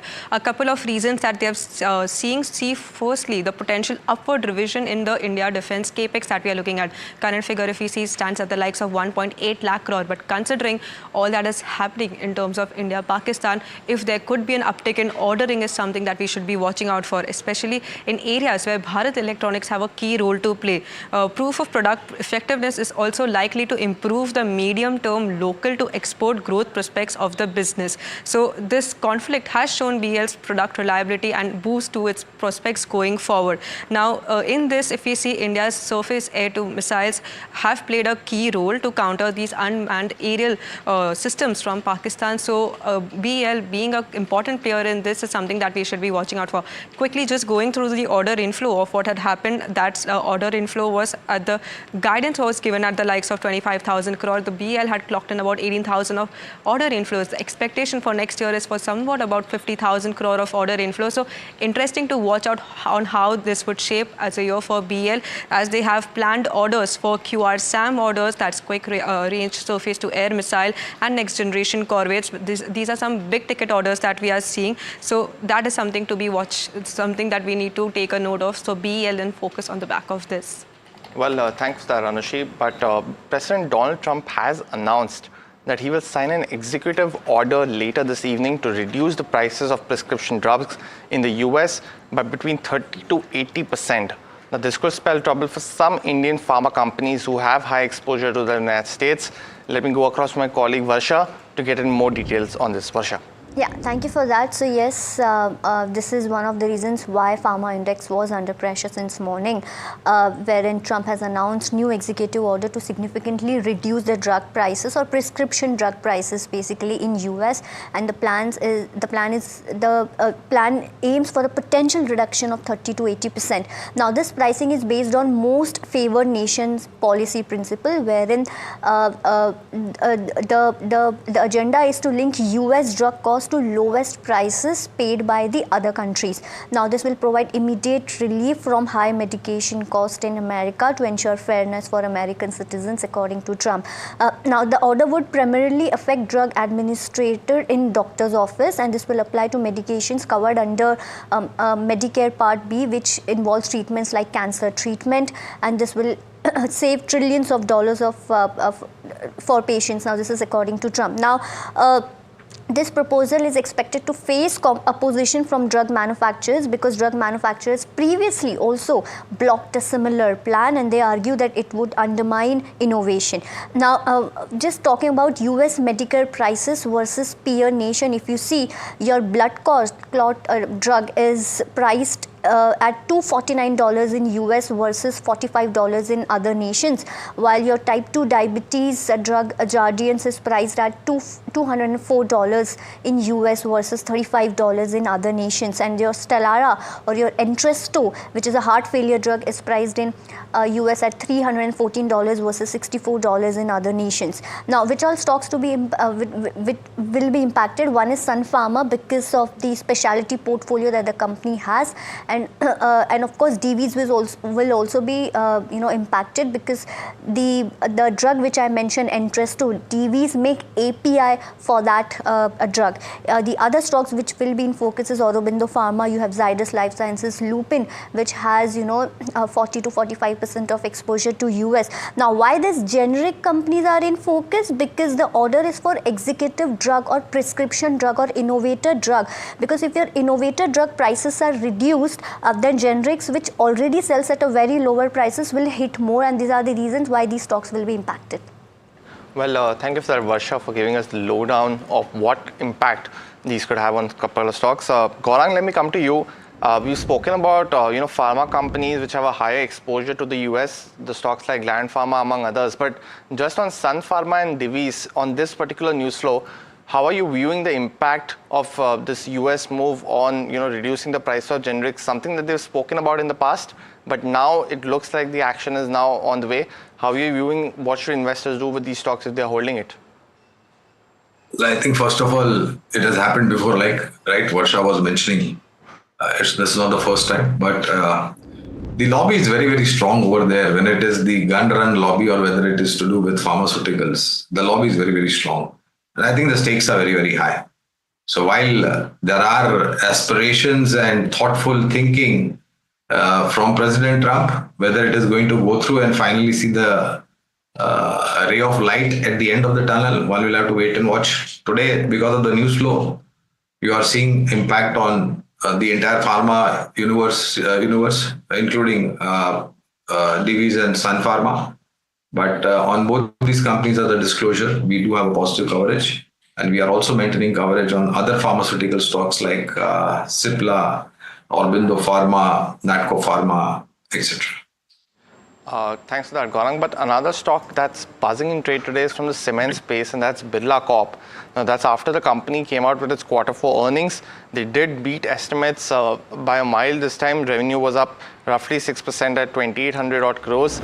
There was versus estimates of 2,600 crores, but both on the EBITDA and margins as well as the profits, it's come in much higher than estimates. EBITDA has come in at 19% versus estimates of 15%, and the profits is actually up 32%, coming in at 257 crores versus estimates of about 132 crores. So almost an 80 to 90% bump up from what Bloomberg estimates were, and that's largely because of the company's realizations as well as pricing in this particular quarter. Realizations are up 8% on a quarter-on-quarter basis. That's a big and major surprise for most brokerages. The premium cement share has also increased to 59% compared to 55% in the same time last year. We've also seen that while the prices had fallen by 11% the first 9 months of FY25, for the full year, it's estimated to be roughly 4 to 5% lower. And that's still a positive because in the Q4, we've seen multiple price increases from multiple players actually across India. And that has helped boost the realization this particular quarter as well. Apart from that, the market is positive on the company's capacity expansion plan as well. They have approved increasing capacity by roughly 2.8 million ton per annum. And that will be in Gaya, Bihar, which will be in a phased manner that they mentioned over the next 4 quarters. They've also approved an additional investment of roughly 4,335 crores. That will be for setting up the production capacity and increasing it to 27.6 million ton per annum from roughly 20 now. So stock really positive on its Q4 earnings as well. Gaurang, we've seen the cement pack be largely, the first 3 quarters were nothing to talk about. But we've seen a strong reversal in Q4 for most, led by pricing as well as higher realization. Do you have any kind of strong picks in terms of the cement space and any view that you have on Birla Corp as well? So there are multiple picks across small cap, mid cap, large cap. We at Geojit Investment are extremely bullish, and this is one sector that is not very often spoken about or recommended. But we see, very strong ground level green shoots for the cement sector. First of all, I think the input cost has come down, which will give a boost to the profit margins. Second is consumption of cement is going up. Third is we are likely to possibility to see one more price hike in cement bags by the time we end this year. And this is one sector which remains isolated or insulated from external shocks, whether it is to do with tariff or whether it is to do with cross-border geopolitical tension that we saw. Ultratech, ACC, Ambuja are the three top pick large cap names. Shree Cement, Dalmia Bharat and Ramco are from the mid cap universe. And from the small cap universe, we like a company called Sagar Cement. Right. Well, Swiggy is another stock that remains in focus. The fourth quarter results paint a grim picture as net losses soared to over 1,000 crore rupees. In the quick commerce segment, losses have widened, forcing Swiggy to delay its break-even to the first quarter of FY27. Let's bring in Mahima with more details on what did not work for Swiggy in the fourth quarter. Right. So as you rightly mentioned, there are a lot of woes that investors are worried about in terms of Swiggy and its earnings. The stock also, it's been 26% down since its listing and down 50% from its 52-week high. In terms of the numbers, revenue is up 10%, but EBITDA loss widened to 962 crores versus that of 726 in the last quarter. And net loss also widened to over 1,000 crores versus that of 800 odd crores in the last quarter. Now, a lot of operational inefficiencies are taking place when it comes to Swiggy. High operating costs of Instamart are increasing losses overall. In terms of the company, it expects contribution margin break even by Q1 FY27, but analysts are expecting that this will happen by FY28 only. There is aggressive dark store expansion that they have taken this particular quarter, which remains as a deterrent, but the management has now come out and said that they will now slower the kind of aggression that they've taken in terms of adding dark store. They've added around 1,021 odd dark stores in FY25. In terms of higher customer acquisition cost, that is also going up, and that versus the competition is also going up. In terms of the overall gross order value for quick commerce, that is lower as compared to that of Zomato. Now, if we compare Swiggy and Zomato in terms of the overall gross order value for segments, in terms of quick commerce, Zomato stood at 21%, where Swiggy stood at 20%. But for food delivery, Swiggy is slightly better. It stood at around 17.6% versus that of 15.6% for Zomato. In terms of the food delivery business, it's enabled by around 5.4 lakh delivery partners, but this is lesser than that of Zomato. In terms of the overall cash flow metrics, also their overall working capital days has doubled almost, has gone to 50 days, which is on the back of adding higher dark stores and adding inventory to that. And lastly, in terms of the overall shareholding also, we have seen FIs selling their stake in Swiggy. It's come down from 6.2 to around 4.9, and DI stake has also come down from 9.3 to around 7.8%. So we have seen selling in that also, and of course 83% of Swiggy lock-in ends tomorrow, so that will also see some kind of selling in stock going ahead as well. So this is the overall view as to what's happening with Swiggy, and of course how Q4 panned out for the quarter. Right, Mahima, thank you for that explanation. Gaurang, coming to you on Swiggy, obviously the numbers were not that great, even when you compare with the previous quarters, compared with analysts or compared with Zomato. But how are you looking at Swiggy at the current juncture, and are you also concerned about the fact that nearly 83% of its shareholding will be coming out of lock-in, and most of them, the FI investors, are sitting on handsome gains? So are you expecting some selling pressure to happen here? Selling pressure will definitely happen, and this happens to all the stocks that get listed. It is not only limited to Swiggy, my friend. So as and when the lock-in period expires, all those who want to book out will come. That will lead to pressure. Yes, definitely it will lead to pressure from short to medium term till the time we see that supply getting digested by the market. One of the main reason for the disappointment on the number was because Swiggy has been one of the biggest competitor to Zomato. As a disclosure, I think currently it is below the IPO price, if I'm not mistaken. Correct me if I'm wrong. So during the IPO time, we had come out with a subscriber recommendation for the IPO. There are large number of competition that is going to come into this quick commerce segment, and that could impact short to medium term earnings. Yes, definitely.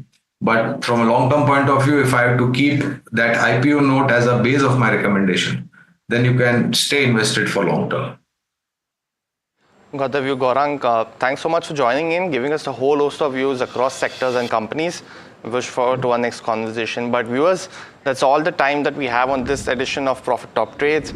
Stay tuned to NDTV Profit for more. India Market Close comes up next.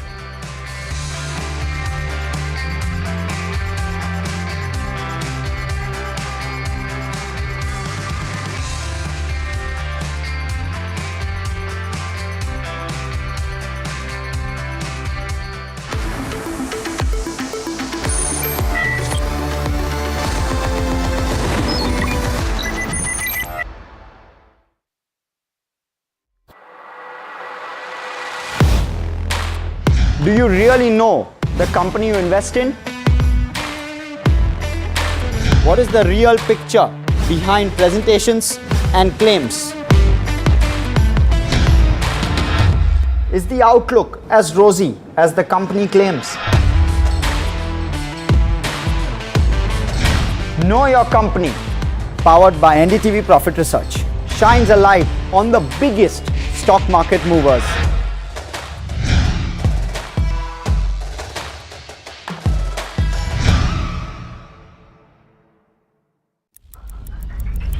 Headlines you start your day with. What matters worldwide is now in the palm of your hands. Get ready to seize the day and maximize your financial potential. Stay ahead of the curve with all you need to know on NDTV Profit.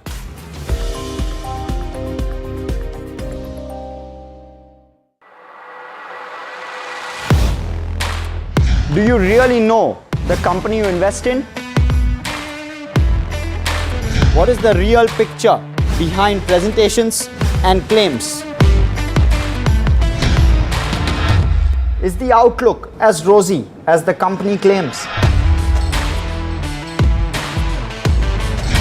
Know Your Company, powered by NDTV Profit Research, shines a light on the biggest stock market movers.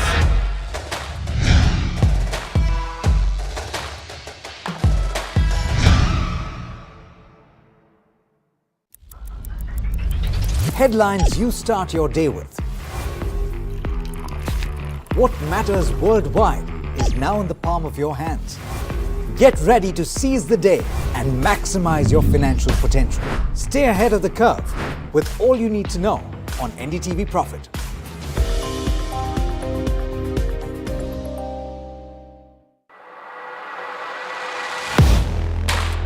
Do you really know the company you invest in?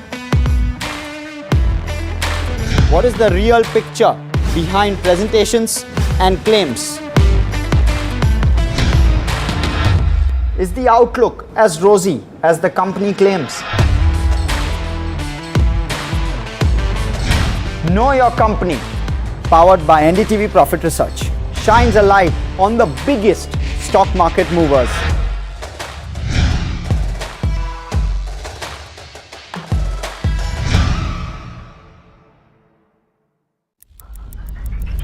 Headlines you start your day with. What matters worldwide is now in the palm of your hands. Get ready to seize the day and maximize your financial potential. Stay ahead.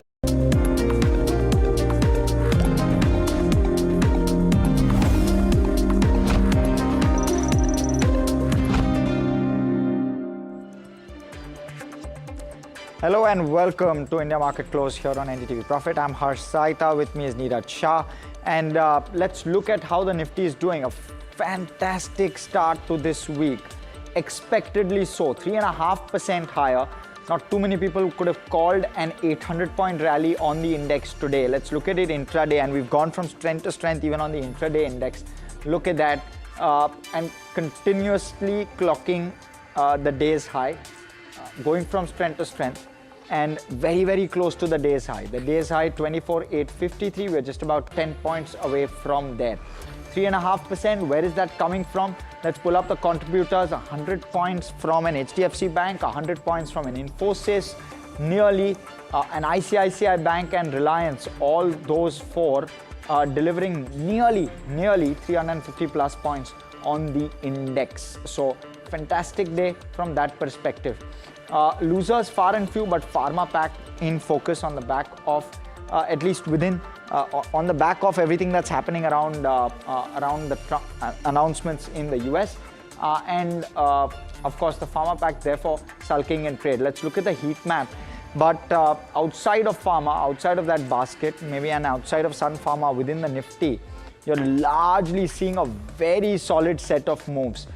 Starting off with an Adani and an Infosys.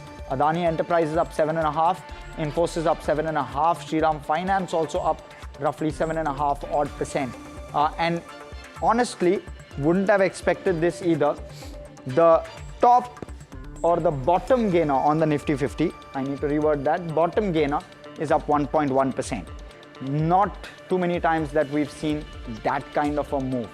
IndusInd, Sun Pharma, totally divergent of the market and completely likely justifiable reasons why that is so. Now, I want to quickly look at also the sectoral heat map. And again, no surprises, but a few will really stand out. Nifty IT up 6.5%. Nifty Realty up 5.5%. Metals up 5.5%. So zing in all of those sectors especially. But outside of that as well, when you're looking at the PSU banking index, 3+% higher. You're seeing consumption up 3%. You're seeing auto up 3%. You're seeing the bank Nifty up 3%. So even outside of those, there's been very strong moves across sectors. In terms of the breadth, before I hand it over to Neeraj, look at the advanced decline. Extremely strong breadth that we're seeing. 2,100 advances to just about 125 declines. Certain pockets where you're seeing pressure, including Pharma, we did see that. But Neeraj, outside of that, broader markets?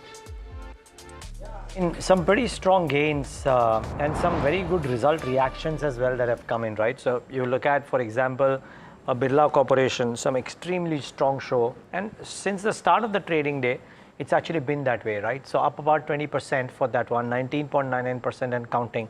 So really strong show put up by that one.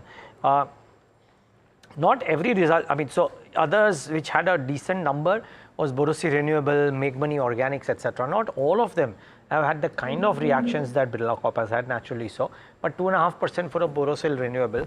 Make Money about 7% is still doing a lot better. Its strength in HFCL at 10% higher, about 81 rupees, so that is doing okay. CE Infosystems had a good quarter and up about 9%. And the IT strength is showing in the way a lot of individual stocks have done. So for example, Naukri or InfoEdge, you don't normally see this one being so active. That's up about 9% in trade. So pretty strong showing. Want us to talk about losers? There will be very few out there. It's a day that belongs to the gainers, and therefore you'd be happy with that. Okay, Vishal Malkan joins us. Vishal, how are you trading the markets currently? Are you taking any positions at the current point of time?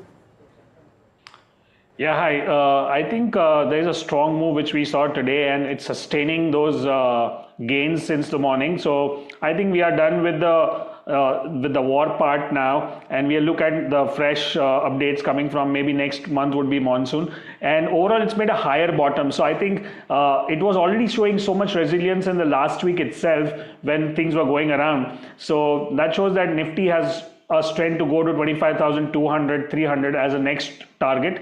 And maybe a few days we can look at that target coming soon. So in light of that view then, Vishal, what are the trading ideas for this afternoon? Yeah, I'm looking at financial sector as one of the strongest sector, and you can see that Bank Nifty is showing that strength along with all the financial stocks. And the first one I would go with a PFC, which is Power Finance Corporation, with a stop of 400. I'll take a target of 435 and 445 in the next few trading sessions. Very interesting. Vishal, curious to know with regards to the IT pack. Harsh, I think maybe your mic has a bit of an issue, so we'll just try and get that sorted. But Vishal, the other question that I have is the kind of gains that IT is made today, right? Serious gains. I mean, sometimes you can see the index going up 5-6% as well, but it's very rare that you see stocks like InfoEdge being up 9-10%, and some very strong moves here. So one, what's the view on the IT index per se? And within that, what are the stocks that you are figuring out? I think they were the most like beaten down sector in the last few months. If you see IT sector while markets were correcting, and when we had a good bounce in the last few days, they were the least to perform. But today they have shown great strength. They are leading from the front, and all the good names are doing great. But my favorite right now would be Bsoft because it's still coming out of that base.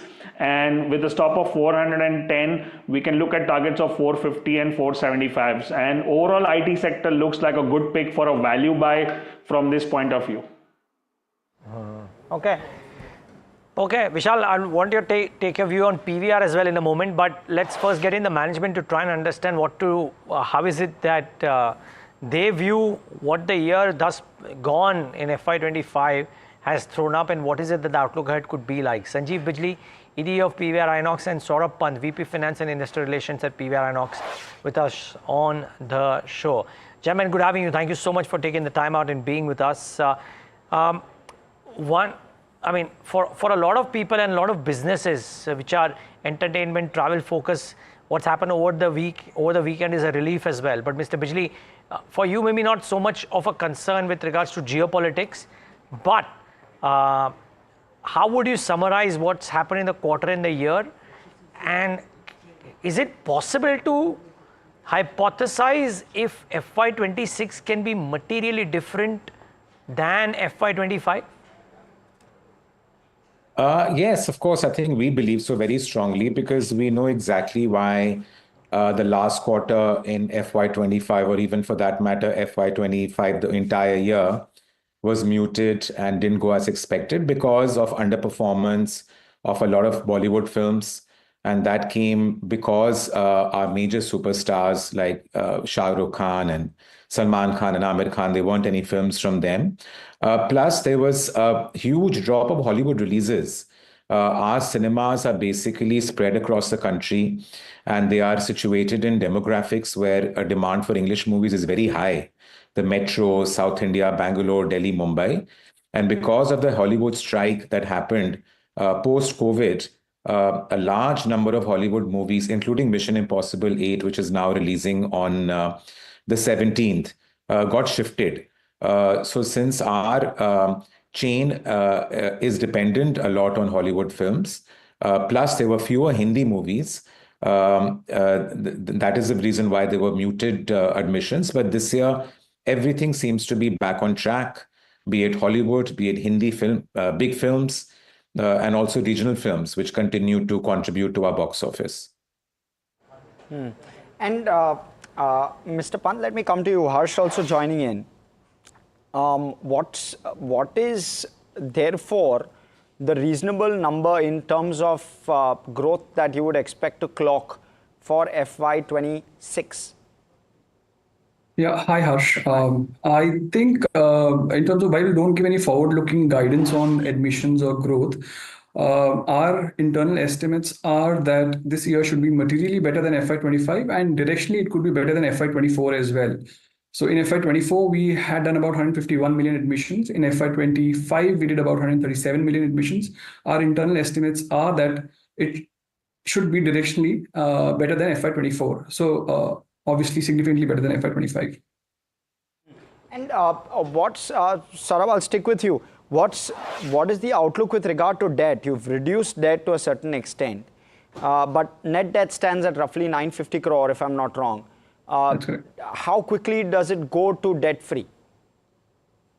Yeah, so I think at the start of the year, the management had decided 4 key priorities, out of which one was to deleverage the balance sheet and make it stronger. I think we have managed to, even in a year which had certain headwinds with regards to content, we have managed to reduce debt from where we were in FY24.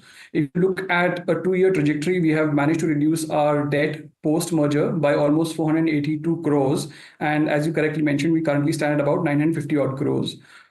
So I think going forward, while again, we do not want to give any guidance, but the endeavor is to deleverage the balance sheet as quickly as possible. And if the content lineup is as strong as it appears to be on paper, I think that should happen pretty quickly. Okay. Mr. Bijli, just one question around whether the nature of the business or the model changes because the nature of the viewer and the options available are much more, let's say, than maybe 10-15 years ago. So when I look at the outlook, there's a capital light model, 101 screens signed under that model, expected to come over the next 12 to 24 months. Is this a company like yours, which is a leader in this space, trying to do things differently so they in order to manage balance sheet and cost pressures in what has become a difficult to predict business?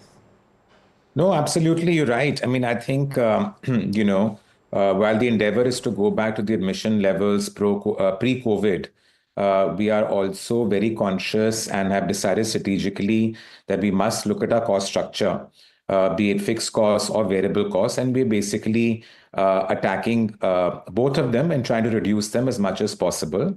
And as far as the capital CapEx is concerned also, towards building out new screens, we still believe we need to build out new screens. We are not stopping growth because there are many markets in the country, especially tier 2, tier 3 cities where we are getting incredible locations and incredible opportunities to open a multiplex. But we want to reduce our CapEx intensity by following these two models. One is the FOCO model, where, of course, the developer believes in the brand and our management capabilities and is therefore ready to invest 100% investment into the multiplex. And the other is an asset light model, where we are sharing the cost of the fit outs. We've received overwhelming response on both these models from our developer partners. And it only goes to prove that they believe, the multiplex viewing experience, cinema, is still a very integral and important part of their developments. And B, they also believe in our brand and our operating capabilities to be able to put their money and let us operate it in the most efficient manner. So we're trying to reduce our CapEx intensity, but at the same time, very committed to increasing the number of screens, and in order to safeguard ourselves from this volatility, which is coming from either consumer change in behavior or the way movies are performing. We are very, very strictly looking at all other costs and reducing them.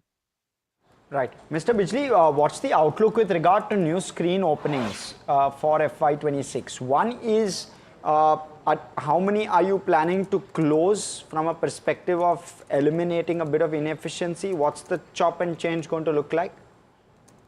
I think this year we're looking at adding 82 new screens. Okay. I mean, the beginning of this year in April, we already opened 20 screens, one in Noida, one in Jabalpur and Raipur, which also shows our commitment to open screens in smaller centers as well, where the demand is still there, and another one in Gurgaon. In addition to that, we're opening 82 more screens across the country, and some of them are in still our strategy, and our growth strategy is to look at South Indian cities where the demand remains robust for our business. Also look at smaller cities where they haven't really seen much of a retail revolution and a multiplex presence as yet. As far as number of screens that we need to close, we're still working on that. Of course, we are looking at a list of cinemas which are just not delivering anymore, either because of competition or the developments have become dilapidated and old. And we're working on that number, and we'll decide on that very soon. Right. And Mr. Bijli, what's the logic? So you are closing down certain screens which are underperforming. How do you judge which ones to close? Just give us that perspective.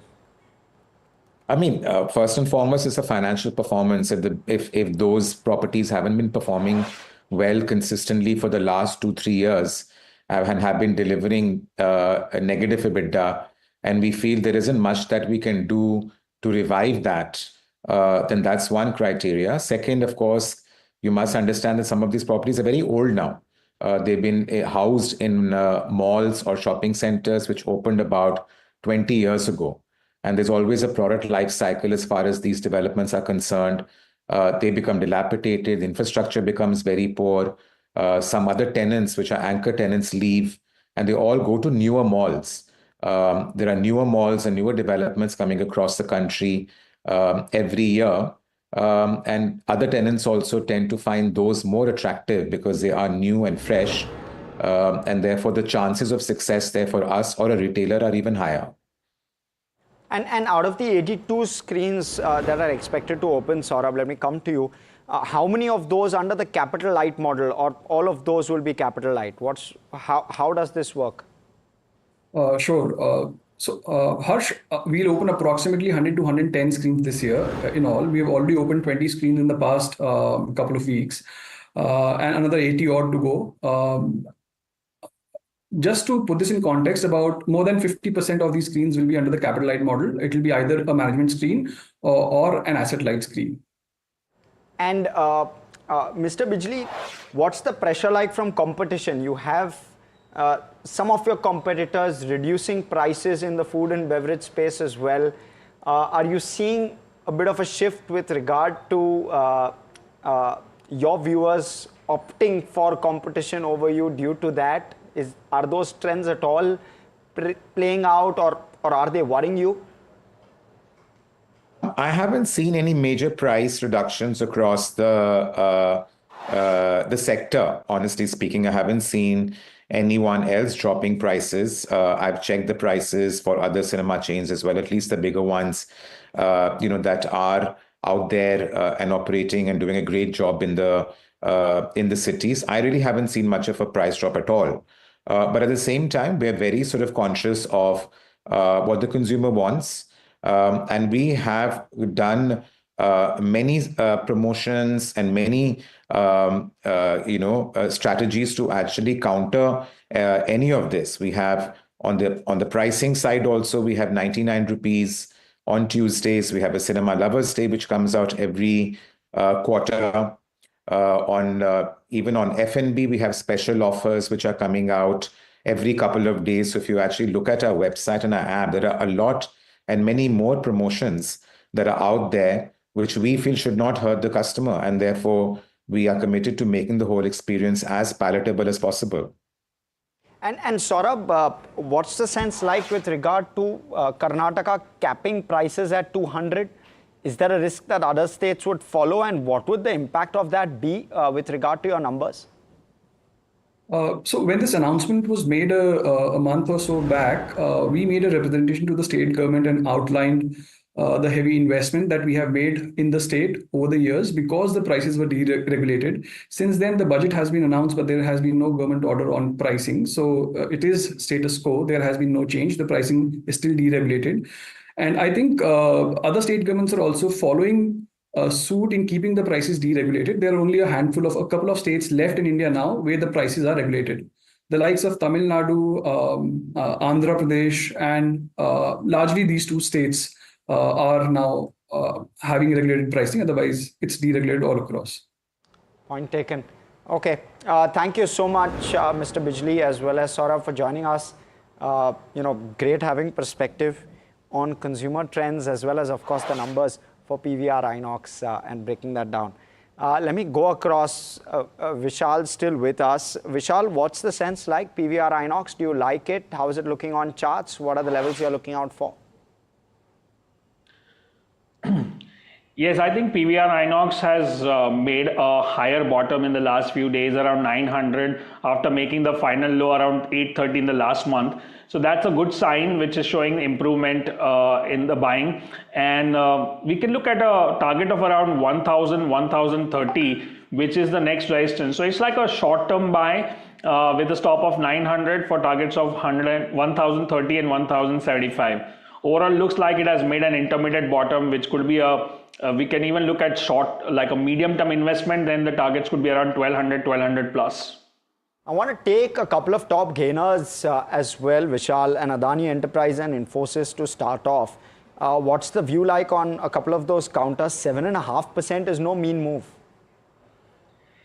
Yes, I think Adani has given a sharp move, which is it's like a gap up opening from yesterday's, which is the case with most of the stocks. But I would be slightly hesitant with Adani as of now because there is a strong resistance zone around 2480, which it has not crossed since almost last 4 or 5 months. So I would not buy anything going into a resistance because a resistance is a resistance till it does not get crossed. So I will avoid Adani as of now and wait for that resistance to cross. And compared to that, Infosys, which I think has given a great move. Only thing, I would be happy to buy this, but the risk reward ratio won't be in my favor because of the long candle which we are seeing today. So there could be some dip in the next couple of trading sessions, like a retracement around 1600 or 1590. That would be a good level to get into Infosys.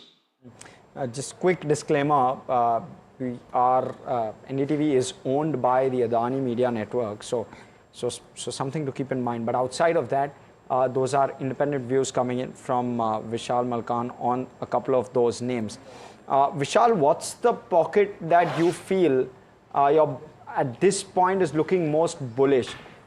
Is real estate one of those? Because the move today is extremely solid and we've seen some pressure, at least in recent weeks, on that index. Okay. I think the strongest pocket right now, as I mentioned earlier, is the financial services, and look at financial services and even to an extent some kind of private banks as well. And the second would be auto sector, where I think we have seen a good amount of beating, especially Tata Motors. It's coming out of that 700 level. So auto and financial services would be my top picks for this month. Okay, and what about IT, Vishal? IT, I would be very selective. As I said, the moves like Infosys, we need to wait for a retracement, but the stock like Bsoft looks very good at this level, which is also having a strong support around 400 since last few months. So Bsoft would be my best pick for IT. And what about the hospitality space? Because that's where you're seeing some big moves. Let's pull up an ITC Hotels, which is up roughly 8% odd. Not sure what an IHCL is doing, but let's quickly have a look at some of those names. East India Hotels, IHCL, Lemon Tree, Chalet. There you go, that's an 8.5% move. Indian Hotels also up 6% on Lemon Tree. Vishal, any of these names on your radar? Yes, I think Indian Hotel is one stock which I've been tracking since last couple of months, and that 700 level is very, very enticing because it's a very strong support on the charts and not broken since a while. And today, yesterday also it made a bottom around 700, and now it's 775 approx. So I think that's a good stock for not only for short term but also for a long term investment, looking at targets of 850 plus to 900 in the next couple of months. Okay. Now, the other one that's in focus is Raymond. Raymond's demerger, real estate and engineering business, set for the 14th of May. Shareholders to get 1 share of Raymond Realty for every share of Raymond Limited that they own. Somit's here with the details of that demerger and what to expect. Somit.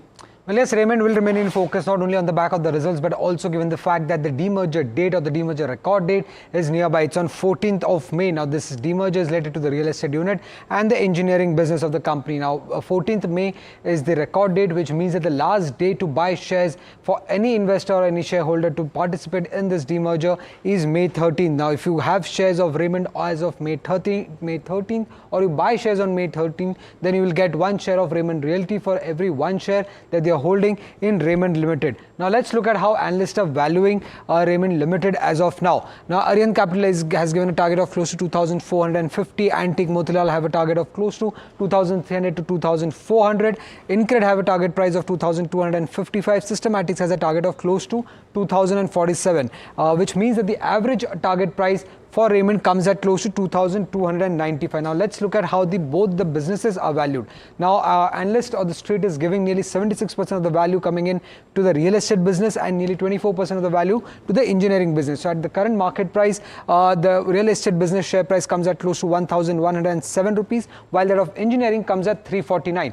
But at the target price, the real estate business is valued at close to 1,744 rupees and the engineering business is valued at close to 551 rupees. So clear upside of close to 50 to 55% that could come in this demerger. Now when it comes to the real estate business, let's look at the outlook. The Raymond real estate business owns around 100 acre of own land bank, which has a revenue potential of close to 25,000 crore rupees. Apart from that, they have multiple joint development and the revenue potential from these JDAs is close to 7,000 crore rupees. Now they're targeting a growth of close to 20 to 25% on the booking value, and going forward their future expansion will be asset light based on on completely joint development asset is the going forward plan of the real estate business. And lastly, the real estate arm will be a net cash balance sheet as per the company that they had as per the company's guidance that they had given earlier.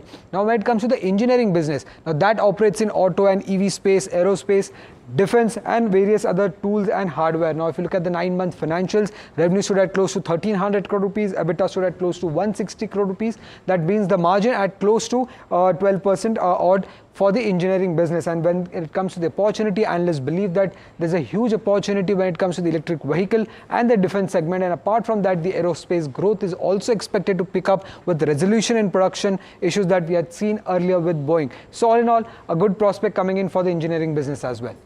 Very interesting. Thank you so much for that, Somit. Vishal, would Raymond be on your list?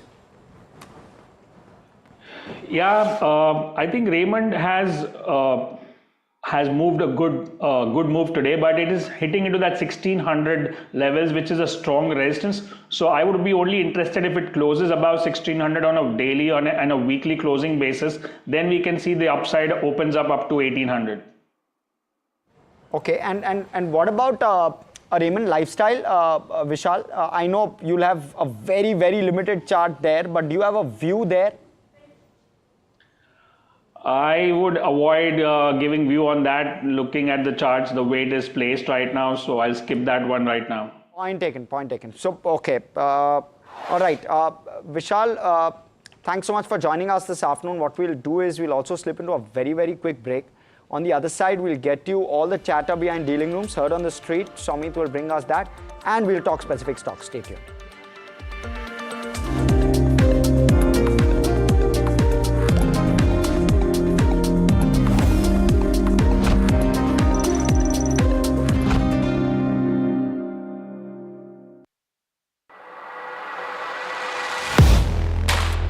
Do you really know the company you invest in?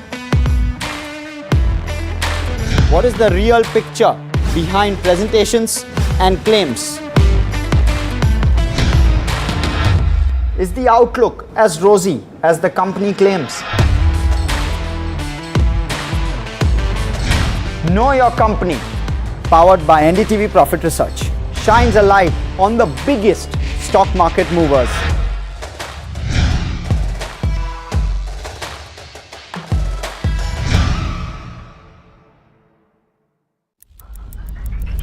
Headlines you start your day with.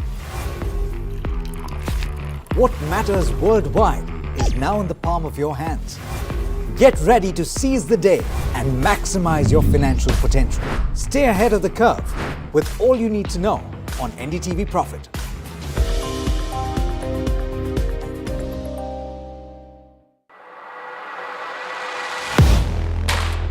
Do you really know the company you invest in? What is the real picture behind presentations and claims? Is the outlook as rosy as the company claims?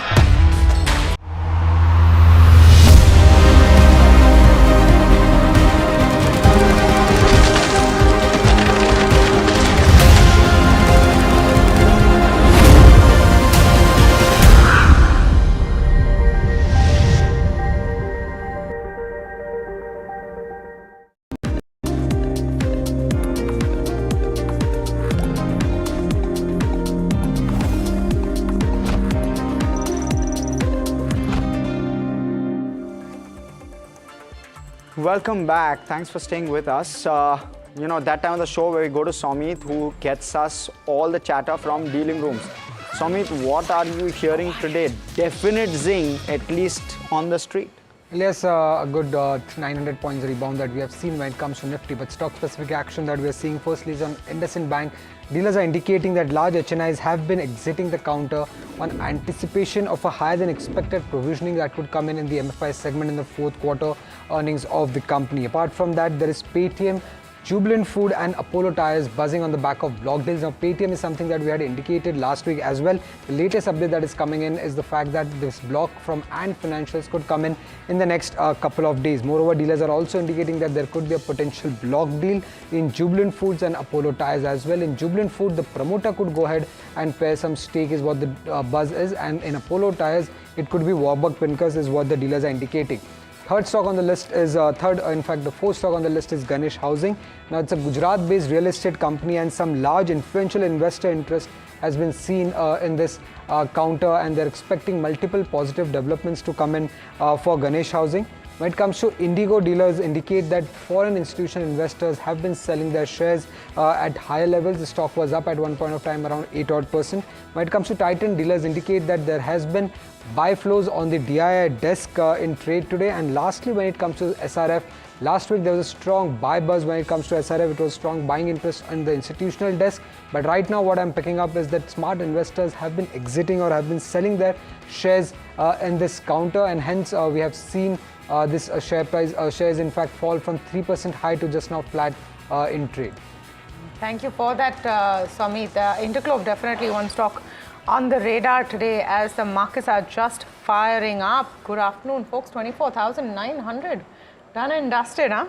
So it's looking like a very, very interesting afternoon. Hemen Kapadia is joining us with DR Choksi Finsav. Hemen, it's a complete celebration.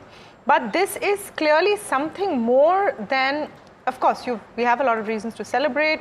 Ceasefire, military superiority as far as India goes, the US-China trade deal. But then look at the kind of moves we've seen. The Nifty IT comes to mind, about 6% up. A very good afternoon to you, Tamanna. Thank you for having me on the show. It's always a pleasure. Like you said, I mean, we're off. We're not off. We're up almost 1,000 points from Friday. And IT is on a tear. So, okay, IT was oversold. A bounce was absolutely necessary. Almost 16,000 points of a downside in the Nifty IT index, Tamanna. So, yes, a recovery, a rebound was on the anvil. I'm not sure one can justify this. Obviously, things were beyond charts and fundamentals, and there's geopolitical tension. In fact, on that note, Hemen, I'm just going to stop you there, and we're going to cut across because we have the live briefing of the armed forces. It's a DGMO level briefing. Let's just listen in. Let's see what audio we're getting right now.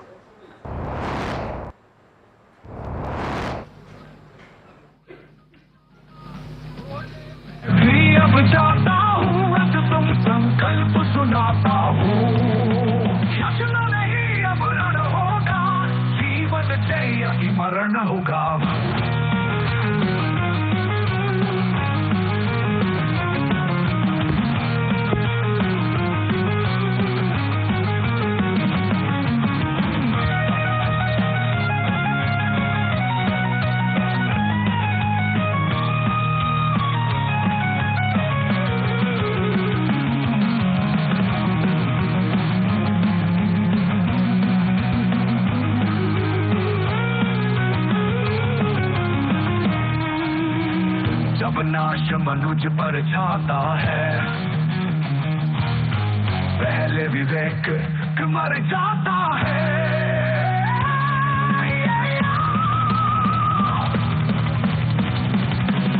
कितु वचन नहीं तूने माना मैं प्रीत का मूल्य न पहचाना बोले मैं भी अब जाता हूँ अंतिम संकल्प सुनाता हूँ.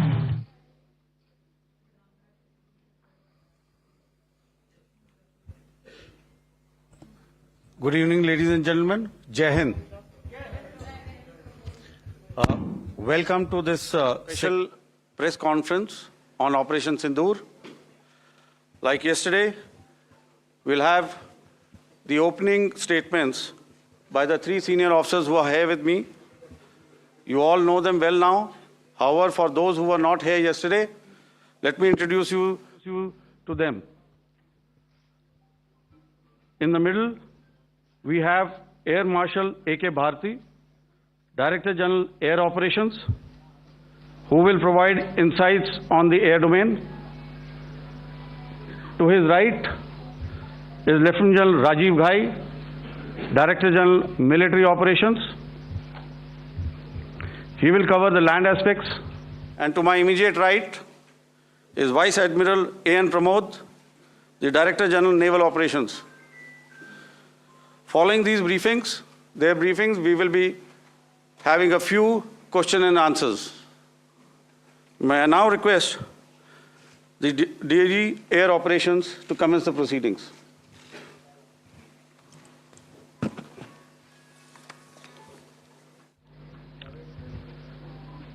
Good afternoon, ladies and gentlemen. Yesterday, we had a detailed brief on the successful joint operations that were carried out to destroy the terror infrastructure in Pakistan-occupied Jammu and Kashmir, as well as in Pakistan itself. We also iterated that our fight was with terrorists and their support infrastructure and not with Pakistan military. However, it is a pity that the Pakistan military chose to intervene and bat for the terrorist, which compelled us to respond in kind.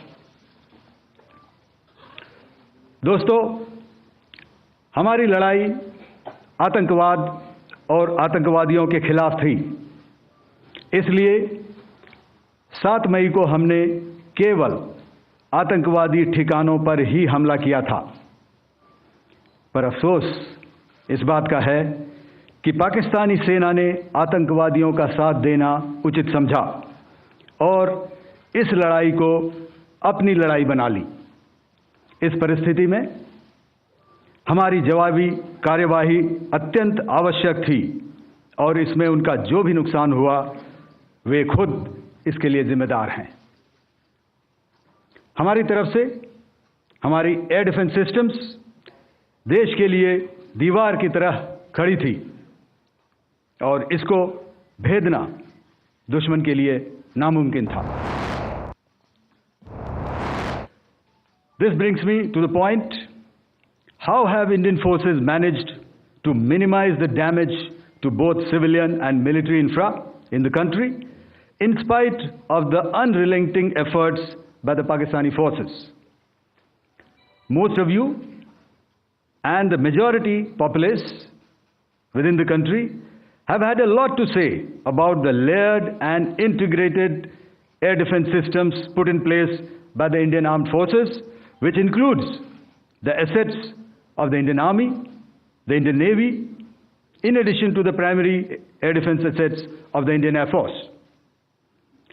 As you all are well aware, this robust AD system comprises of a large variety of multi-layered AD sensors and weapon systems, from point defense weapons like the low-level air defense guns, shoulder-fired manpads, and short-range surface-to-air missiles or SAMs, to area defense weapons like the air defense fighters and longer-range surface-to-air missiles within our inventory. Additionally, the numerous waves of drones and unmanned combat aerial vehicles employed by Pakistan were also thwarted by the indigenously developed soft and hard kill counter-US systems and the well-trained Indian air defense personnel. All this was brought together as an efficient and effective AD environment by the Integrated Air Command and Control System, or the ISCCS of the Indian Air Force, which accords us the net-centric operational capability which is vital to modern days warfighting. While much has been said and written about the newer systems, I would like to place on record the performance and efficacy demonstrated by even the older battle-proven AD systems like the Pechora, the Osa AK, and the LLAD guns in countering the Pakistani threat vectors in the current operations. They were all modern generations, but these battle-proven systems stood the test of time and took them on head-on. Another highlight has been the stellar performance of the indigenous air defense weapon system like the Akash system. Here, ladies and gentlemen, I would like to mention that putting together an operationalization of this potent AD environment has been possible over the last decade due to unwavering budgetary and policy support provided by the Government of India in acquiring state-of-the-art equipment and weapon systems. Some of the results achieved in countering the enemy threat vectors over the last week are now being shown on the screen. Shown on the screen is a probable enemy PL-15 missile, which is of Chinese origin. This missile has missed its target, and you can see the pieces now which are available with us. Another weapon system or weapon which was found was the long-range rocket, the pieces of which you can now see on the screen. We have talked about the loiter munitions and the unmanned aerial systems, and here are some of the glimpses of those systems which we have brought down.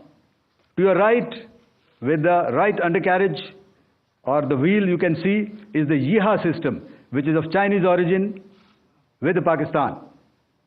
You can see some quadcopters, and you can see one odd Sonka drone hanging by the wire. All these have been brought down by our trained crew and air defense systems.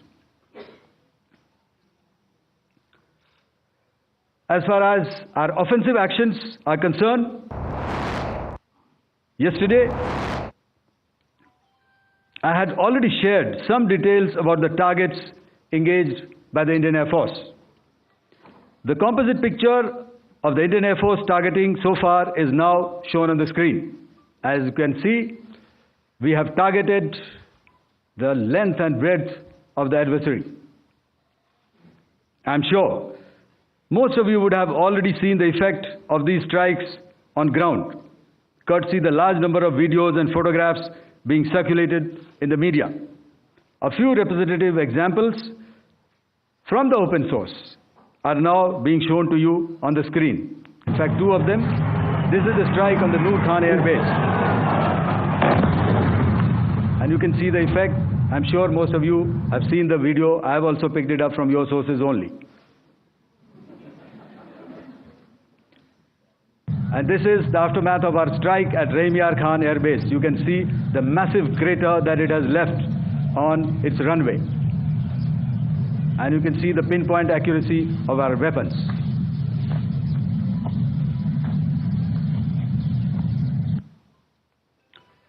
So with that, giving you an overview of how our air defense systems have thwarted the enemy drones, their fighter aircraft, their missiles, and resulted in minimal losses on our side. I would now hand over to the DGMO to cover his portion. धन्यवाद air marshal Bharti. मैं आज आप सब के साथ भारतीय सेना के एयर डिफेंस मेजर्स जो कि हमने इंडियन एयरफोर्स के साथ मिलजुल कर तालमेल में लिए, उसके बारे में कुछ बातचीत करूंगा। इस विषय में मैंने कल भी कुछ टिप्पणी करी थी, लेकिन आज मैं इस युद्ध के अहम एस्पेक्ट के बारे में आपको थोड़ा और पर्सपेक्टिव देना चाहता हूं। हमें एयर डिफेंस ऑपरेशन सिंदूर के एयर डिफेंस की कार्रवाई को एक कॉन्टेक्स्ट में समझने की आवश्यकता है। मैंने आपको कल बताया था कि पिछले कुछ सालों में आतंक की गतिविधियों का कैरेक्टर जो है उसमें कुछ बदलाव आ रहा था। अब हमारी मिलिट्री के साथ साथ मासूम सिविलियंस जो कि अपना बचाव करने में विफल थे, उन पर भी हमले हो रहे थे। 2024 में जम्मू सेक्टर में शिवखोरी मंदिर को जाते हुए यात्री और इस साल अप्रैल में पहलगाम में मासूम पर्यटक इस खतरनाक ट्रेंड के विशेष उदाहरण हैं। पहलगाम तक पाप का ये घड़ा भर चुका था। उसके बाद जो हुआ उसके बारे में हम कल विस्तार में बातचीत कर चुके हैं। क्योंकि आतंकियों पर हमारे सटीक हमले लाइन ऑफ कंट्रोल और इंटरनेशनल बाउंड्री को पार करे बिना किए गए थे, हमें पूरा अंदेशा था कि पाकिस्तान का वार भी बॉर्डर के उस पार से ही होगा। इसलिए हमने अपनी एयर डिफेंस की पूरी तैयारी पहले से ही कर ली थी। हमारी इन्वेंट्री में शामिल counter manned aerial systems, electronic warfare के साधन और एयर डिफेंस वेपन्स का इंडियन एयरफोर्स के इसी प्रकार के सिस्टम्स के साथ एक अनोखा मिश्रण किया गया। इसलिए आपने देखा कि जब जब पाकिस्तान एयरफोर्स ने हमारे एयरफील्ड्स और लॉजिस्टिक इंस्टॉलेशंस में 9 और 10 मई की रात को लगातार हमले किए, वो इस मजबूत एयर डिफेंस ग्रिड के सामने विफल हो गए।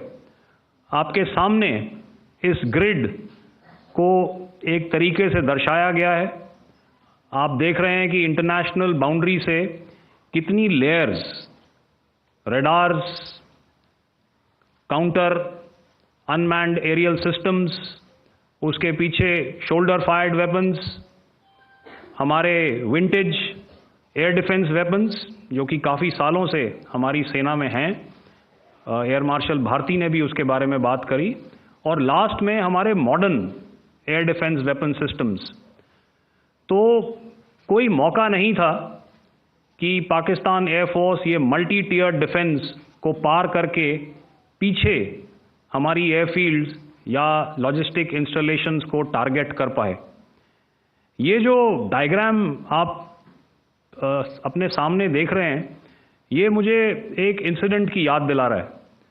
और मैं आपको इस उदाहरण के ज़रिए से एक ये एस्पेक्ट हाईलाइट करना चाहता हूँ। जब मैं स्कूल में था तो तकरीबन मेरे ख्याल से ये 70 का दशक था और उस समय इंग्लैंड और ऑस्ट्रेलिया के बीच में, आज शायद क्रिकेट की बात भी करनी चाहिए क्योंकि मैं देख रहा था कि विराट कोहली ने टेस्ट क्रिकेट से रिटायरमेंट ले ली। कई भारतीयों की तरह वो मेरे भी फेवरेट क्रिकेटर हैं। तो 70 के दशक में ऑस्ट्रेलिया और इंग्लैंड की फेमस एशेज सीरीज चल रही थी और उस समय ऑस्ट्रेलिया के दो बहुत तेज़ गेंदबाज जो कि क्रिकेट हिस्ट्री में बड़ा उनका नाम है, जेफ थॉमसन और डेनिस लिली, उन्होंने अंग्रेज़ी बैट्समैन और उनकी बैटिंग लाइनअप को तहस नहस कर दिया था। और ऑस्ट्रेलियंस ने उस समय एक कहावत निकाली थी, that from ashes to ashes and from dust to dust, if Thommo don't get here then Lillee surely must. और अगर आप इस लेयर को देखें तो आप समझ जाएंगे कि मैं आपको क्या बताने की कोशिश कर रहा हूं। तो अगर आप सारे सिस्टम्स को पार कर भी गए तो आपको फिर भी एयरफील्ड या लॉजिस्टिक इंस्टॉलेशन या जो भी चीज़ को आप टारगेट कर रहे हैं उसमें पहुंचने से पहले कोई ना कोई इस लेयर्ड ग्रिड का सिस्टम ज़रूर गिरा देगा। जो दुर्दशा कल आपने पाकिस्तान एयरफील्ड्स की देखी और शायद आज भी एयर मार्शल भारती की प्रेजेंटेशन में, हमारी एयरफील्ड्स हर प्रकार से ऑपरेशनल हैं। यही नहीं, पाकिस्तान के ड्रोन्स और वेपनाइज्ड यूएवीज से की गई हमलावर कोशिशें भी इस ग्रिड के कारण नाकाम हुई और जो बचे कुचे ड्रोन्स थे उन्हें हमारे शोल्डर फायर्ड हथियारों से मार गिराया गया। मैं यहाँ पर अपनी बॉर्डर सिक्योरिटी फोर्स की भी सराहना करना चाहता हूँ। उनके डायरेक्टर जनरल साहब से लेकर बॉर्डर पर तैनात बीओपी पर पहरा देने वाले आखिरी जवान भी हमारे इस अभियान में बढ़ चढ़कर शामिल हुए और बहुत बहादुरी से उन्होंने हमारा साथ दिया। उनके काउंटर अनार्म्ड सिस्टम्स भी हमारे इस मल्टी टियर्ड एयर डिफेंस ग्रिड का हिस्सा थे, जिसके कारण पाकिस्तान की नापाक हरकतों का विनाश किया गया। आपने सुना ही होगा, जब हौसले बुलंद हों तो मंजिलें भी कदम चूमती हैं। In the end, I would like to highlight again that in every single domain that Operation Sindoor has been prosecuted, there has been absolute synergy between the three services. Not only have we, in this endeavor, been fully supported by our government, departments, and agencies, I cannot here not mention our 140 crore countrymen that have stood behind us with their prayers and goodwill, urging and inspiring us to achieve our mission and objectives. For that, we salute you. You are indeed the best. Jai Hind.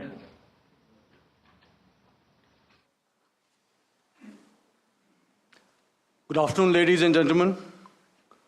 To talk about the air defense capability, the Indian Navy operates as a composite network force capable of simultaneously addressing threats emanating from all domains, that is air, surface and subsurface, through amalgamation of advanced sensors synchronized on the combat management systems. In effect, the maritime force is able to ensure persistent surveillance, detection and identification for a comprehensive maritime domain awareness, including the airspace. Effectively using multiple sensors and inputs, we are maintaining continuous surveillance to degrade or neutralize threats as they emerge or manifest, to ensure targeting at extended ranges. All these are conducted under the umbrella of a comprehensive and effective layered fleet air defense mechanism that caters for all threats, be it drones or high-speed missiles or aircraft, both fighters as well as surveillance aircraft. The fleet operates as a composite force, maintaining a surveillance bubble at extended ranges using advanced radars. Any aerial target that attempts to penetrate this bubble is detected and identified using various techniques and technologies, affording quick and clear distinction between commercial, neutral, and hostile aircraft or flying objects at ranges in excess of the anticipated attack range. The carrier battle group, with its integral air wing, provides the first layer of this layered mechanism. Adequately equipped and trained to high degree of proficiency, our pilots are able to operate both by day and night. In the current standoff, the presence of our aircraft carrier with large number of MiG-29K fighters and airborne early warning helicopters prevented any suspicious or hostile aircraft to close the carrier battle group within several hundred kilometers. अगर मैं सरल शब्दों में बोलूं तो कोई भी संदिग्ध और दुश्मन के हवाई जहाज को कैरल बैटल ग्रुप के कई सौ किलोमीटर पास आने का मौका नहीं दिया. Over the past few years, and most importantly, immediately after the cowardly incident by Pakistani-sponsored terrorist attack at Pahalgam, we had validated our anti-missile and anti-aircraft defense capability in a complex threat environment using cross-platform cooperative mechanism. Our powerful carrier battle group with formidable offensive capability was able to operate with impunity and maintained an uncontested presence in the area of operations. Effectively, it compelled the Pakistani air elements to remain bottled up close to the Makran coast, denying any opportunity to be a threat in maritime space. The Indian Navy maintains a credible capability to detect, identify, and neutralize any aerial platforms that threaten our units at sea. To sum up, the Indian Navy's dominance thus ensured that, should we choose to, we can strike at will. Thank you. Shamdo Varna, Jai Hind.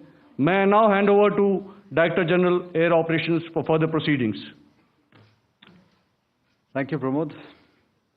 I think a lot has been said, and I would only end by saying and emphatically state that all our military bases, all our systems continue to remain fully operational and ready to undertake any future missions should the need so arise. और अंत में यह मैं स्पष्ट शब्दों में कह देना चाहता हूं कि हमारी सभी मिलिट्री बेसेस और सारे इक्विपमेंट और सिस्टम्स ऑपरेशनल हैं और ज़रूरत पड़ने पर अपने अगले मिशन के लिए तैयार हैं और तत्पर भी हैं। शुक्रिया दोस्तों, और यदि कोई अभी क्वेश्चंस हैं तो हम लोग तैयार हैं उसके लिए। Ladies and gentlemen, like yesterday, I'll request you to raise your placards, which most of you are doing. Again, repeating it, anything which is confidential in nature will not be responded to. And as you are aware, the DGMOs, all three of them, have got an important assignment after this, which you also are very well aware of. So we shall not be taking too many questions today. I started with both the ends yesterday. Today I'll start from the center, 237. 237. And I'll request you to please maintain, I'll ask you, I'll come to you. Hello hello sir, मैं आवाज़ आ रही मेरी? Hello sir, Madhurendra, मैं news nation से आपके press conference के शुरू होने के ठीक पहले एक वीडियो हमने स्क्रीन पर देखा जिसमें राष्ट्रकवि रामधारी सिंह दिनकर की कृष्ण की चेतावनी की प्रमुख पंक्तियों को उद्धृत किया गया और सीधे सीधे दुश्मन को ये संदेश दिया गया कि याचना नहीं। मधुरेंद्र, मैं न्यूज़ नेशन से प्रेस कॉन्फ्रेंस शुरू होने के ठीक पहले राष्ट्रकवि रामधारी सिंह दिनकर की जो कृष्ण की चेतावनी है उन पंक्तियों को सामने रखा गया और कहा गया कि याचना नहीं अब रण होगा, जीवन जय या मरण होगा। कल शिव तांडव स्रोत के जरिए दुश्मन को संदेश दिया गया था और आज राष्ट्रकवि रामधारी सिंह दिनकर की इन प्रमुख पंक्तियों के जरिए ये किस तरह के डिटरेंट को क्रिएट किया जा रहा है, किस तरह के मैसेज को दिया जा रहा है, इसको थोड़ा इलेबोरेट करके अगर आप बताएं तो जाहिर तौर पर ये संदेश और व्यापक तौर पर जाएगा। और एक छोटा सा सवाल मेरा यह है कि ड्रोन अटैक को लेकर जो बातें सामने निकल कर आई हैं, एक बहुत हाइप क्रिएट था टर्किश ड्रोन को लेकर, TB2 और उसके तमाम ड्रोन को लेकर। ऐसा लगता है कि वो हाइप और ओवररेटेड ड्रोन जो है वो भारत में धराशायी हो गया, एक मैसेज दुनिया को चला गया कि अब हाइब्रिड वॉरफेयर में इसकी औकात नहीं बची है। Okay, all right, okay, thank you. आपने क्या नाम बताया अपना और किस एजेंसी से हैं? न्यूज़ नेशन से। बहुत अच्छा लगा आपकी हिंदी सुनकर और हिंदी कविता सुनकर। तो मेरे कलीग ने अभी बताया, I think I mentioned Yiha to be of Chinese origin. I would like to correct myself, the Yiha drones are of Turkish origin, so that comes to your question. All right, चूँकि आपने शुरू किया श्री रामधारी सिंह दिनकर जी की कविता से, हमारे राष्ट्रकवि रहे हैं, और क्या संदेश दिया जा रहा है, तो मैं बस आपको रामचरितमानस की एक कुछ पंक्ति याद दिलाऊंगा, आप समझ जाएंगे। तो याद कीजिए वो पंक्ति जो है, विनय न माने जलधि जड़, भय 3 दिन बीत, बोले राम सकोप तब, भय बिन होए न प्रीत। तो समझदार के लिए इशारा ही काफी। और जहाँ तक ये टर्किश ड्रोन्स का सवाल है, आपने देखा किस तरह के रेकेज यहाँ पे फोटोग्राफ्स हमने दिखाए हैं, चाहे वो टर्किश ड्रोन्स हो या और कहीं के भी ड्रोन्स हो। हमारे काउंटर यूएस सिस्टम्स, हमारे ट्रेंड एयर डिफेंस ऑपरेटर्स पूरी तरह सक्षम है और हमारी देश की जो इंडिजिनस कैपेबिलिटी है काउंटर यूएस के लिए, उसने दिखा दिया है कि चाहे किसी भी तरह की टेक्नोलॉजी आ जाए, हम उसको काउंटर करने के लिए तैयार हैं। और मुझे बोलने की ज़्यादा ज़रूरत नहीं है, आपने खुद ही अपनी आंखों से देखा है हमने इनका क्या हासिल किया है। धन्यवाद। All right. 226.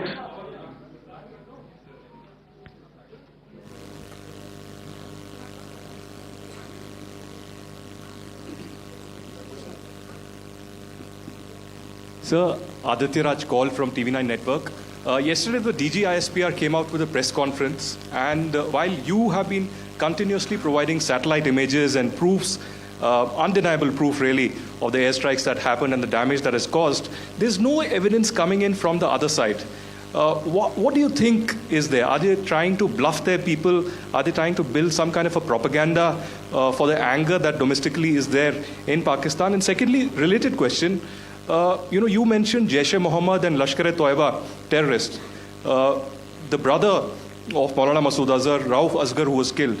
Pakistan DGISPR is trying to build a propaganda where he's saying that Lashkar-e-Toiba, Rauf from Lashkar-e-Toiba was at the entire funeral, but he's saying that he's alive, and they're trying to confuse the people because the two names are similar. The Jaish chief, who is the brother of Maulana Masood Azhar, and the Lashkar guy who was with the Pakistan army at the funeral. So could you clarify what has really happened? Because there is a lot of propaganda and information warfare happening from the Pakistan side. Thank you. I think the first part of the question you have answered yourself. I need not delve more on it. Why they are doing what they are doing, information is not forthcoming from there. Obviously, that is expected, and they would do whatever it takes to assuage their people and minimize whatever information about the damage comes out. Here, I would like to clarify, as I said yesterday, our fight is with the terrorists. Our fight is not with the Pakistan military or Pakistan civilians. So that is very clear, and we are very clear in our targeting. So coming to the second part of your question as to what media or what propaganda spin the other side is trying to make out a story. Well, it is for them to answer, and it really is not a military question for us to answer here. We've done our job, we have done what we are expected to do, and that is it.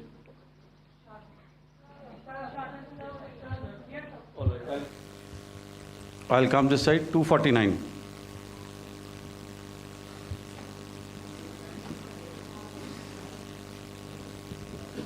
Sir, मैं पूनम पांडे हूँ Navbharat times से। पाकिस्तान ने जो press conference की थी उसमें एक sentence उन्होंने यूज़ किया था कि this is new art of war. तो हम सब ने देखा, शायद पहली बार देखा कि किस तरीके से आसमान में दोनों एयरफोर्स के एयरक्राफ्ट थे।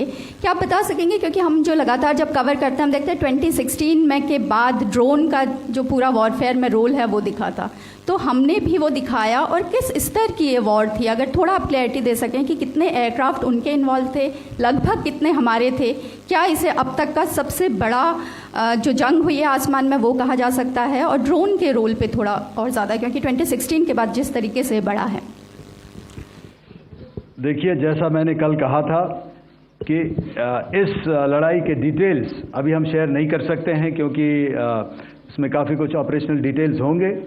कितने जहाज थे दोनों तरफ से, किस तरह की लड़ाई हुई, these are questions of technical details which we may not be able to share firstly, and which we may not be able to share to explain to you the way it needs to be explained. Suffice to say कि yes, ये एक दूसरी तरह का warfare था, and it is bound to happen.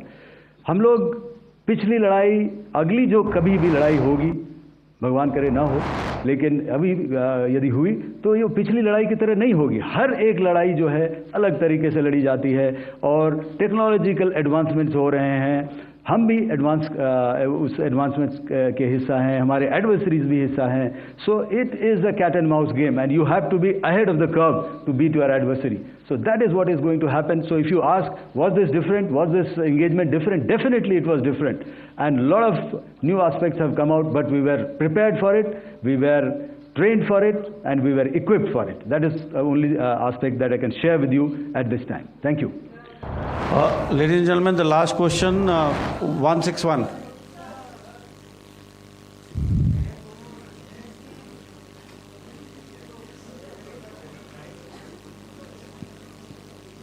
Hi, sir. Thank you, sir. Snesh Philip here from the print.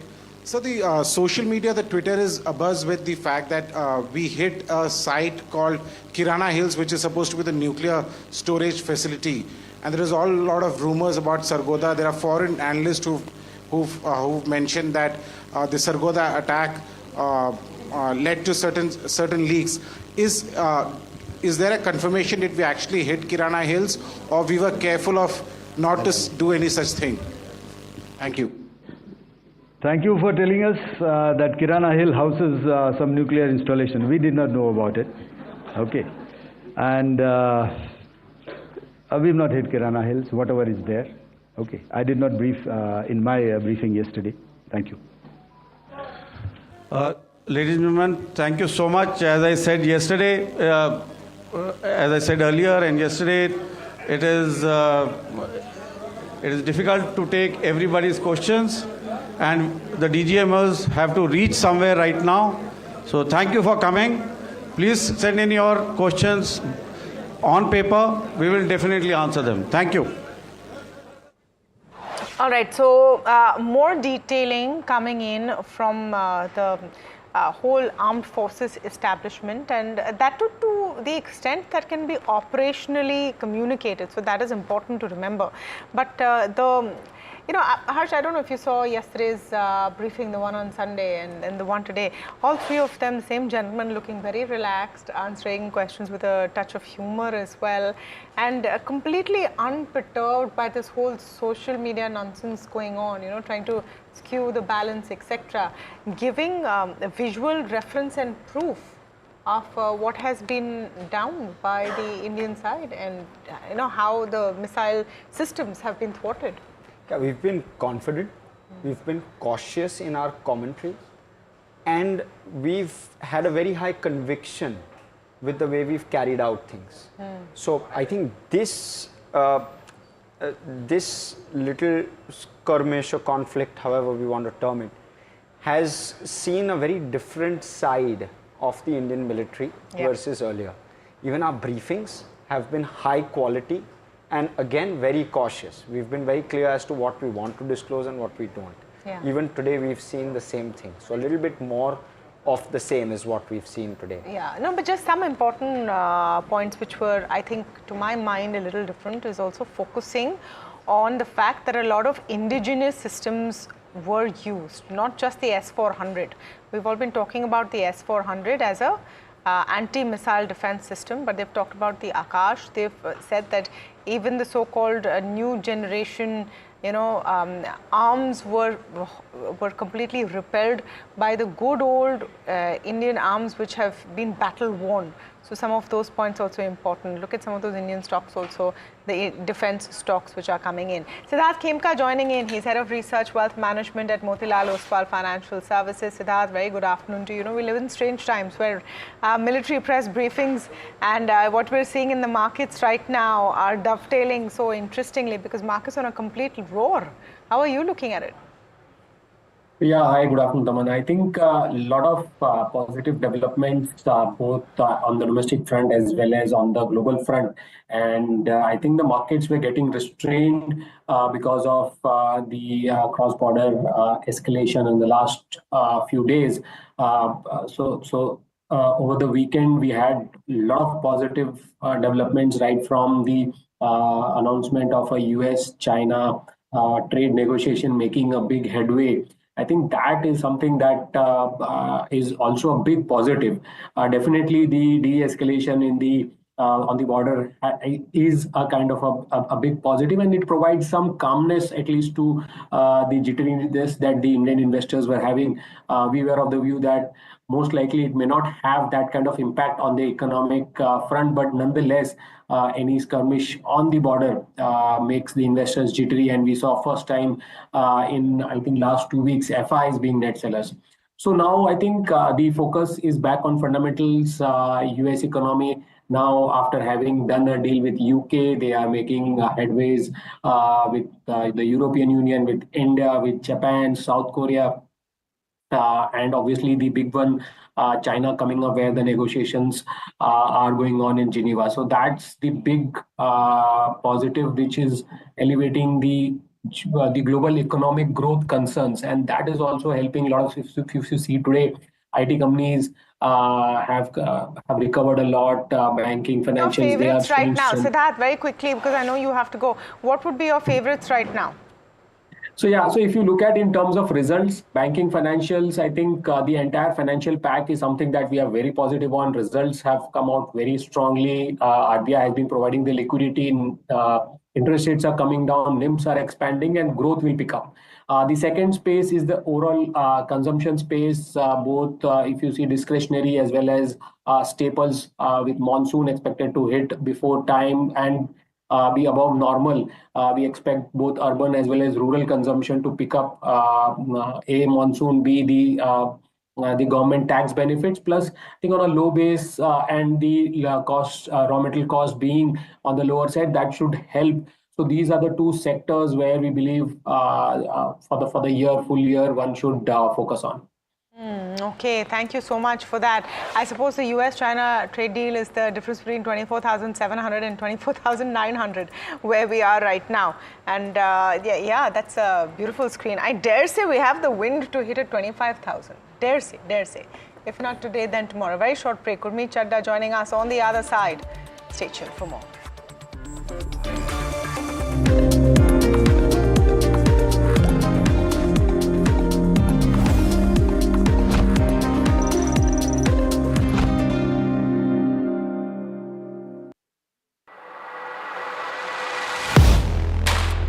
Do you really know the company you invest in?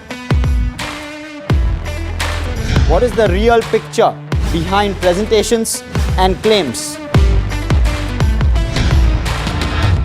Is the outlook as rosy as the company claims? Know Your Company, powered by NDTV Profit Research, shines a light on the biggest stock market movers.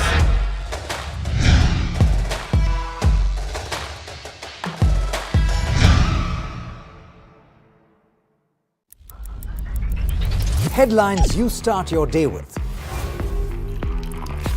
What matters worldwide is now in the palm of your hands. Get ready to seize the day and maximize your financial potential. Stay ahead of the curve with all you need to know on NDTV Profit.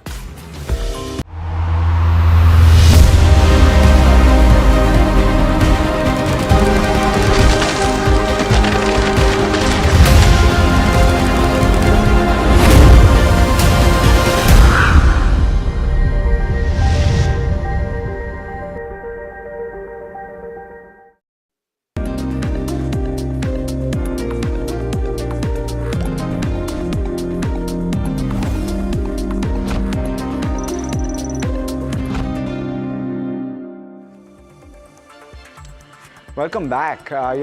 Lots of stocks buzzing in trade. Want to quickly highlight a few. Something like a Birla Corp on the back of numbers. Plenty of infra plays doing well. Look at an RVNL.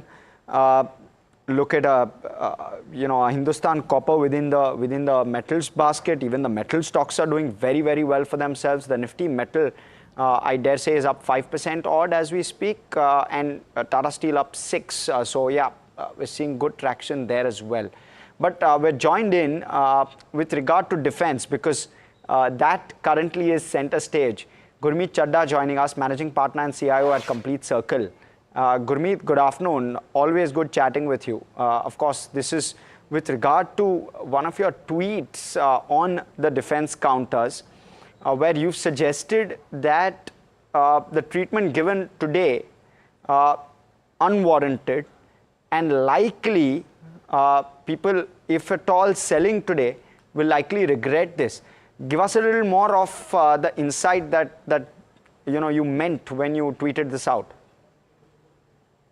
No, so I didn't mean regret per se. I think what happens is typically you see consensus trades getting challenged, and defense stocks on a day like this when everybody thought will do better is actually are largely flattish, maybe with an exception of Zen Technology and few others. So obviously, and the volumes are pretty high. For example, in solar.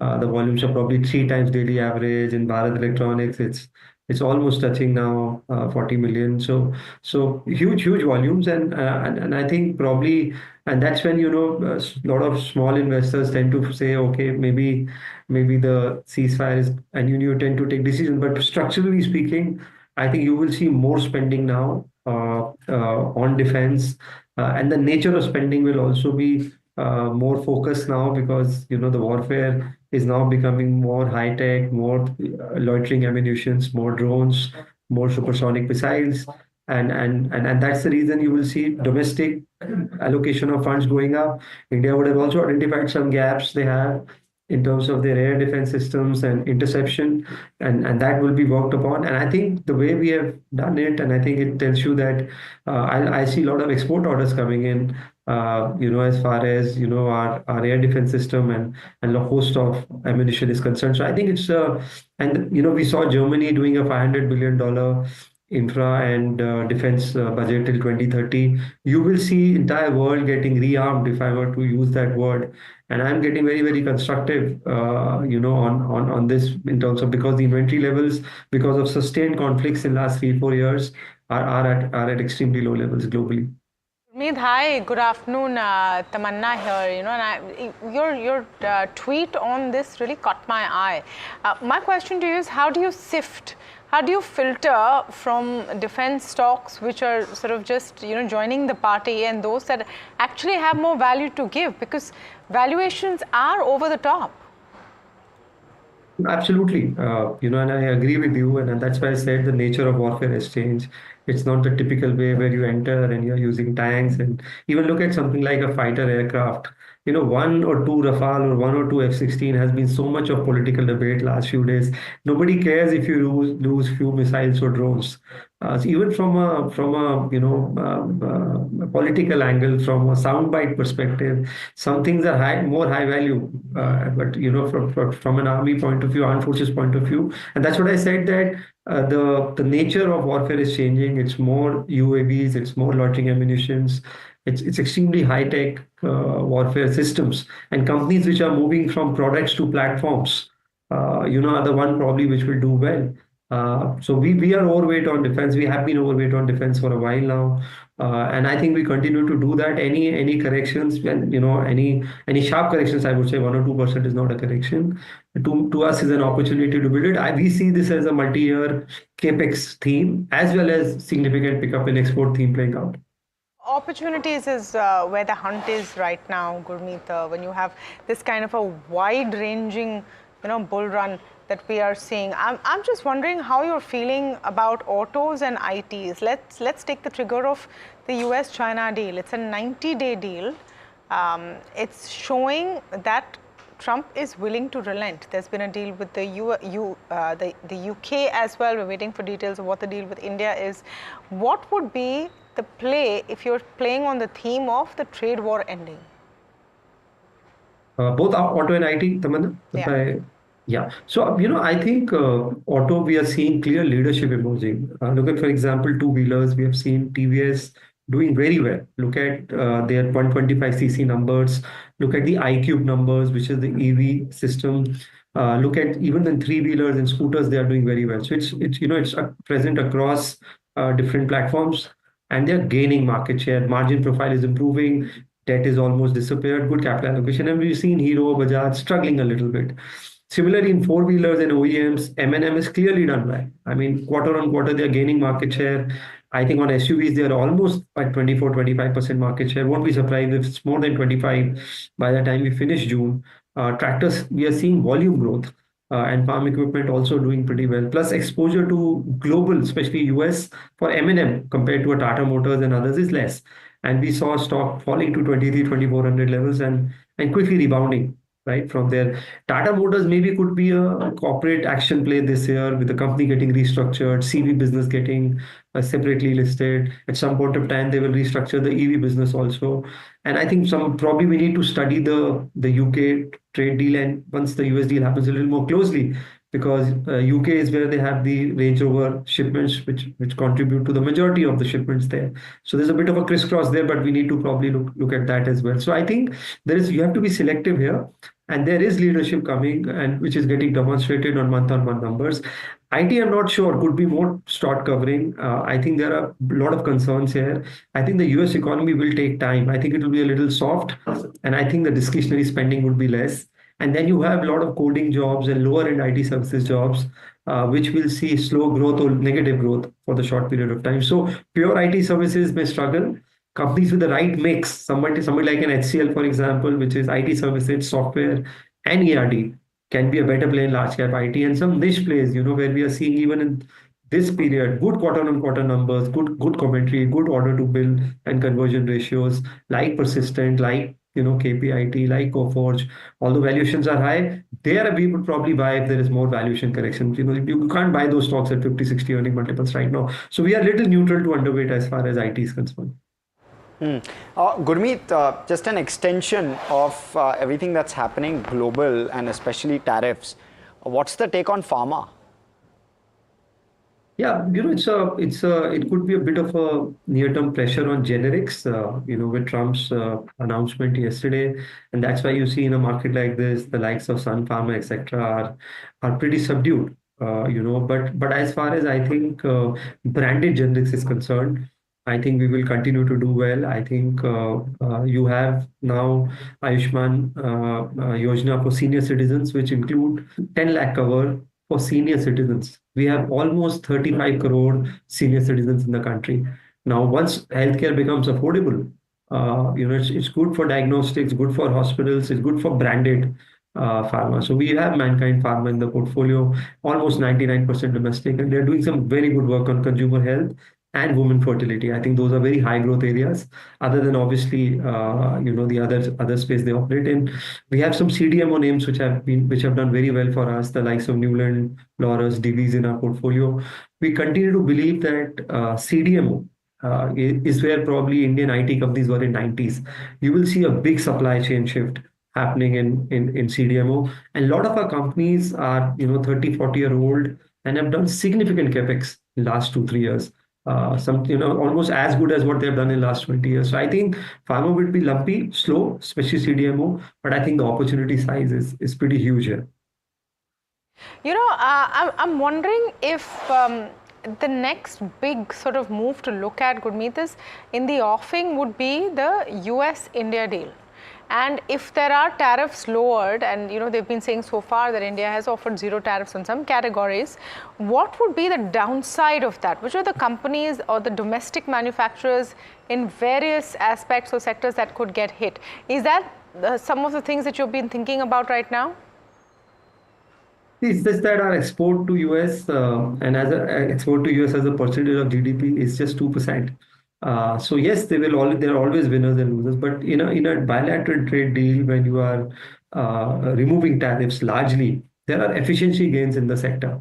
So individual stocks may miss out. It may happen. So for example, in the India-UK deal, one clear winner is textile, but not all textile companies will be winner. Maybe a Gokuldas, KPR Mills may outshine some of the other ones because of efficiency in terms of integration, in terms of other things. Similarly, in US, I think there could be some impact, maybe on some beverages, on some agricultural products, etc. But I think largely India would gain, and overall the system benefits. So maybe 3-4 months down the line, we will not be discussing tariffs. No, Gurmeet, not from the point of view of those who will benefit from exports. Also from the point of view of those who will be at a disadvantage because of cheaper imports. A lot of Indian companies have been protected thus far. Let's just talk about auto, since you were talking about auto right now. If you have 0 tariff imports coming in, competing with some of the high-end products of your domestic OEMs, that's also sounding trouble, isn't it? Not with US as much. Damana. So for example, a Tesla with zero tariff also would come probably at a price point of 35, 40 lakhs. We are probably, that's like 2-3% of the market above 40 lakhs. So as I said, but I'm happy, had, things not changed, you would have still been driving Fiats and Ambassadors of 70s, 80s. So I think some efficiency gains are good. So maybe M&M, so maybe Maruti could have some challenges, but it's just the price point at which Maruti operates at, which is ASP of, let's say, 8-9 lakhs. There isn't much imports which are going to happen there. So what I'm saying is there will be some impact selectively, maybe something in commodities, something in agricultural products, something maybe in chemicals. So there will be individual impact, but the entire sector would not get impacted. There will be winners and losers, in my point of view. Gurmeet, it's been a while since we spoke financials, and therefore coming back to that piece. Okay.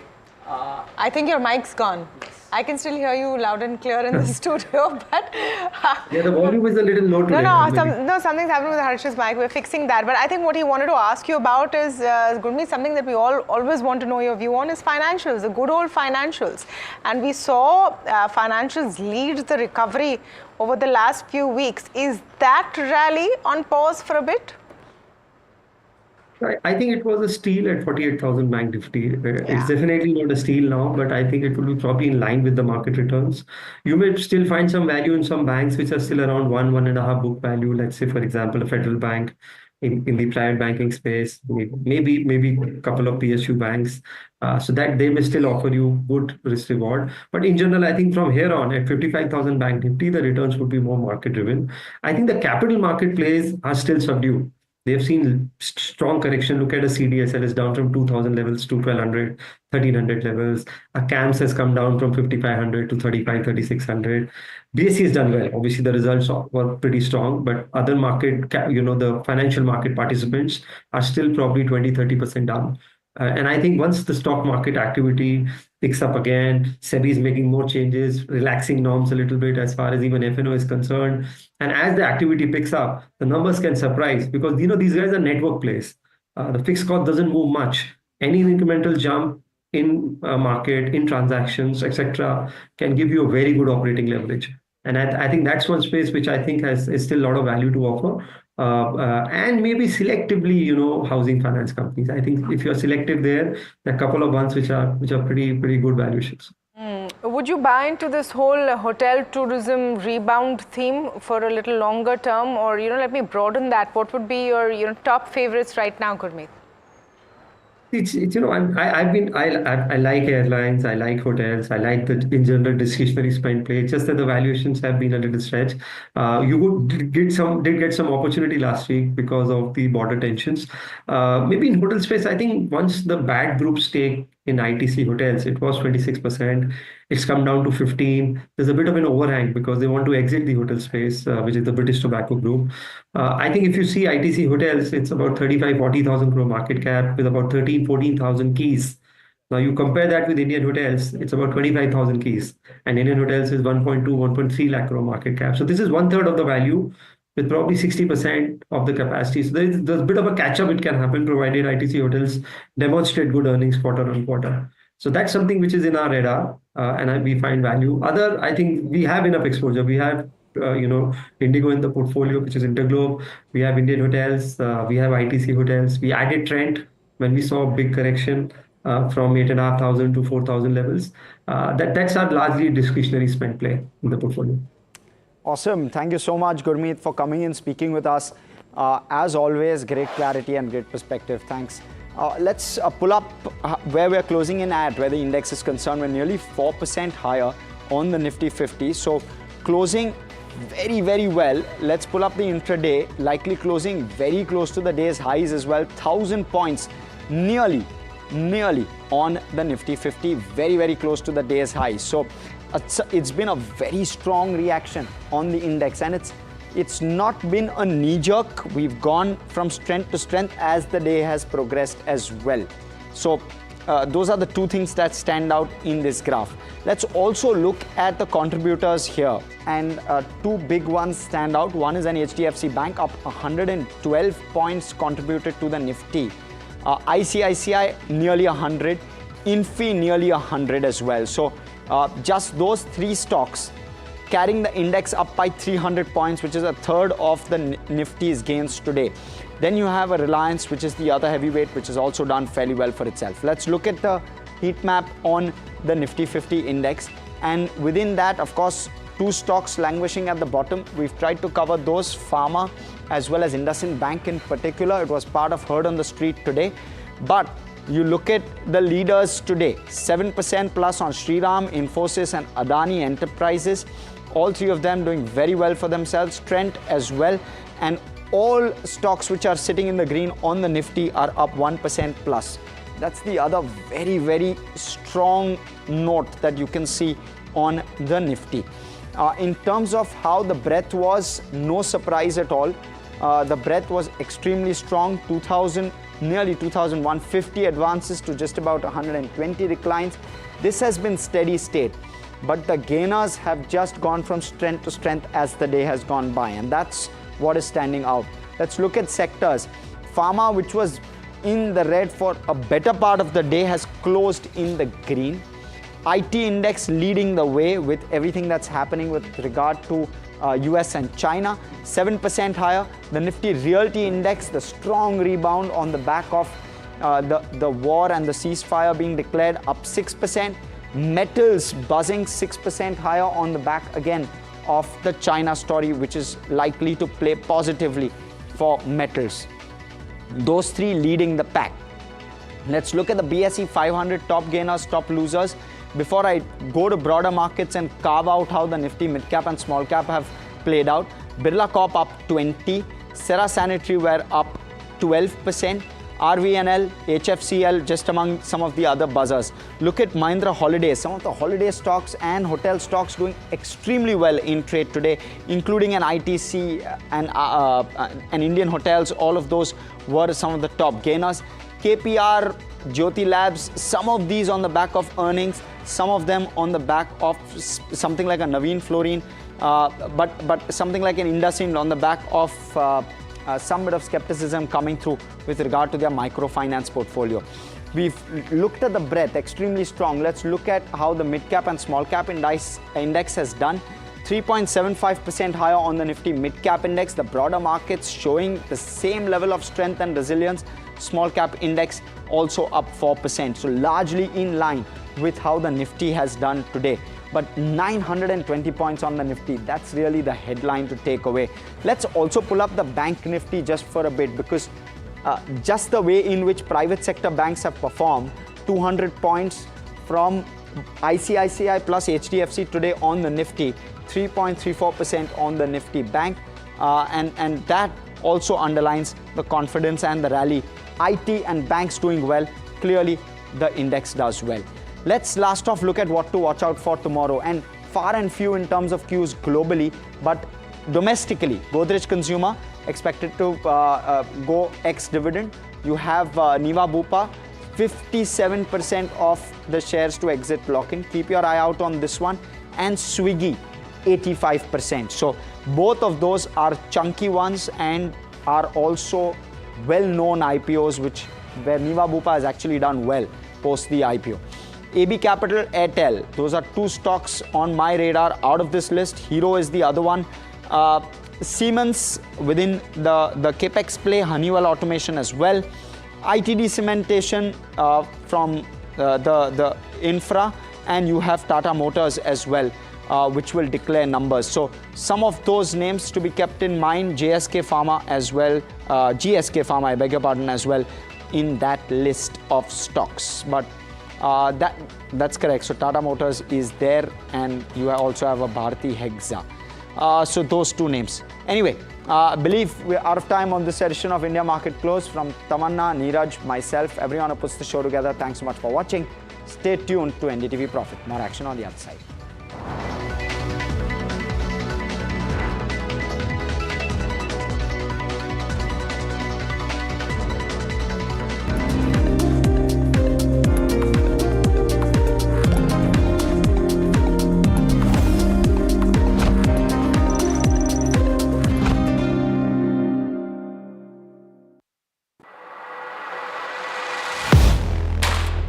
Do you really know the company you invest in?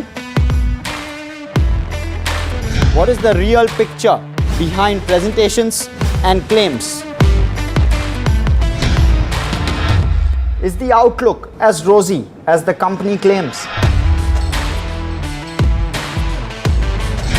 Know Your Company, powered by NDTV Profit Research, shines a light on the biggest stock market movers.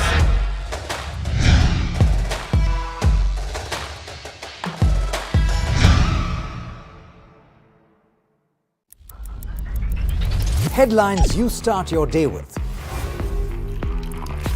What matters worldwide is now in the palm of your hands. Get ready to seize the day and maximize your financial potential. Stay ahead of the curve with all you need to know on NDTV Profit.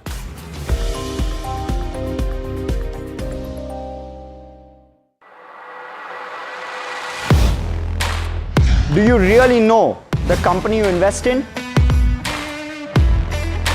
What is the real picture behind presentations and claims? Is the outlook as rosy as the company claims? Know Your Company, powered by NDTV Profit Research, shines a light on the biggest stock market movers.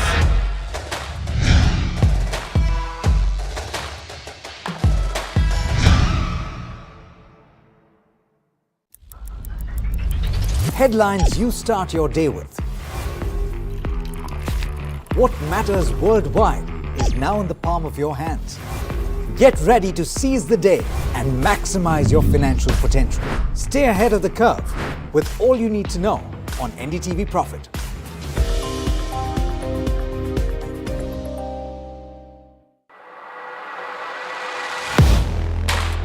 Do you really know the company you invest in? What is the real picture behind presentations and claims?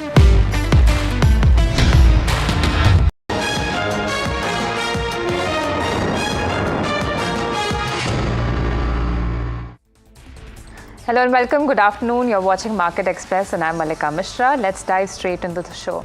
The benchmark indices continue to extend their gains through the course of the day, with the Nifty and Sensex both ending over 3.5% higher. The 30-pack Sensex in fact reclaimed its 82,000 mark since December 16, 2024. The broader markets too ended on a higher note, with both the mid-cap and the small-cap recording gains of over 3% each. All sectors ended in the green, with IT, realty and metals leading the bulls.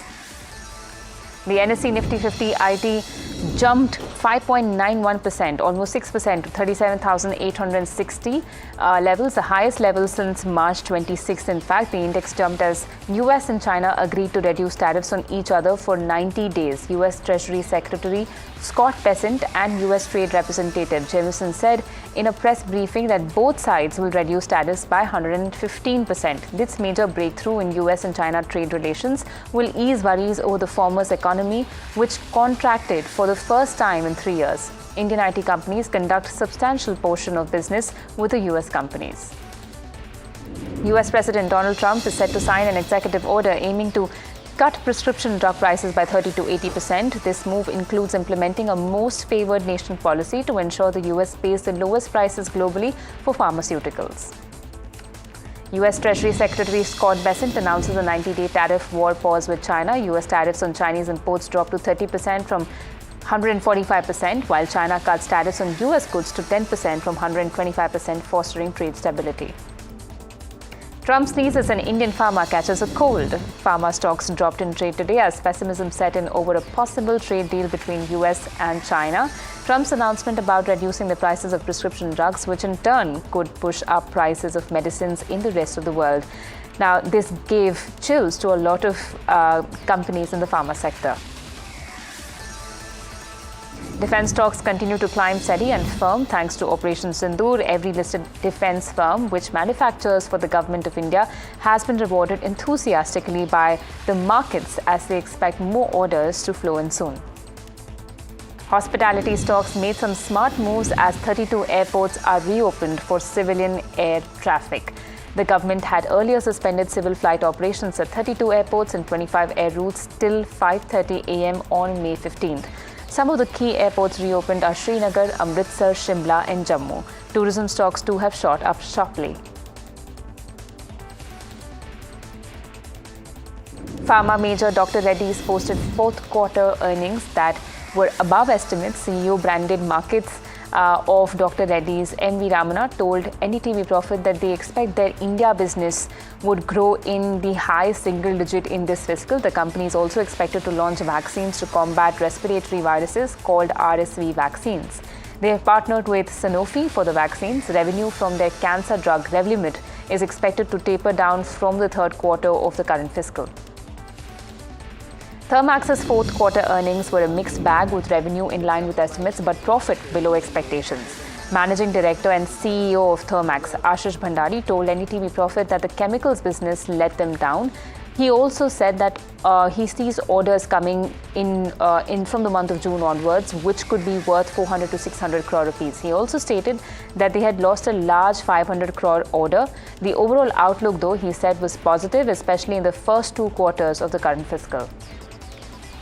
Aarti Industries beat street estimates in the fourth quarter. CEO and Executive Director of Aarti Industries, Suyo Kotecha, told NDTV Profit that they stand to gain from overcapacity in China. The company expects double-digit growth volume in the current fiscal. Yes Bank stock rose 2% in trade today. Sumitomo Mitsui Banking Corporation has sealed a deal to acquire a 20% stake in Yes Bank, buying from SBI, Federal Bank and Bandhan Bank at 21.5 rupees per share. Current price to book value is at 1.3 times, while the purchase by Sumitomo Mitsui Corporation is at 1.4 times. This means Sumitomo has valued Yes Bank at 67,500 crore rupees. Quick commerce firm Swiggy's fourth quarter numbers paint a grim picture. Net losses soared to over 1,000 crore rupees. Quick commerce losses have widened, forcing Swiggy to delay break even to the first quarter of FY27. Axis Capital is bullish on Bharat Electronics. The brokerage house sees the stock moving up to hit 335 rupees on the back of tensions between India and Pakistan. Axis Capital also stated that BEL's product reliability has been proven during the India-Pakistan conflict. This is because BEL made SAMS played a key role in countering drones by Pakistan. The UK and the US signed a landmark agreement, slashing tariffs and opening the doors for advanced tech cooperation. The deal promises lower costs and better market access for this industry and for Tata Motors too. The car maker stands to gain now that the US and China have agreed on a trade deal. This is because 22% of the volumes of Jaguar Land Rover are from China. The expectation is that the trade deal could help control the economic slowdown in China. Shares of PVR Inox rose over 5% to 969 as the company's profitability increased despite a decline in top line and bottom line.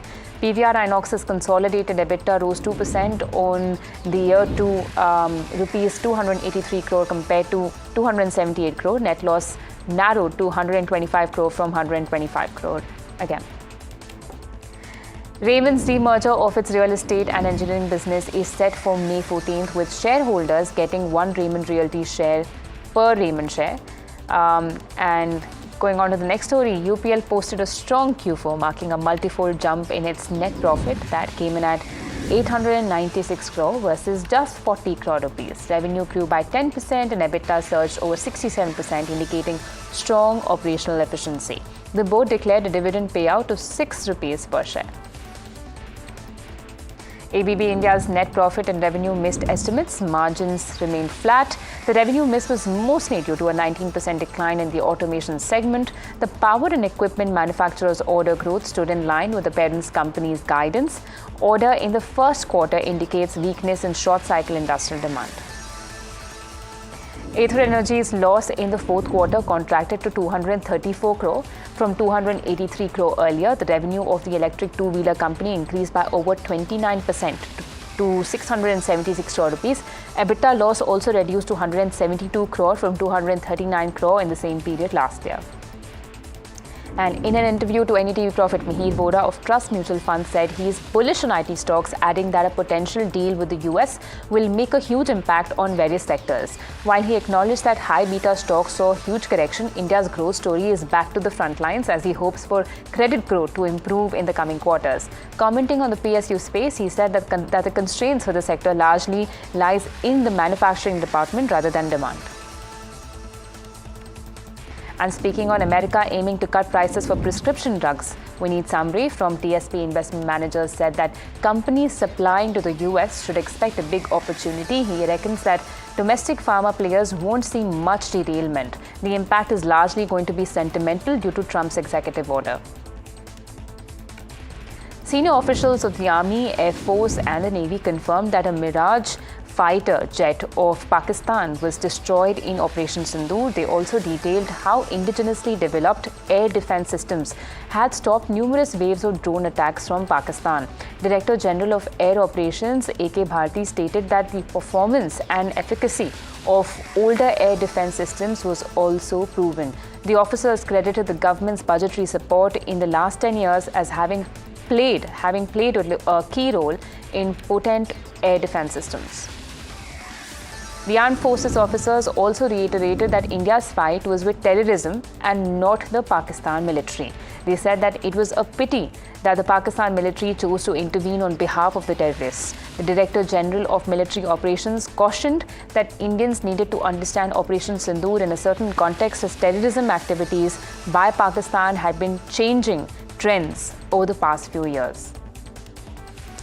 A scheduled conversation between the Director Generals of Military Operations of India and Pakistan will take place on Monday evening. Earlier, the meeting was scheduled at 12 in the noon. The talks will be held over hotline. The reason for deferring the talks by a few hours is not immediately known.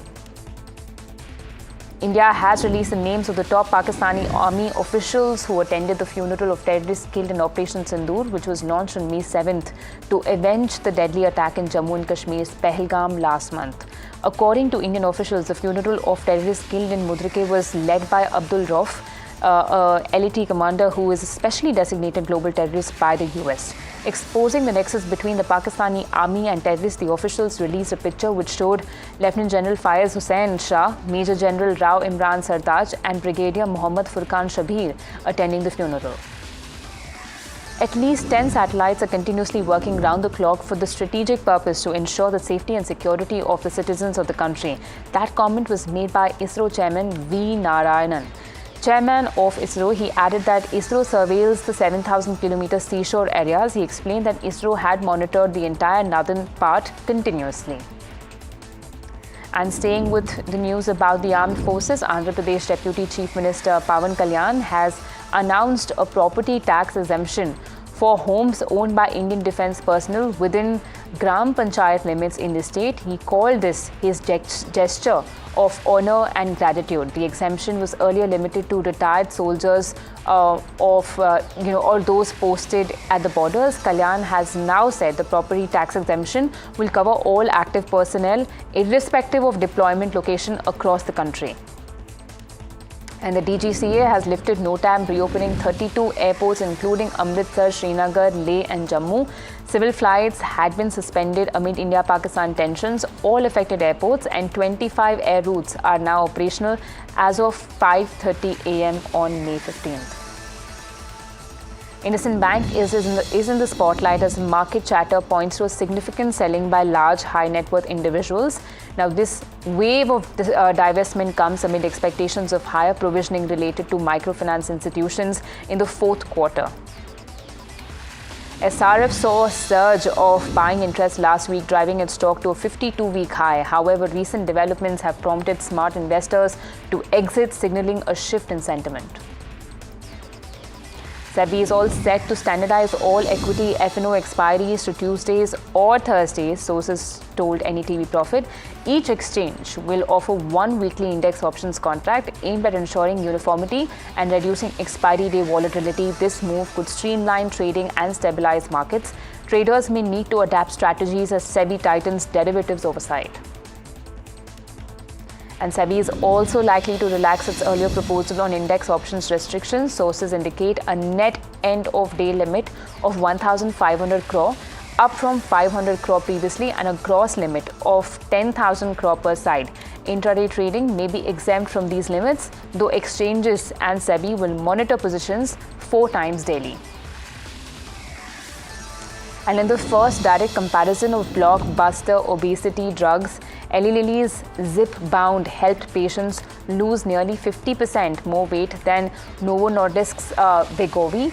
Over 72 weeks, Zip-bound users lost an average of 50 pounds compared to 33 pounds with Wegovy, according to Lilly-funded study published in the New England Journal of Medicine. LTIMindtree has secured a multi-year deal valued at $450 million from a global agribusiness company. The agreement involves implementing an AI-powered operating model to enhance application management. This is a strategic partnership that aims to leverage advanced AI technologies to optimize and streamline the company's application processes. PG Electroplast's net profit soared 109% to 145.23 crore from 69.55 crore rupees earlier. This was driven by a 77% revenue surge to 1,909 crore from 1,076 crore rupees. EBITDA rose 82% to 211 crore rupees, with margins slightly improving to 11.1% from 10.8%, reflecting strong operational performance and growth. A tragic accident on the Raipur Baloda Bazar road claimed 13 lives when a small truck carrying people returning from a Chotia Chatti event collided with a trailer near Saragaon. Several others were injured and hospitalized. Raipur SP Lal Umed Singh confirmed the incident. Baramulla police confirmed the discovery of 20 unexploded ordnances across 17 villages. Following their safe disposal, the district administration has permitted residents from 6 evacuated villages to return. And MMRDA is tackling BKC's traffic jams worsened by 6 lakh daily visitors and heavy vehicles post-Sion Bridge closure with a new plan approved with Mumbai Traffic Police. Key measures include converting underused cycle tracks into roads, expanding 2+2 lanes to 3+3, boosting capacity by 50%, cutting travel time by 10 minutes, and reducing carbon dioxide emissions. A one-way traffic system in busy BKC areas will further ease congestion and enhance safety, ensuring sustainable traffic management for future growth. And as Mumbai's Metro 3 corridor extends from Bandra Kurla complex to Worli, another major transit milestone is on the horizon. The Mumbai Metro Red Line 9, the first metro line in Thane district, is set to begin trial runs this week along the Dahisar to Mira Road stretch. Following the successful energization of overhead traction wires on Saturday, dynamic testing of trains will now start on the 4.97 kilometer stretch between Dahisar and Kashigaon. Donald Trump has defended a controversial plan for the US to accept a luxury Boeing 747-8 jet from Qatar at no cost, calling it a transparent transaction. The jet would temporarily replace the aging Air Force One while a delayed Boeing model is completed. Critiques, including Democrats and former ethics officials, warn the move could violate the Constitution's emoluments clause, with some Trump allies also expressing unease. Qatar confirmed the jet transfer is under legal review but denied a finalized agreement. Hamas has announced it will release Eden Alexander, the last known American hostage in Gaza, as part of ongoing ceasefire talks and to aid humanitarian efforts. The move comes just ahead of President Trump's Middle East visit, with direct negotiations reportedly underway between Hamas and a US official in Qatar. And just a day after aligning with European leaders on a 30-day ceasefire demand for Ukraine, President Donald Trump shifted course by backing Russian President Putin's call for direct negotiations with Ukraine. The reversal undermines the joint stance taken by Britain, France, and Germany and Poland alongside Ukraine's President Zelensky, and raises uncertainty over the coordinated pressure campaign on Moscow. The UK will now limit skilled worker visas to graduate-level jobs, and lower-skilled visas will only be issued for sectors crucial to the country's industrial strategy. Businesses must boost training for British workers. Care sectors firms will no longer be allowed to recruit overseas under the new visa system, part of PM Keir Starmer's plan to curb migration post local election pressure. Polish PM Donald Tusk has accused Russian intelligence of ordering the fire that destroyed Warsaw's shopping center last year. Some suspects are in custody while others are being pursued. Moscow has yet to respond but has previously denied similar sabotage claims. An earthquake measuring 5.7 on the Richter scale jolted Tibet at 2:41 a.m. Tremors were reportedly felt across the country, though no immediate reports of damage or injuries have surfaced. The National Center for Seismology reported that the earthquake occurred at a depth of only 10 kilometers. Shallow earthquakes tend to be more hazardous since they take place nearer the surface of the earth, so the vibrations are felt more intensely on the ground and the possibility of aftershocks is higher. An Indian batting sensation, Virat Kohli announces retirement from Test cricket today. Kohli has played 123 matches and has scored over 9,000 runs for the team. This includes 30, 100 and 31 half centuries. And with that, it's a wrap on Market Express, but do stay tuned to NDTV Profit as there's a lot more lined up for you right on the other side.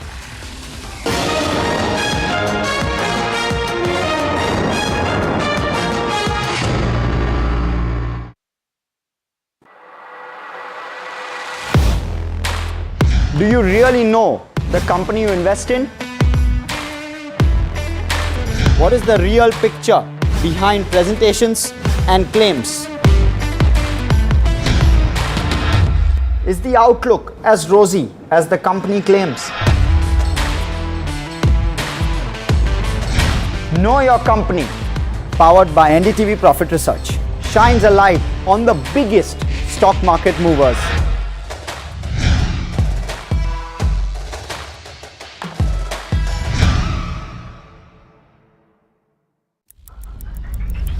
Headlines you start your day with. What matters worldwide is now in the palm of your hands. Get ready to seize the day and maximize your financial potential. Stay ahead of the curve with all you need to know on NDTV Profit.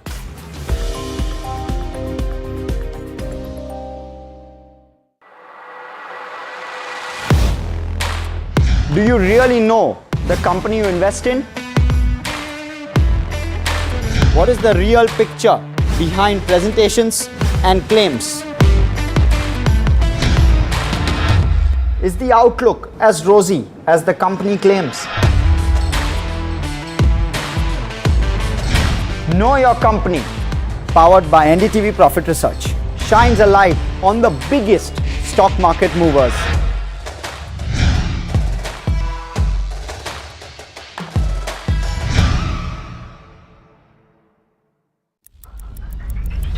Headlines you start your day with.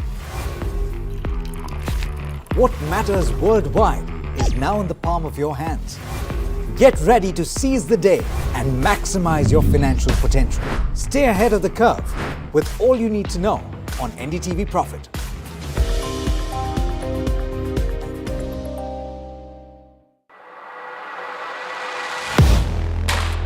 Do you really know the company you invest in? What is the real picture behind presentations and claims? Is the outlook as rosy as the company claims?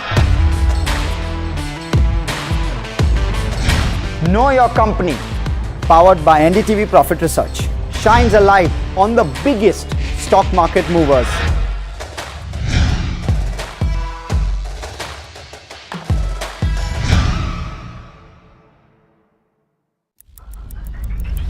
Headlines you start your day with.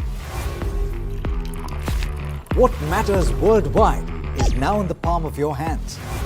Get ready to seize the day and maximize your financial potential. Stay ahead of the curve with all you need to know on NDTV Profit.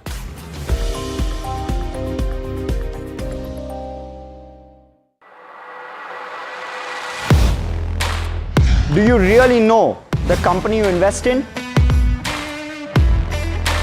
What is the real picture behind presentations and claims? Is the outlook as rosy as the company claims? Know Your Company, powered by NDTV Profit Research, shines a light on the biggest stock market movers.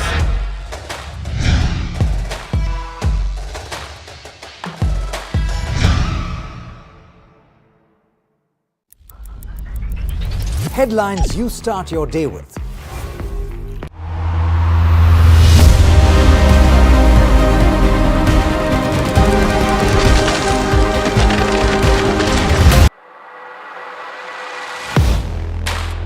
Do you really know the company you invest in? What is the real picture behind presentations and claims? Is the outlook as rosy as the company claims? Know Your Company, powered by NDTV Profit Research, shines a light on the biggest stock market movers.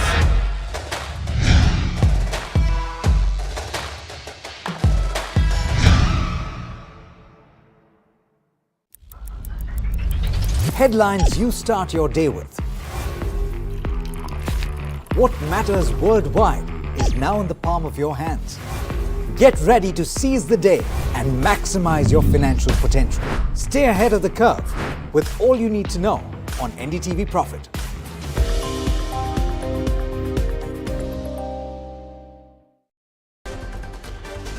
Nifty Sensex had their highest closing since October 2024. Nifty Sensex jumps over 3.5% for the day. All sectoral indices close in the green. Nifty FMCG and Pharma snapped their 4-day losing streak. Pharmaceutical stocks shed 1.3% even as the broader markets rise after US President Donald Trump said he would sign an executive order to cut prescription prices to the level paid by other high-income countries, an amount he put at 30 to 80% less. At the Triforce high-level press briefing, the DGMOs assure India's military prowess remains unshaken, with all bases and systems fully operational and ready for any mission, emphasizing that Pakistan's Air Force could not breach India's robust, multi-layered air defense grid. The Airports Authority of India and relevant aviation authorities have issued a notice to airmen or NOTAM to open the 32 airports across northern and western parts of India, which were closed for civil flight operations amid soaring tensions between India and Pakistan. Amid its ongoing trade war, the United States and China have agreed to roll back their tariffs. This joint statement from both countries comes after a marathon of trade negotiations on Geneva and Switzerland. Sources say SEBI is likely to hold off on any moves until at least June 2025, following phase 2 of equity derivatives reforms. The regulator has already reviewed trading data from 2024 to 2025, assessing the impact of earlier restrictions. After days of speculation, Indian cricket great Virat Kohli confirms his retirement from Test cricket with immediate effect in an emotional post on Instagram.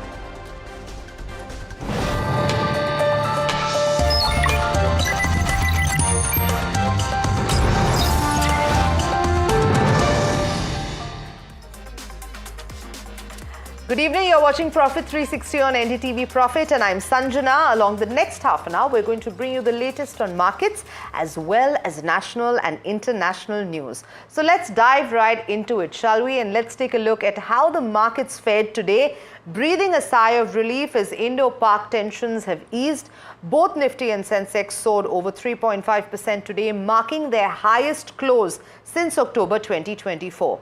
This surge represents Nifty's strongest intraday performance since February 2021. For a complete rundown of today's action on D Street, Harsh joins us with a market wrap. Right, solid move on the Nifty today. 900 plus points gain in a single day of trade. The market has brushed off the worries and how.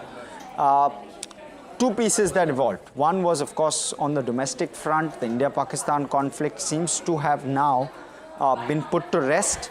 And then you have US-China, where US is going to be reducing tariffs on China at least for the first 90 days, and it seems like there is some bit of keenness with regard to doing a deal. So you had the larger market doing very well on the back of the way in which the India-Pakistan conflict has taken shape and been closed to a certain extent. But really it's the metal stocks also that really stood out, and IT that really stood out on the back of everything that's evolving between US and China. 6.5%+ on IT, nearly 6% higher on the Nifty metal as well. But outside of that, the market breadth was extremely strong in any case. So all of these developments just aided the way in which the market was looking at everything playing out. You had on the Nifty 50 within the banking stocks, HDFC and ICICI, which contributed 200 positive points on the Nifty. Not sure the last time I've seen that. Two stocks in particular, 100+ on HDFC Bank and nearly 100 on ICICI Bank. Very, very strong gains, and the Nifty Bank itself was up over 1500 points. So very strong rally on the Nifty Bank. Now, in terms of outside of that universe, you also had something like an Adani Enterprises, which was up over 7%. You had certain pockets which also did fairly well. I did mention IT as a basket, and I did mention metals as a basket, but realty also was up 6% within the broader markets. The breadth was extremely strong. You had 2,000+ stocks gaining in trade, and it was fairly flattish through the day in terms of the breadth.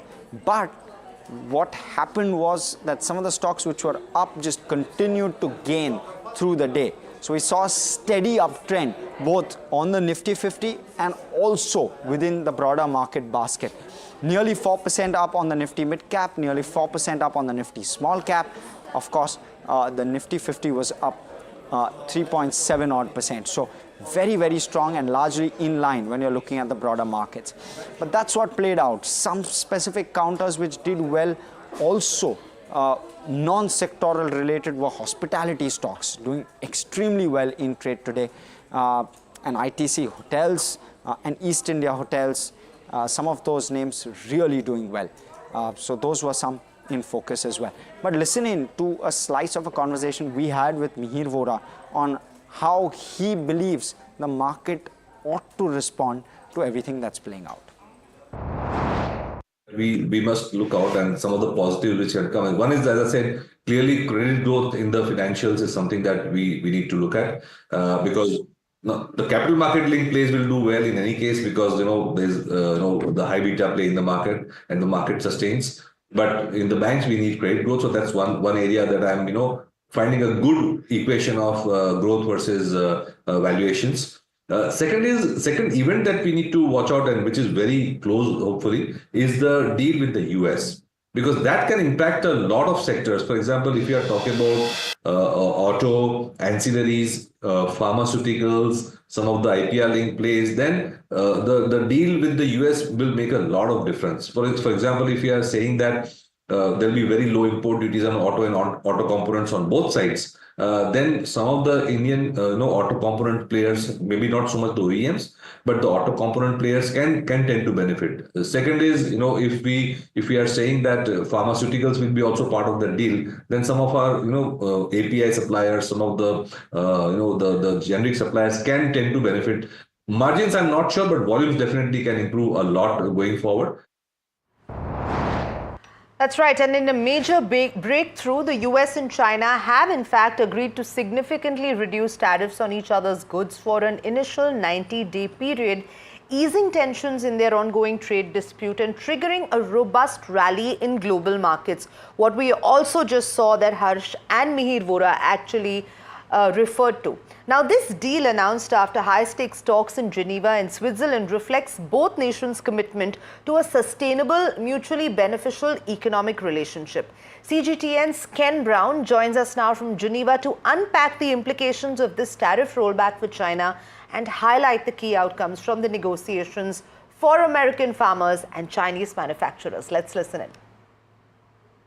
Yes, we're standing outside the Intercontinental Hotel here in Geneva, where that press conference has just taken place, set to make global headlines. That follows a press conference from the Chinese delegation yesterday evening here in Geneva. Also, we heard from the Chinese lead and Vice Premier He Lifeng. He talked last night about how we were going to hear the details today. We've heard lots of positive statements, how there were positive talks, mutually respectful talks, how the atmosphere was very candid, and we were waiting for the details today. He Lifeng said that last night we were going to get some good news, and that's been the case. We've heard of reductions of 115% on the tariffs, effectively down to 30%, in some cases 10% for 90 days. As you mentioned, that's been stipulated in the joint statement from the both sides. Now, we heard also from He Lifeng that these discussions are going to continue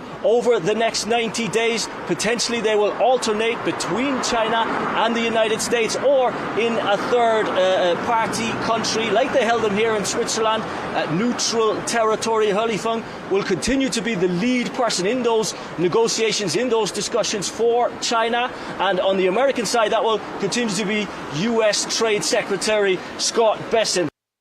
And that was the update that we got in from Geneva, as the US and China have in fact announced a kind of thaw in the standoff that had actually taken off over tariffs. But let's come to India right now, because as tensions ease and tariffs between US and China are significantly reduced, Indian exporters are grappling with mixed sentiments about the implications. While some view this development as potentially dampening India's export prospects, others highlight promising opportunities amidst the shift. My colleague Rishabh now joining us with a detailed analysis of the impact on Indian exporters. And Rishabh, take us through the silver linings as well emerging from this global trade reset. Right, Sanjana. What we've seen happen this morning out of Geneva is something, the fact that there is very significant easing now between of the tensions between US and China. What we're also seeing is the fact that the 90-day pause means that US tariffs on Chinese imports come down to 30%, while China will cut tariffs on US imports down to 10%. Now, this sort of brings them very close to the 10% baseline that India is operating at currently.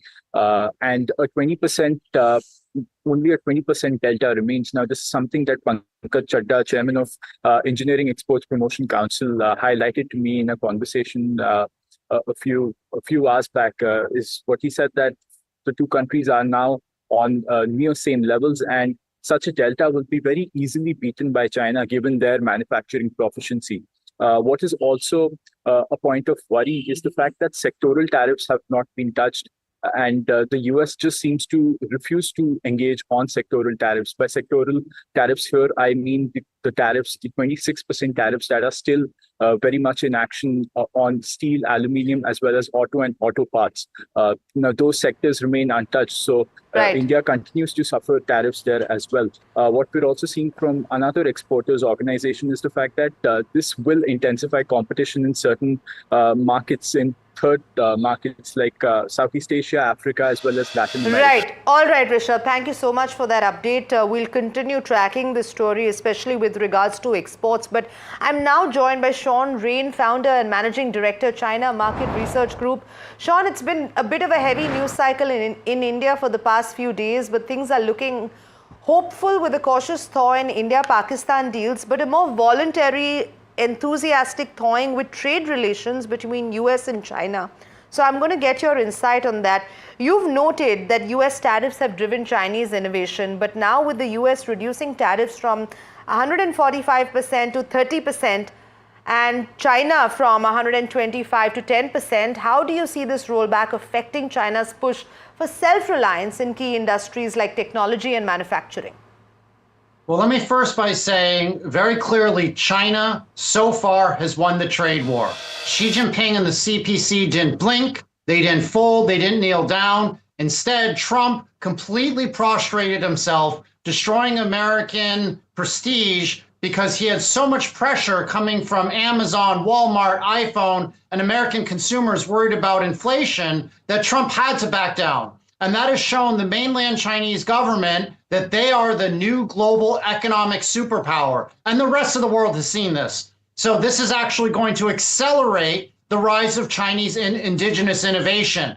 Already Sorry you to see cut that you off, China and I'm going to has have to come back to you, but we're getting breaking news that's coming in right now. The Prime Minister will be addressing the nation at 8 p.m. this evening. This is a big news coming in right now, an announcement coming in. The Prime Minister Narendra Modi will be addressing the nation at 8 o'clock this evening. Remember, this coming in on a day, especially after India launched Operation Sindoor and has been briefing the media, has been briefing the nation. We heard from the Indian Armed Forces a while ago talking about the latest updates with regards to Operation Sindoor.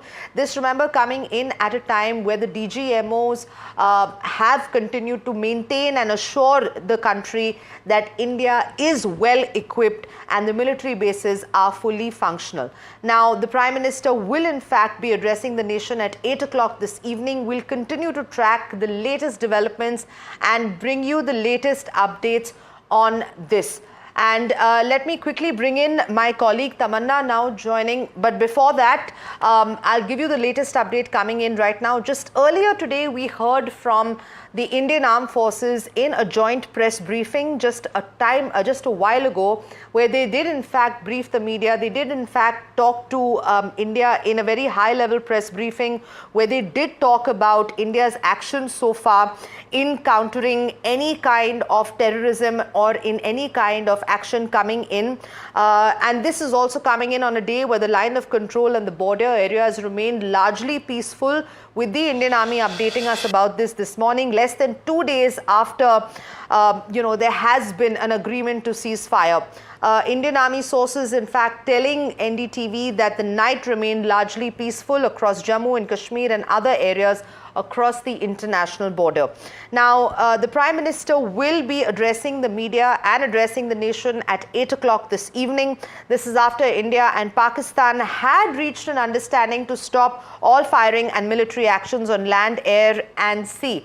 My colleague Tamanna now joining us on the phone line with more. Tamanna, a significant update coming in as the Prime Minister will be addressing the nation at 8 o'clock this evening. This was the address that everyone was waiting for, Sanjana. It becomes very, very important because thus far, Prime Minister Modi has not publicly addressed via social media or any speech what has happened in the last 3 days. We have heard from the Foreign Ministry. Of course, we've heard from the Foreign Secretary. We've been hearing from the heads of all representatives of the armed forces, but we have not yet heard from Prime Minister Modi, which is why this address becomes so crucial. What we'll also hear possibly at 8 p.m. today is a very clear setting of agenda and narrative. So far, this war in that sense has had two aspects. One is the military operation, in which we have been superior, and there's no doubt about it. But the way war is waged in this modern day, I suppose, is in two fronts. There is a military operation and then there's an information war.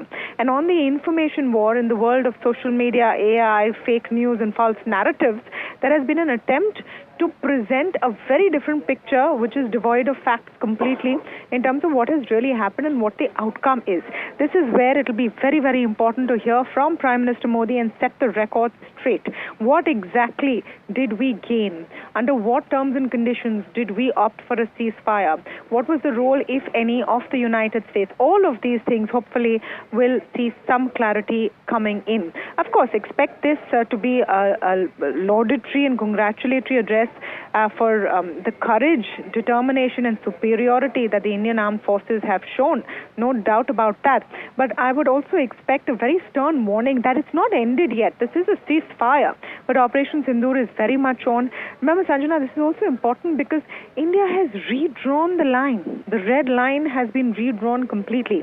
Now, any terror attack on Indian soil will be treated as an act of war. What does that exactly mean? What does that look like? What does that entail? That is also something hopefully we'll learn from the Prime Minister's address this evening. Tamanna, thank you so much for that update, and also imperative to note that this is coming in at a time where there has also been a concerted effort, Tamanna, that we're seeing by the Indian government, not just to protect and assure India, but also battling a lot of misinformation, whether it is emerging, across the border, but a very concerted effort to set the record straight. And I think that will be further reiterated by the Prime Minister in his address this evening. We seem to have lost the line there, but this is a very significant development coming in. Let's remember, this is right after India did in fact launch Operation Sindoor. This is in reaction to the gruesome terror attack that killed 26 people on April 22nd in Pahalgam. Now we're learning that the Prime Minister will be addressing the nation at 8 o'clock this evening. And we'll continue tracking all of those developments and bring you the latest. And moving on, in a significant update in the drug industry, US President Donald Trump has proclaimed to cut the price of prescription drugs and pharmaceuticals in the US by 30 to 80%. Now, this could spell trouble for Indian pharma companies, especially those that have substantial exposure to the US. And moreover, this could also compel manufacturers to raise prices in other countries. To help us decode the implications of this announcement, let me quickly go over to my colleague Varsha. Varsha, over to you. Trump has announced a new executive order to significantly reduce prescription drug prices in US. Now the plan aims for a potential reduction of prescription drug prices to 30 to 80%. Now the pricing is based on most favored nations policy principle. Now Trump will link US drug costs to lowest prices paid by other countries. Now this will provide immediate relief from high medication cost in US according to Trump, which will ensure a fairness for American citizens. And now the order would primarily affect drug administered in doctor's office, and this will apply to medications covered under Medicare Part B, which includes expensive treatments like cancer medications. And he claims to save trillions of dollars, and this could force pharma companies to raise prices in other countries. Now this proposal is expected to face opposition from drug manufacturers because drug manufacturers previously blocked a similar plan, and they argue that it would undermine innovation, and this could give foreign government cost control over US drug costs. Just for example, if you see US Medicare prices versus peer nations, your blood clot medicine in US cost $249 versus $45 to other nations.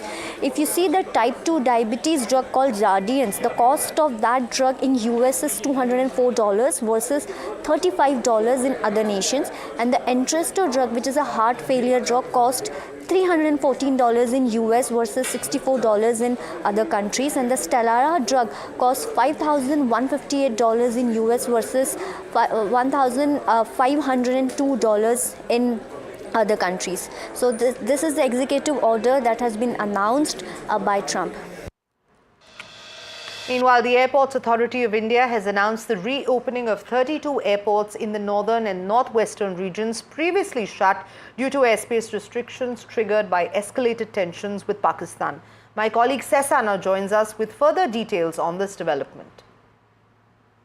The government has decided to reopen the 32 airports across the country for commercial purposes after a brief closure, during the military conflict with Pakistan. This essentially means that all the airports, including those of Chandigarh, Jammu, Srinagar, Amritsar, Shimla, Jaisalmer, among others, are now operational. However, passengers can expect to face slight delays and last-minute adjustments as services gradually return to normal. Airlines including Indigo and SpiceJet have issued travel advisories informing passengers about the situation.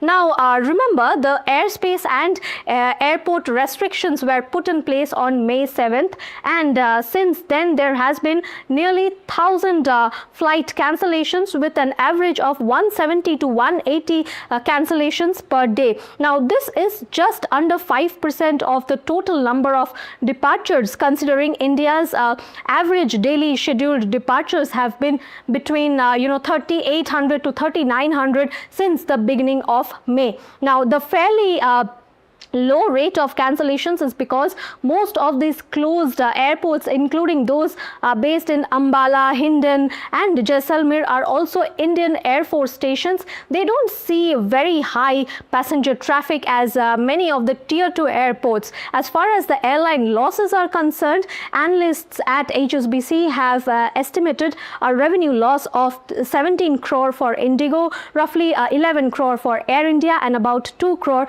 for SpiceJet on a per day basis. Now notably, both India and Pakistan still have their airspace closed to each other, so neither can fly over the other's territory. Now this means that Indian carriers will continue to reroute their international flights for now. And complementing this progress, a high-level press briefing in New Delhi provided a detailed update on Operation Sindoor. Senior commanders from the Indian Army, Air Force and Navy confirmed the successful downing of a Pakistani Mirage fighter jet during the operation. The Indian Army released video evidence showcasing the wreckage, underscoring the precision of the mission. The armed forces also emphasized that all military bases, systems and equipment remain fully operational with readiness for any future contingencies. NDTV's Vishnu Som joins us now with key takeaways from the Director General of Military Operations press briefing. An important press conference today by the Army, Air Force and Navy, making it clear in a sense that this was part 2 of what we saw yesterday. What did we see yesterday? We saw direct evidence through satellite imagery of the success of India's strikes on Pakistani air bases and military installations. Today they decided to speak about another important aspect, and that is the successful air defense of incoming Pakistani rockets, missiles and drones, which was carried out by the Indian Air Force and the Indian Army. Had this air defense operation not been successful, then there would have been considerably more damage on the ground, both at military bases and in civilian areas, which is why this was a particularly important briefing. Remember, there were concerted efforts by Pakistani forces to hit Indian military installations and to hit Indian air bases. Those have by and large been entirely unsuccessful. At a very special briefing which I was at, I was also told that very high-speed weapons, including weapons which flew at near hypersonic speeds, had also been used by the Pakistanis in trying to hit Indian air bases. In this particular case of that near hypersonic speed weapon, it failed to reach its target, it fell a few kilometers short, and it failed in its mission. And we'll continue tracking that story and bring you all of the latest developments, including the Prime Minister's address at 8 o'clock this evening. And that's all the time we had on this edition of Profit 360. Stay tuned to NDTV Profit for more news and updates.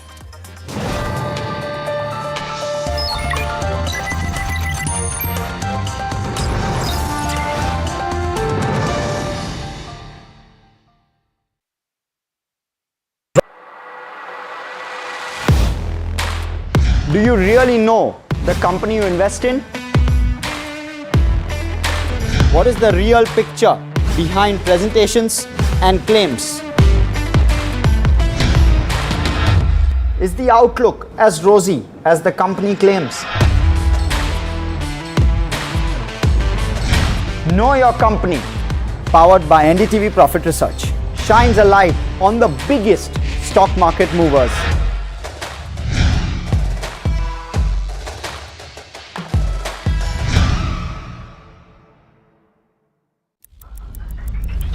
Headlines you start your day with. What matters worldwide is now in the palm of your hands.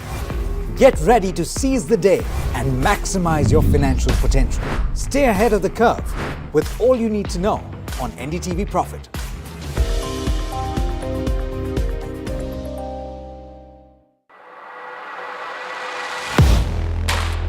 Do you really know the company you invest in?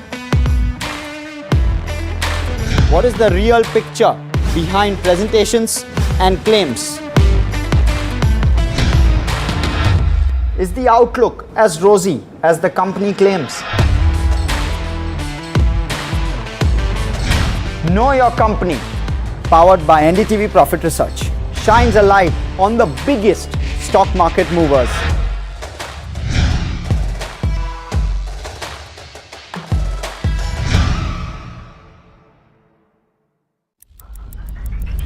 Headlines you start your day with. What matters worldwide is now in the palm of your hands. Get ready to seize the day and maximize your financial potential. Stay ahead of the curve with all you need to know on NDTV Profit.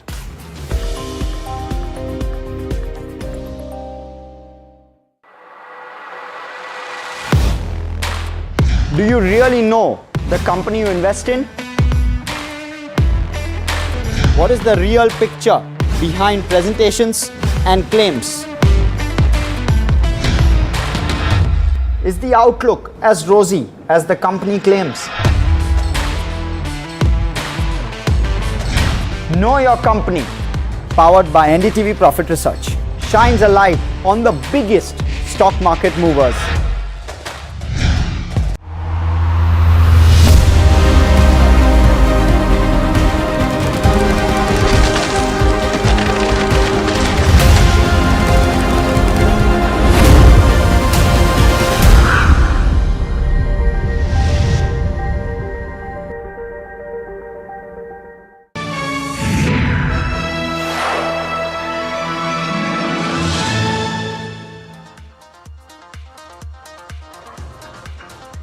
Hello and welcome to this show, Know Your Company. What we're going to try to get to today is Swiggy. The numbers of Q4 were out, but more than anything, believe that a deep down analysis of this company is much warranted. November 2024, the company listed at 390 rupees per share being the IPO price. I have Mahima with me, by the way. So Mahima Vachajani who will be helping us with this. But point being, 390 being the price at which the IPO price was for Swiggy, listed at around a 5% premium to that. Thereafter, the stock is down and currently sitting at 320 rupees a piece, despite it up being 2% today itself. Now, whether it's on the back of numbers or whether it's on the back of positivity, which in any case is reflecting in markets, is the question. But more than that, it's about understanding what Swiggy is about. Let me first start off by raising the questions which I want answered. Is competition the key risk to cash flow where Swiggy is concerned? Is this the one key piece? The second one is with regard to cash burn. How long and how much? This is the other key piece, because there is very little visibility or clarity with regard to how much of the cash burn will happen and for how long it will happen. And thereafter begs the question that if cash burn were to continue, would further fundraising actually be required? Is it worth investing in some of the new age tech companies is one of the other parameters that I'd want to understand. And competition definitely has better cash balances than a Swiggy has. And therefore, if cash is the only piece that's going to move the needle with regard to where Swiggy's business model is concerned, there is a risk. There is a larger risk compared to how competition is placed. It's also a fast evolving business environment. As the business environment changes nearly every other quarter, you are seeing Swiggy also adapt or change its business model. When you do that, there's just very little predictability as to what will come next. Forget about FY26. We are not sure about how maybe the next quarter or two will go. And if I were to value therefore Swiggy on the basis of some numbers put out in FY27 or FY28, how am I supposed to do that? Because there is just lack of visibility on what's going to play out in FY26 itself. And that's, I'm not blaming Swiggy for that. I'm just breaking it up and trying to say that if the competition has the ability to pivot its business models quickly and has the cash, then Swiggy will also have to do so. And if Swiggy has to do so, then is there a risk where Swiggy is concerned? I'm not too concerned with regard to how competition is going to survive. I'm more concerned with how Swiggy is going to play everything that's panning out in this space. And therefore, if a further fundraise is required, whether they'll prefer debt, because right now they've just eliminated all debt from their balance sheet, and two, if a further fundraise is required, are they going to further dilute equity? In which case, if you're a shareholder, likely EPS will just get pushed in terms of both growth as well as visibility. So try and understand all of these. And before that, let's try and understand what Swiggy actually does and some background with regard to Swiggy. It's obviously one of the new age tech companies. I don't think it requires much introduction, but there will be some nuances which may be new. So let's try and get straight to it. Now, when I'm talking about just about the company purely, it was founded in 2014. It listed on exchanges in November of 2024. It's pioneered on-demand convenience platform. That's what it currently plays at, but it started off as a food delivery app, or rather it was one of the competitors or one of the first players within food delivery. Zomato actually entered after it with regard to food delivery. So what you want to see is that Swiggy does have the ability to be the first mover in terms of disruptive business models. There's no doubt about that. They did that with quick commerce as well. They did that with food delivery as well. But what about sustainability? Because on both of those, they were the number one player, and now they've slid to number 3 in quick commerce and number 2 in food delivery. And it's a duopoly. They continue to give up some amount of market share in food delivery as well. I mean, different reports will quantify it differently, but Zomato does have the lead in food delivery, and that's the bottom line with regard to market share. So something to know, and along with it, some concerns that I am voicing if you're an investor, shareholder, or a possible prospective investor. So something to look at. The other thing is they're going into events and services. Now they started off saying that we're going to build this comprehensive app, which is Swiggy. But what they've started to do is now they've started to also look at building out platforms from Swiggy. So they're not only sticking to that one single app agenda, which they started off saying that they will do. They are also pivoting from what they were saying maybe 2-3 quarters ago, which is why there could be uncertainty, but that's the other piece which they've started doing, events and services. Now everyone's going into events. Zomato has picked up Paytm's events business. They're trying to drive events through that. Other services also has plenty of competition. So in each of its businesses, there's a lot of individual and bunched up competition. Individual competition may be in delivery, where you have a Zomato alone, but bunched up competition in things like events, in things like quick commerce. There's just too much competition on all the fronts that they are competing in. So something again to keep in mind. The other piece is there's some bit of inefficiency. There's higher operating costs where Instamart is concerned. This increases losses, gives a drag to cash flow as well. Company is expecting contribution margin break-even at Q1 FY27. Earlier, the goal was Q3 FY26. There's an aggressive dark store expansion drive. This could well keep a lid with regard to how cash flows is concerned. And they've added around 1,021 odd dark stores in FY25. They continue to do this dark store expansion at a fairly healthy clip. What they're now planning to do is around 60 dark stores per quarter is what they're targeting, which roughly translates to around 250 odd dark stores every year. That's broadly the guidance that's coming through. And that's with regard to, again, quick commerce. Now, in terms of Swiggy versus Zomato, look at quick commerce in terms of the growth. This is Q4 growth that you are seeing. This is purely Q4. Kind of gives you a summary that neither are taking a very large lead in either of these.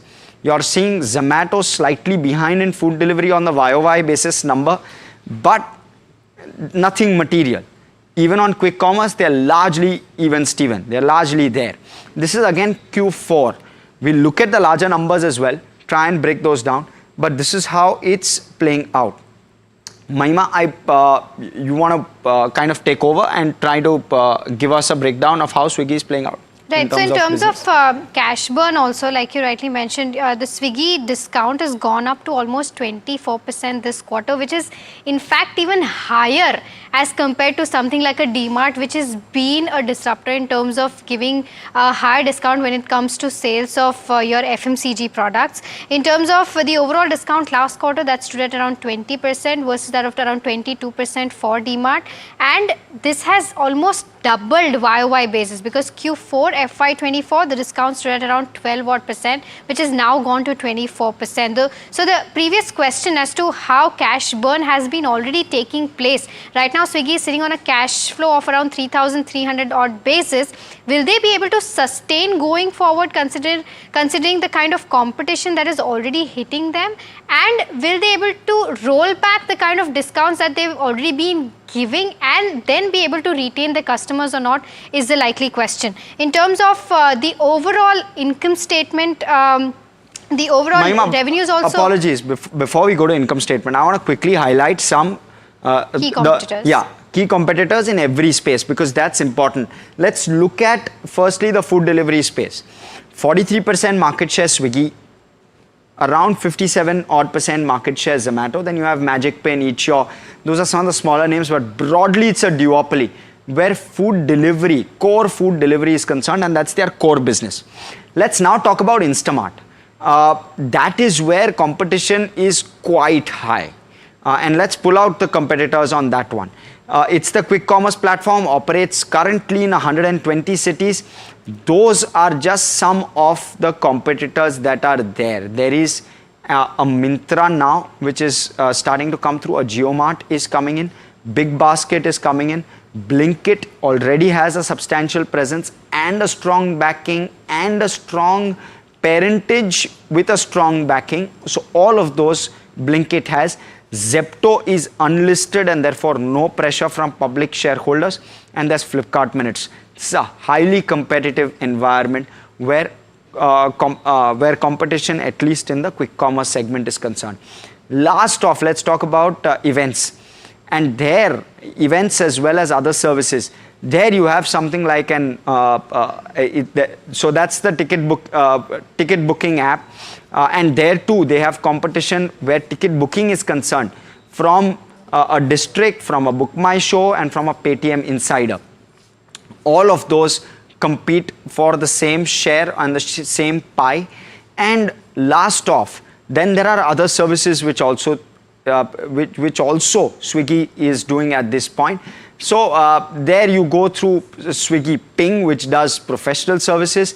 Now in the professional services space, you have an Urban Company, which is again large, and it only does this, and therefore it can afford to sustain some amount of burn more than others. Then you have Swiggy Snack.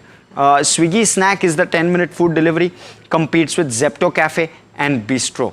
All of these have a decently large-sized competition, some of them overlapping, but nonetheless, they do have quite a bit of competition. Let's list down the parameters we'll look at before I go to Mahima. Income statement will be the first parameter, balance sheet, cash flow, shareholding. We'll thereafter look at street cred, street coverage. We'll look at valuations. It's an interesting one. And last off, we'll look at outlook as well, what to expect. And for that, we're looking at the business strategy at this point. What in terms of business strategy can we expect going forward, and what has played out as of now? Going forward is going to be tough to do. So more so, what has played out till now is what we'll focus on. But Mahima, start off with the income statement. Right. So in terms of the income statement, the overall trajectory in terms of the all four metrics that we see, that is revenue, your EBITDA, your margins, as well as your profit or loss, the overall trend has been a little disappointing. Revenue, of course, on an increasing trend from around 2,400 odd crores, it's gone to 15,200 odd crores. But at the same time, when we see, when we look at the overall EBITDA metric, the overall losses in terms of EBITDA that has gone up from around 1,300 odd crores to almost 2,700 700 odd crores in FY25. Now, in terms of the management guidance, they did say earlier that they will achieve contribution EBITDA level break-even by December 2025, but that guidance has now been pushed to Q1 FY27. And in fact, a lot of brokerages and analysts have come out and said that they do not expect Swiggy to come in and give a break-even in terms of contribution at EBITDA levels by FY28. So that's with regards to where EBITDA stands. In terms of the overall net loss, they have widened significantly from FY21 around 1600 odd crores to 3,100 odd crores in FY25. This is on account of the higher losses is also on account of higher dark store addition that they've given this particular quarter. Even in terms of the overall discounting because the competition is rising has gone significantly up, which is overall impacting the losses of the company. Even in terms of the overall margins, the margins have slightly come down from 50% to 34%, but it's still far away from turning into a positive EBITDA margin. So that's with regards to where the overall income statement stands, Harsh. Okay, so that's where the income statement stands. Let's look at the balance sheet as well. And you want to start to see improvement where the income statement is concerned. You want to see improvement where margins is concerned. But the margin improvement hasn't been solid, especially on the food delivery side. I want to quickly highlight that the margin number came in at just 2.9%, which is lower than what Zomato has done at peak, obviously. But also, you want to wait and watch as to how much this can go up by, and it's gone up by just about 40 bips on a sequential basis. You want to wait and watch how quickly can this go up. Well, currently we're not seeing a very strong inch up, so you want to wait and watch. They're continuing to incur costs on customer acquisition, which is the other key issue at this point. That's how the balance sheet stacks up. The debt is near zero and at this point, and therefore fairly okay from that perspective. But what you again want to see is how much of the cash bank balance in the balance sheet can cushion the business. That will hold the key. If cash reserves start to dry up or start to come under pressure, they will have to do a fundraise, whether they do it through a debt raise, whether they do it through an equity raise, and again, dilute equity will again start to be a problem. But Mahima, so we've done balance sheet, we've done income statement, cash flow. Right. So in terms of cash flow from operations, it's still time where Swiggy will convert that into a positive metric. Overall, the cash flow from operations stands at a negative 2,100 odd crores as FY25 stands. The overall net cash flow is a positive number, which stands at around 360 odd crores. But the interesting part in terms of cash flow is that their working capital days overall has gone up quite significantly. It's gone up to almost 15 days versus that of negative 20 odd days in FY24. Again, this is because they have increased their dark store addition quite significantly, and for them, the overall inventory also goes up along with dark store additions. So that is kind of having an overall impact when it comes to cash flow from operations in terms of Swiggy. But the management has said that going forward in Q1 FY26, they will reduce the kind of aggression that they have taken in terms of dark store addition. So overall, in terms of cash flow improvement from Q1 FY26, if these dark stores, the overall average per store per order goes up, the overall cash flow from operations will also go up, considering that they will be going lesser in terms of dark store addition. So that's with regards to where the overall cash flow metric stands. How does the shareholding look, Harsh? Yeah, that's again another big concern. On the 13th of May, you'll have 80% of Swiggy's shareholding lock-in, which is currently under lock-in expire. So you'll see some amount, I'm not saying too much, but you'll see some amount of more liquidity flow through in terms of stock.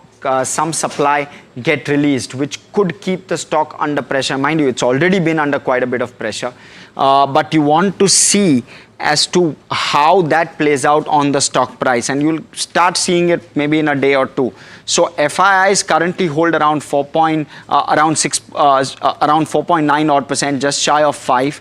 From the 7.8%, the DI holding is up to 9.3%. Kotak Emerging Opportunities Fund is one of those which holds and which has some stake where the DIs are concerned.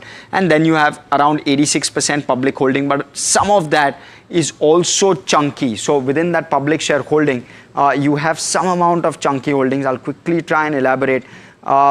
You have SVF LI, which is SoftBank, which holds around 7.5% odd. So you have some big investors also holding chunky quantums, which is sitting in the public shareholding.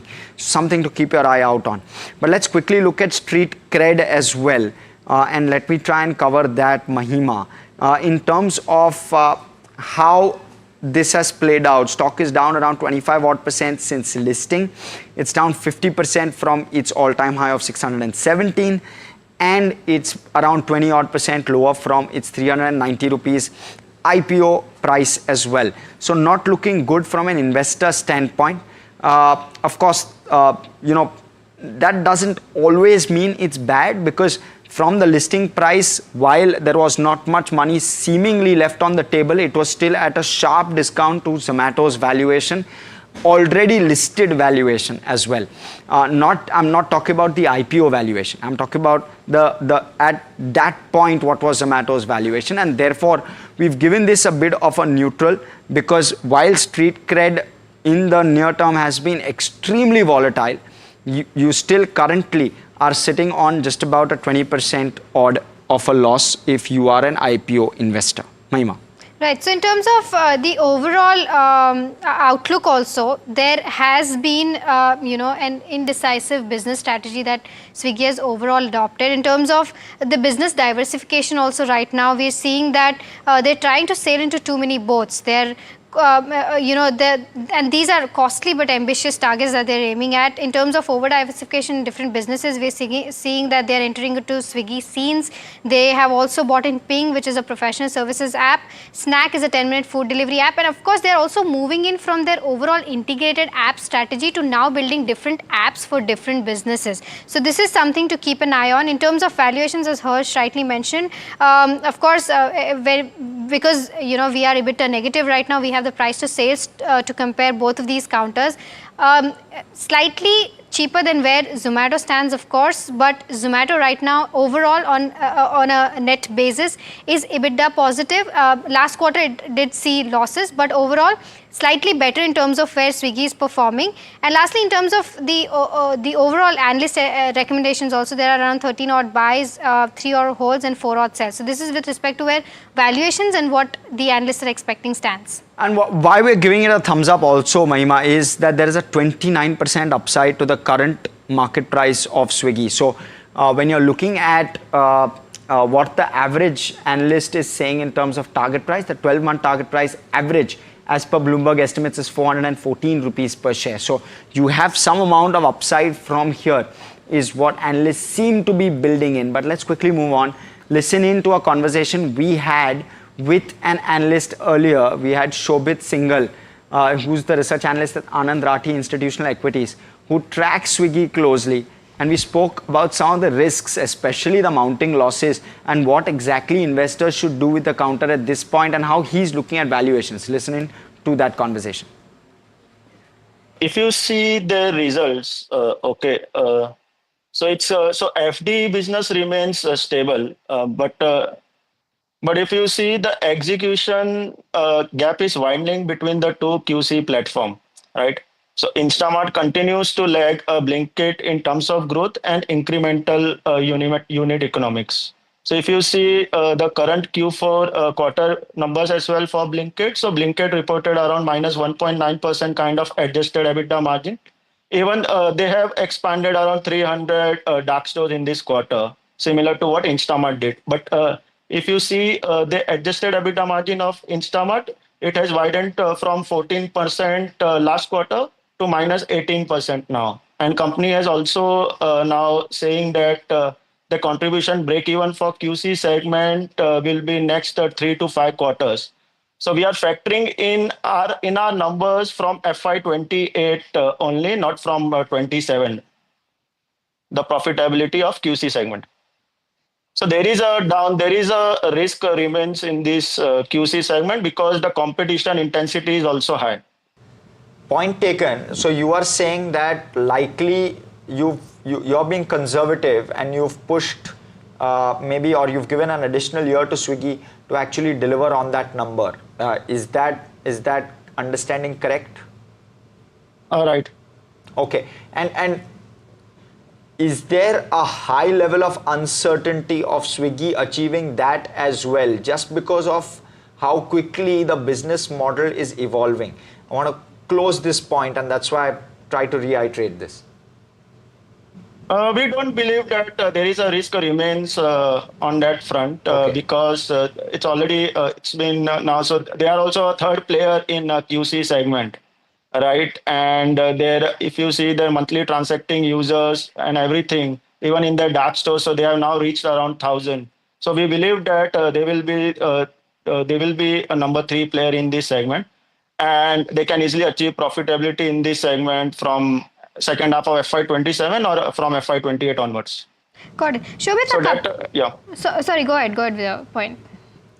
Yeah, so that downside risk remains low. Okay, Shobit, just wanted to drive home this entire point because couple of things that the management has said in their shareholders letter as well. They've said that now they will be burning less of cash. Their dark store guidance also, they've said that they'll be doing lesser dark stores Q1 FY26 onwards. All this pointing towards a more margin accretive model. But right now competition is hitting hard. Zepto is burning cash, Zomato as well is burning cash, and both of them are sitting on higher cash as compared to where Swiggy is sitting in. Just wanted to understand that considering the guidance that the management has given, do you think that market share loss will take place Q1 FY26 onwards?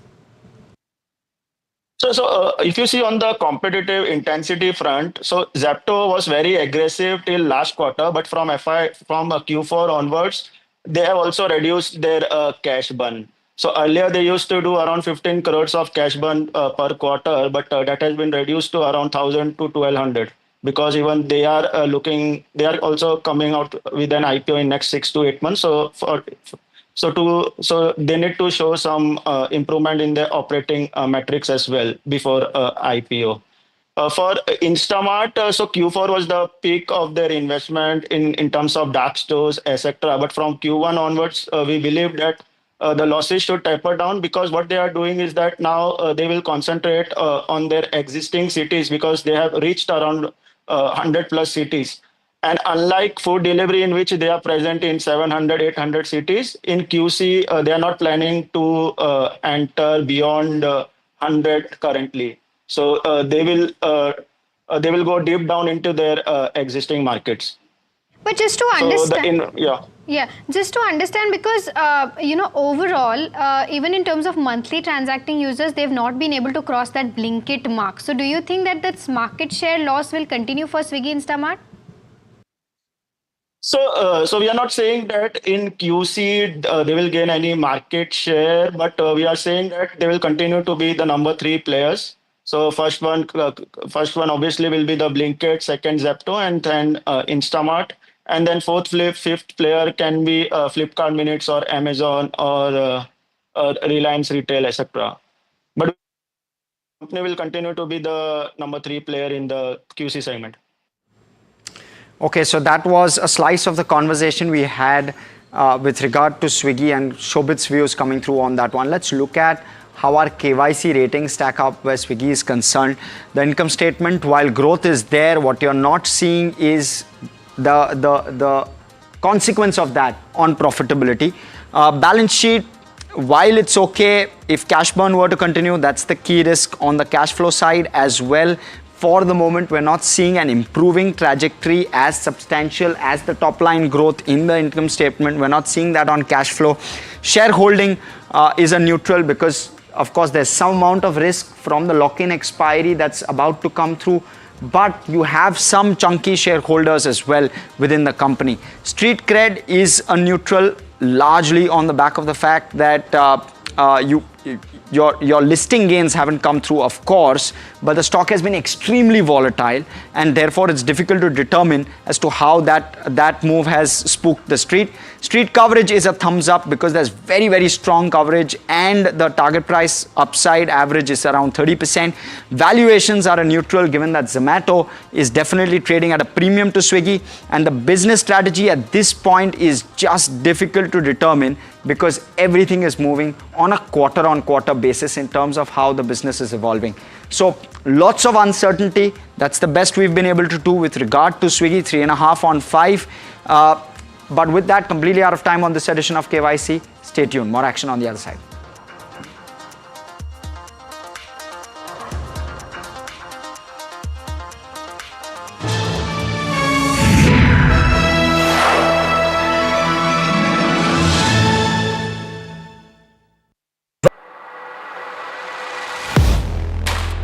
Do you really know the company you invest in? What is the real picture behind presentations and claims?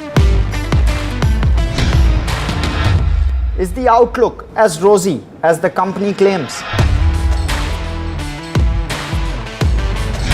Know Your Company, powered by NDTV Profit Research, shines a light on the biggest stock market movers.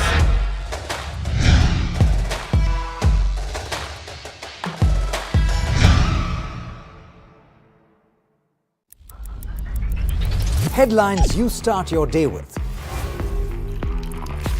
What matters worldwide is now in the palm of your hands. Get ready to seize the day and maximize your financial potential. Stay ahead of the curve with all you need to know on NDTV Profit.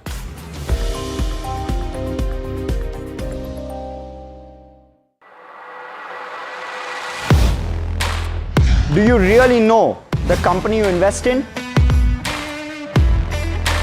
What is the real picture behind presentations and claims?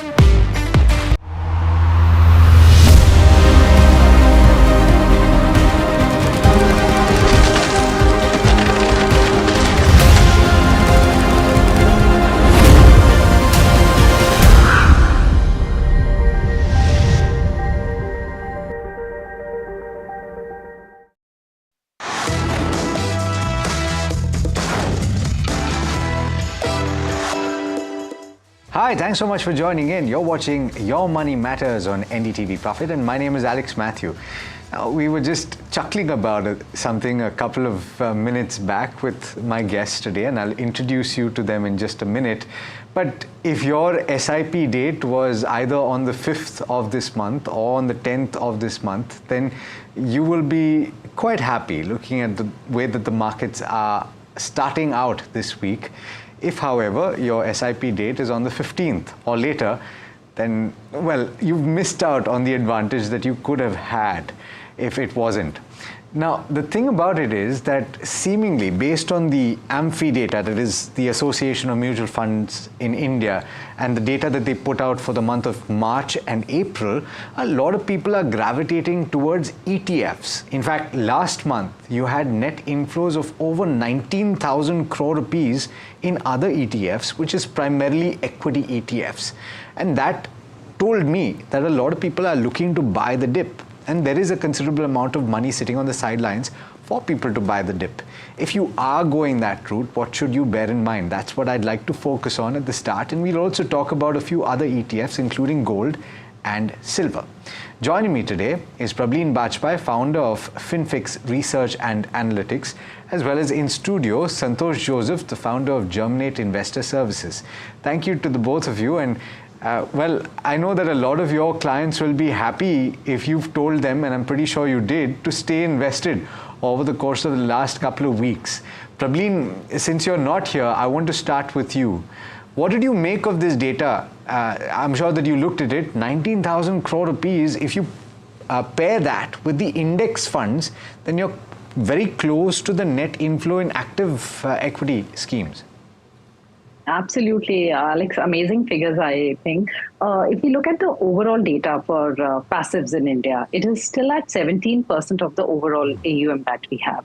And within the 17%, Alex, roughly 75% is your ETFs and the remaining are index funds, because ETFs, get a huge backing from the EPFO money as well. So we are at 17%, but very interestingly, on the month of April, I think brilliant start to the new financial year, where we saw that the passives actually, with ETFs leading the way, actually got huge inflows. And I think the reasons why we saw this is definitely the volatility that we saw in the month of April, because sophisticated investors who are putting in big money have, sort of gotten to understand the merit of ETFs. And I think they are the ones who definitely have taken the advantage of the volatility that we saw in the month of April, especially the dip that we saw on the 7th of April.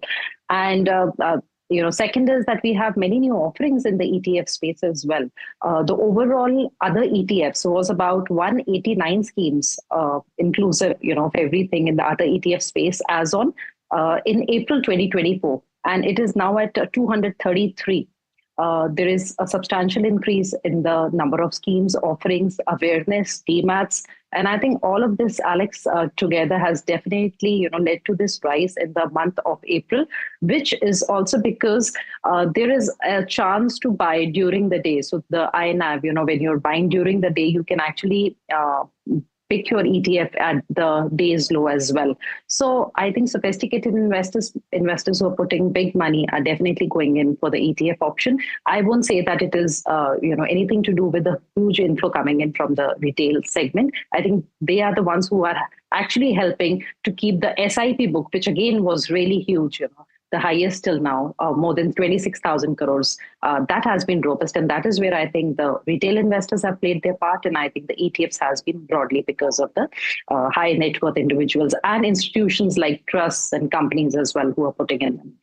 Point. Yeah, okay. And I'm pretty sure that you have that insight because you have people that you advise as well, retail investors. But Santosh, I want to come to you on another aspect, and we'll circle back to ETFs in just a bit. But another data point that I looked at is that you had net inflows to the extent of 2,000 crore rupees in sectoral and thematic. But if I looked at the breakup of gross inflows and redemptions, then it's something like a 10,000 crore rupees of gross inflows and redemptions of about 8,000 crore rupees. So seemingly there's a lot of churn in that sectoral and thematic category. One, what are you advising your clients to do to stay away from certain sectors? Because it's a little bit of volatility, to put things lightly. Yes. Right? And the IT index, for example, is up 6% today. How do you deal with that? So the whole thematic story had a great run, 2023, 2024. And when we saw the data for the number of NFOs in the year 2024, you had 70% of the NFOs coming in only from thematics. Yeah. Now, this is not a surprise because the market was building up for thematic expansion, because a new NFO could largely be done only in a thematic space, and there were broad themes that were doing well. Could be defense, could be manufacturing, and at some level people were also looking at a mix of 2-3 big sectors to create a theme. Come September, October, when the market started the first level of consolidation to where we are, and the consolidation turned a little bit violent in Feb and March, people realized, hey, there's no easy way to play the market, and thematics is certainly not one of them. And people paused first, and then they started consolidating. Yeah. So what they did was they moved away from thematic and said, if I wanted to play a theme, I rather play it in a broad-based story than just be in a theme and just worry about, will my theme play out or not? A classic example here was defense. Today, as we sit in the studios, defense is now back, and for all its difficult days it went through, it's just wiped away all its bad days. But people were spooked to see where defense unwound in just a few weeks. So then they decided, why do I have to play a thematic story? Let me play it in the diversified fund like a flexi cap or a multi cap. And they saw the capital preservation also was better played out in a flexi cap and a multi cap story. So thematic needed that bit of nudge to get consolidated. It could not be that thematic was going to become so big, and great way to bring about this change. So now at this juncture, knowing what we know right now and not knowing what we know right now, what would you say you should stay away from? Or do you say that thematic as a category, considering where things are, the uncertainty about earnings going forward, all of these things that we're talking about and keep talking about, should you avoid? See, I'll give the answer in a slightly different perspective, that thematics are great and the products are there for a certain discerning investor. Now, for the larger investor, the thematics are actually being played out in diversified equity schemes. Could be flexi cap, mid cap, why not? Mid and small cap also, it's played out there. Us jumping into products and solutions directly without paying heed to the portfolio construct is where the problem arises. And investors have learned that pretty quickly. Sure. So my sense is, don't chase the theme or the sector. You be invested, and the fund manager or the scheme will dynamically manage. See, the economy is changing, the sectors are changing, and the valuations that these sectors are getting are changing. If you go after one sector or one theme, you're more or less going to be left out at some point of time. Sure. Okay, that's a good answer. Prablim, I'm circling back to the ETF chat, because I think a lot of people are buying into this idea of going passive, at least for a portion of their portfolio. And you and I have discussed this in the past in the mid-cap actively managed space in particular. If you look at over the last 3 years or over the last 5 years, in quite a few time periods, the actively managed schemes have failed to beat the benchmark, and so therefore passive is better, particularly post-cost. But between ETF and index fund, how do you choose which to invest in? Absolutely, Alex. I think the decision involves analysis at two levels. So the number one being that you have to choose between the ETF and the index fund. And then you also have to choose, let's say you decided that I have to go in for an ETF, then how do you choose between the two different ETFs from the same theme, amongst the different fund houses that we have. So I think four primary filters here. The number one is what is the price difference between the indicative net asset value, the INAV, and the market price. That's really important. So if an investor is going out and, you can check that on the NSE portal, that what is the market price, what is the INAV, and, what is the difference between the two. And the lesser, the better. So that is the first criteria of choosing a ETF. Second, the traded volume. Alex, that you don't want to be caught up in an ETF where there is really no volume, because when you're going to buy and sell later, let's say you buy something and then you're looking to sell it, maybe you don't get the price that you're really looking at. And again, the volume numbers are given on for example, if the ETF is listed on the NSE, it will be given. And for today, I'll just give you an example that, how it varies. So I saw 3 big Nifty 50 ETFs. And it was around noon, 12:15 in the afternoon today. That scheme A had a volume of 47 lakhs. Scheme B had a volume of 3.99 lakhs. And scheme C had a volume of about 14.09 lakhs. So that's the kind of difference within the same Nifty 50 ETF that we saw. So again, this becomes really important because it guides how much liquidity is there in the ETF. And then the liquidity actually creates the problem of the hidden cost, which is there, which we call the impact cost. That will your transaction go through at the price that you're wanting? So that's the cost of execution, of a ETF. So again, for scheme A, because the volume was higher, it was 0.02. For scheme B, it was 0.07. For scheme C, it was 0.05. So these three, in these orders, I think you should go down. And the fourth one is then the expense ratio. And what happens, Alex, generally whenever we are talking about an ETF and an index, the first answer is that ETF is cheaper. So I think ETF is better. It's really not the case. For retail investors, I think, do they already have a demat? Okay, then probably they are okay with the brokerage. Do they want the automated SIP? Then probably an index fund is better.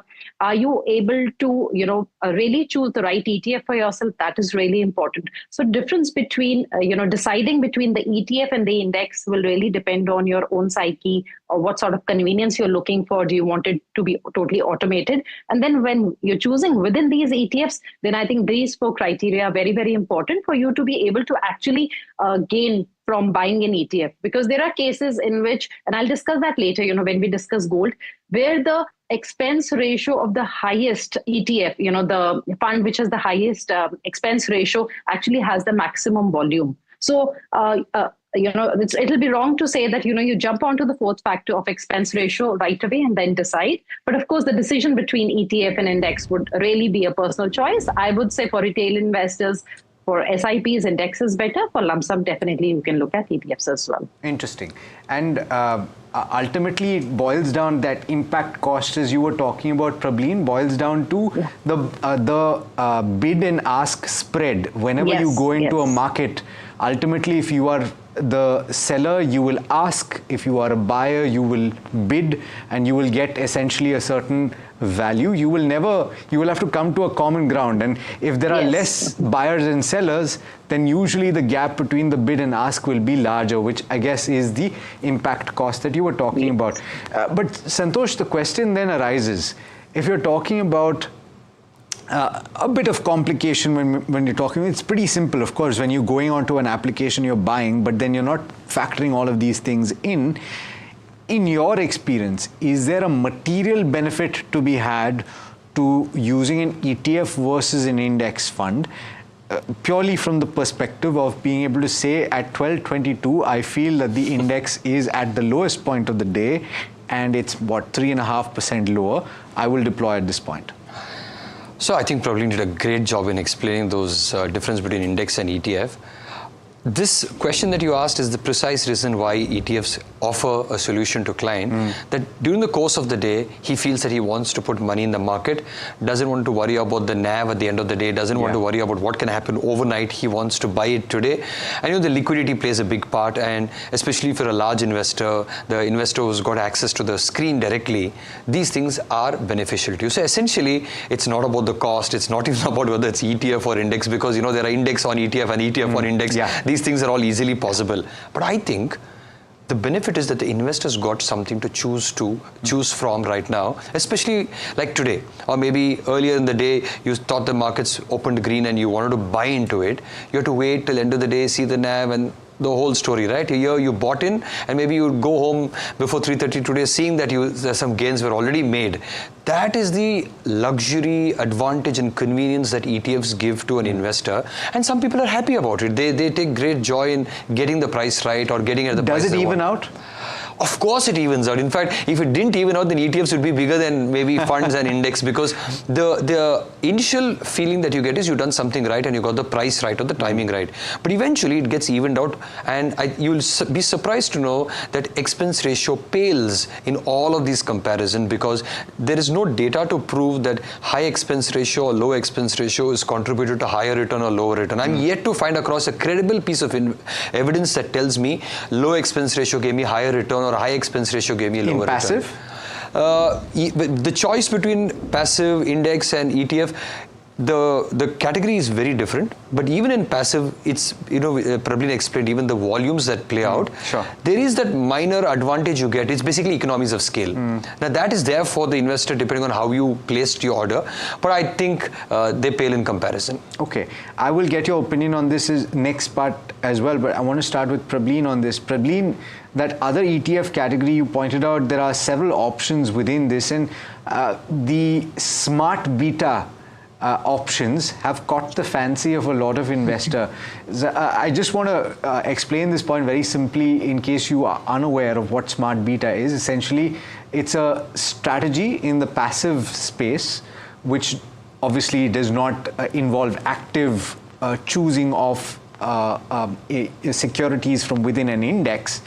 And there are filters that are applied. For example, a momentum filter is applied, or an alpha filter is applied, or a low volatility filter is applied. And there is a reset every few months, usually 6 months, and you will invest in that ETF. So hopefully I've explained it. Probably if you want to explain more, you please go ahead and do so. But in your opinion, have these strategies worked? We've gone through a micro cycle, if we can call it that, between the run-up till September of last year, the drop, and then the bounce back. How have they done? Okay, so I think I've shared some data with you, Alex, and I'll just pick, two strategies here just to make it easy. So number one, let's discuss the equal weight strategy. So Nifty 50 is the parent index. So bigger the company, bigger the market cap basis, you have a bigger share. Now, a simple strategy index here is Nifty 50 equal weight index, where all the top 50 companies are getting the 2% allocation. So it's like the Reliance Industries or Nestle, any large cap will get the same of the top 50 companies. So if we look at the dip from September 26th till April 7th, Nifty 50 fell by 15.5% and equal weight fell by about 17.75%.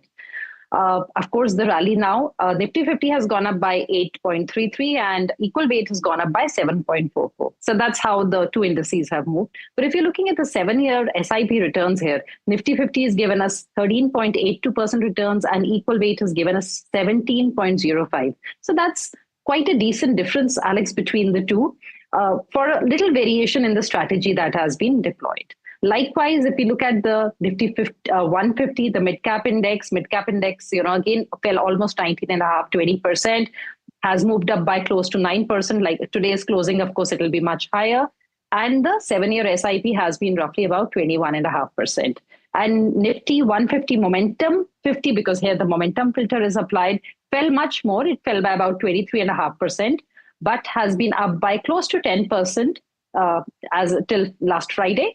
And SIP returns have been at 26.18%. So again, there has been, it has been more than the parent 150 index. So we have different variations. We have the alpha index, we have the quality, we have the low volatility. Not all of them have beaten the parent index, but there is a good scope to add, I think, a smart beta strategy or a strategy index, but not in addition to the core. In the sense that if you're having a Nifty 50, then you don't have to add Nifty equal weight. Or if you're having a 150, or if you're having a actively managed mid-cap fund, then you don't need this momentum. Then you have to look for the gaps that maybe you can take a beta strategy in the large mid-cap space. So you have to find where there is a gap in your portfolio and accordingly deploy. But I think one or two strategies, which are these strategy indices, definitely I think they can be there with the rise of passives and the addition of this, little alpha that they are actually giving. I think it can be a good idea, but based on the suitability of the overall portfolio.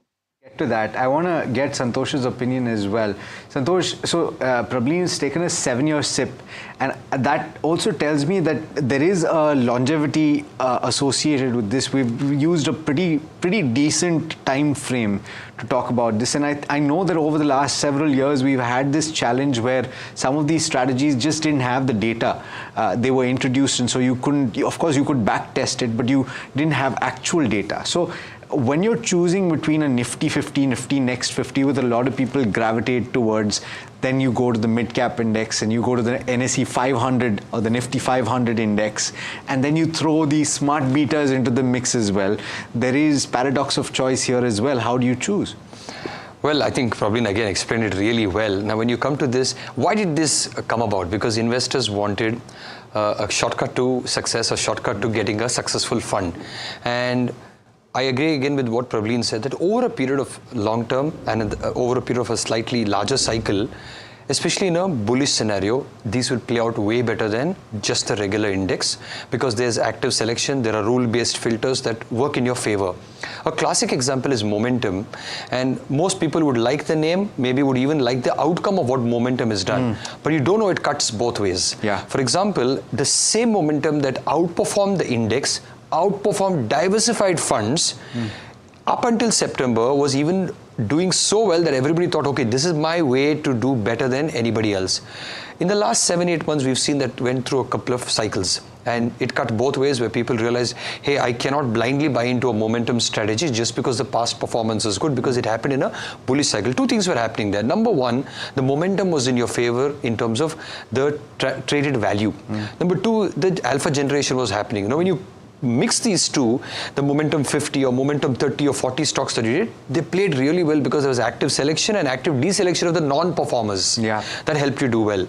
And when the market started falling, the guys had done well, their volumes also started falling and the performance fell.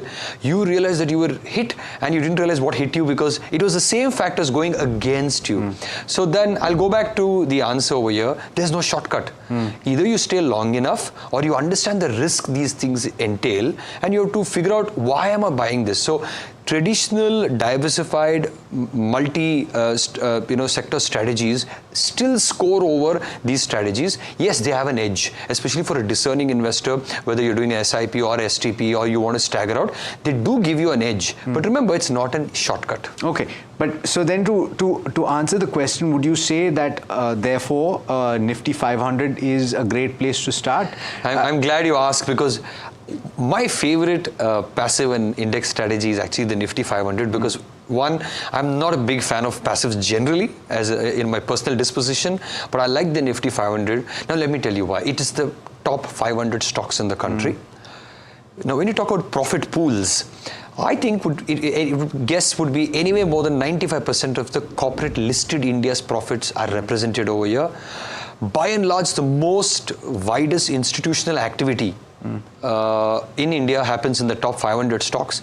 And when you buy the Nifty 500 from a large cap is fully covered, mid cap is fully covered, small cap is very well covered, no stress, and this is a de facto buy India strategy playing out for you. You can be an FII and it will work well for you. You can be a retail investor and it will work for you. So I'm glad you asked that question. Nifty 500 is my great strategy, especially if someone who's watching this show for the first time or someone wants to start investing in the Indian equity market, because there's a dilemma. Should I go aggressive in mid and small cap, or should I go conservative in large cap, flexi cap, multi cap? Nifty 500 is the best that you can get out there. Stay put. Okay, Prableen, do you agree with that? Would you say that that is the best option, or do you say that a diversification here as well makes sense? No, I think Nifty 500 can be a great start, Alex, but not for somebody who's already planning to buy, let's say, a large cap index or and a mid cap index separately, because then it'll lead to a lot of duplication. But I think for those who have active funds, let's say in the large cap and the mid cap space, for them, I think Nifty 50 can be a great inclusion from the passives. So then it would complement the active strategies. So that is definitely, I would agree. Okay, so we're running out of time, but I do want to cover this very quickly. We have a couple of minutes. Santosh, would you say that investing in gold and silver ETFs at this juncture makes sense, particularly because of the kind of changes we've seen in the recent past?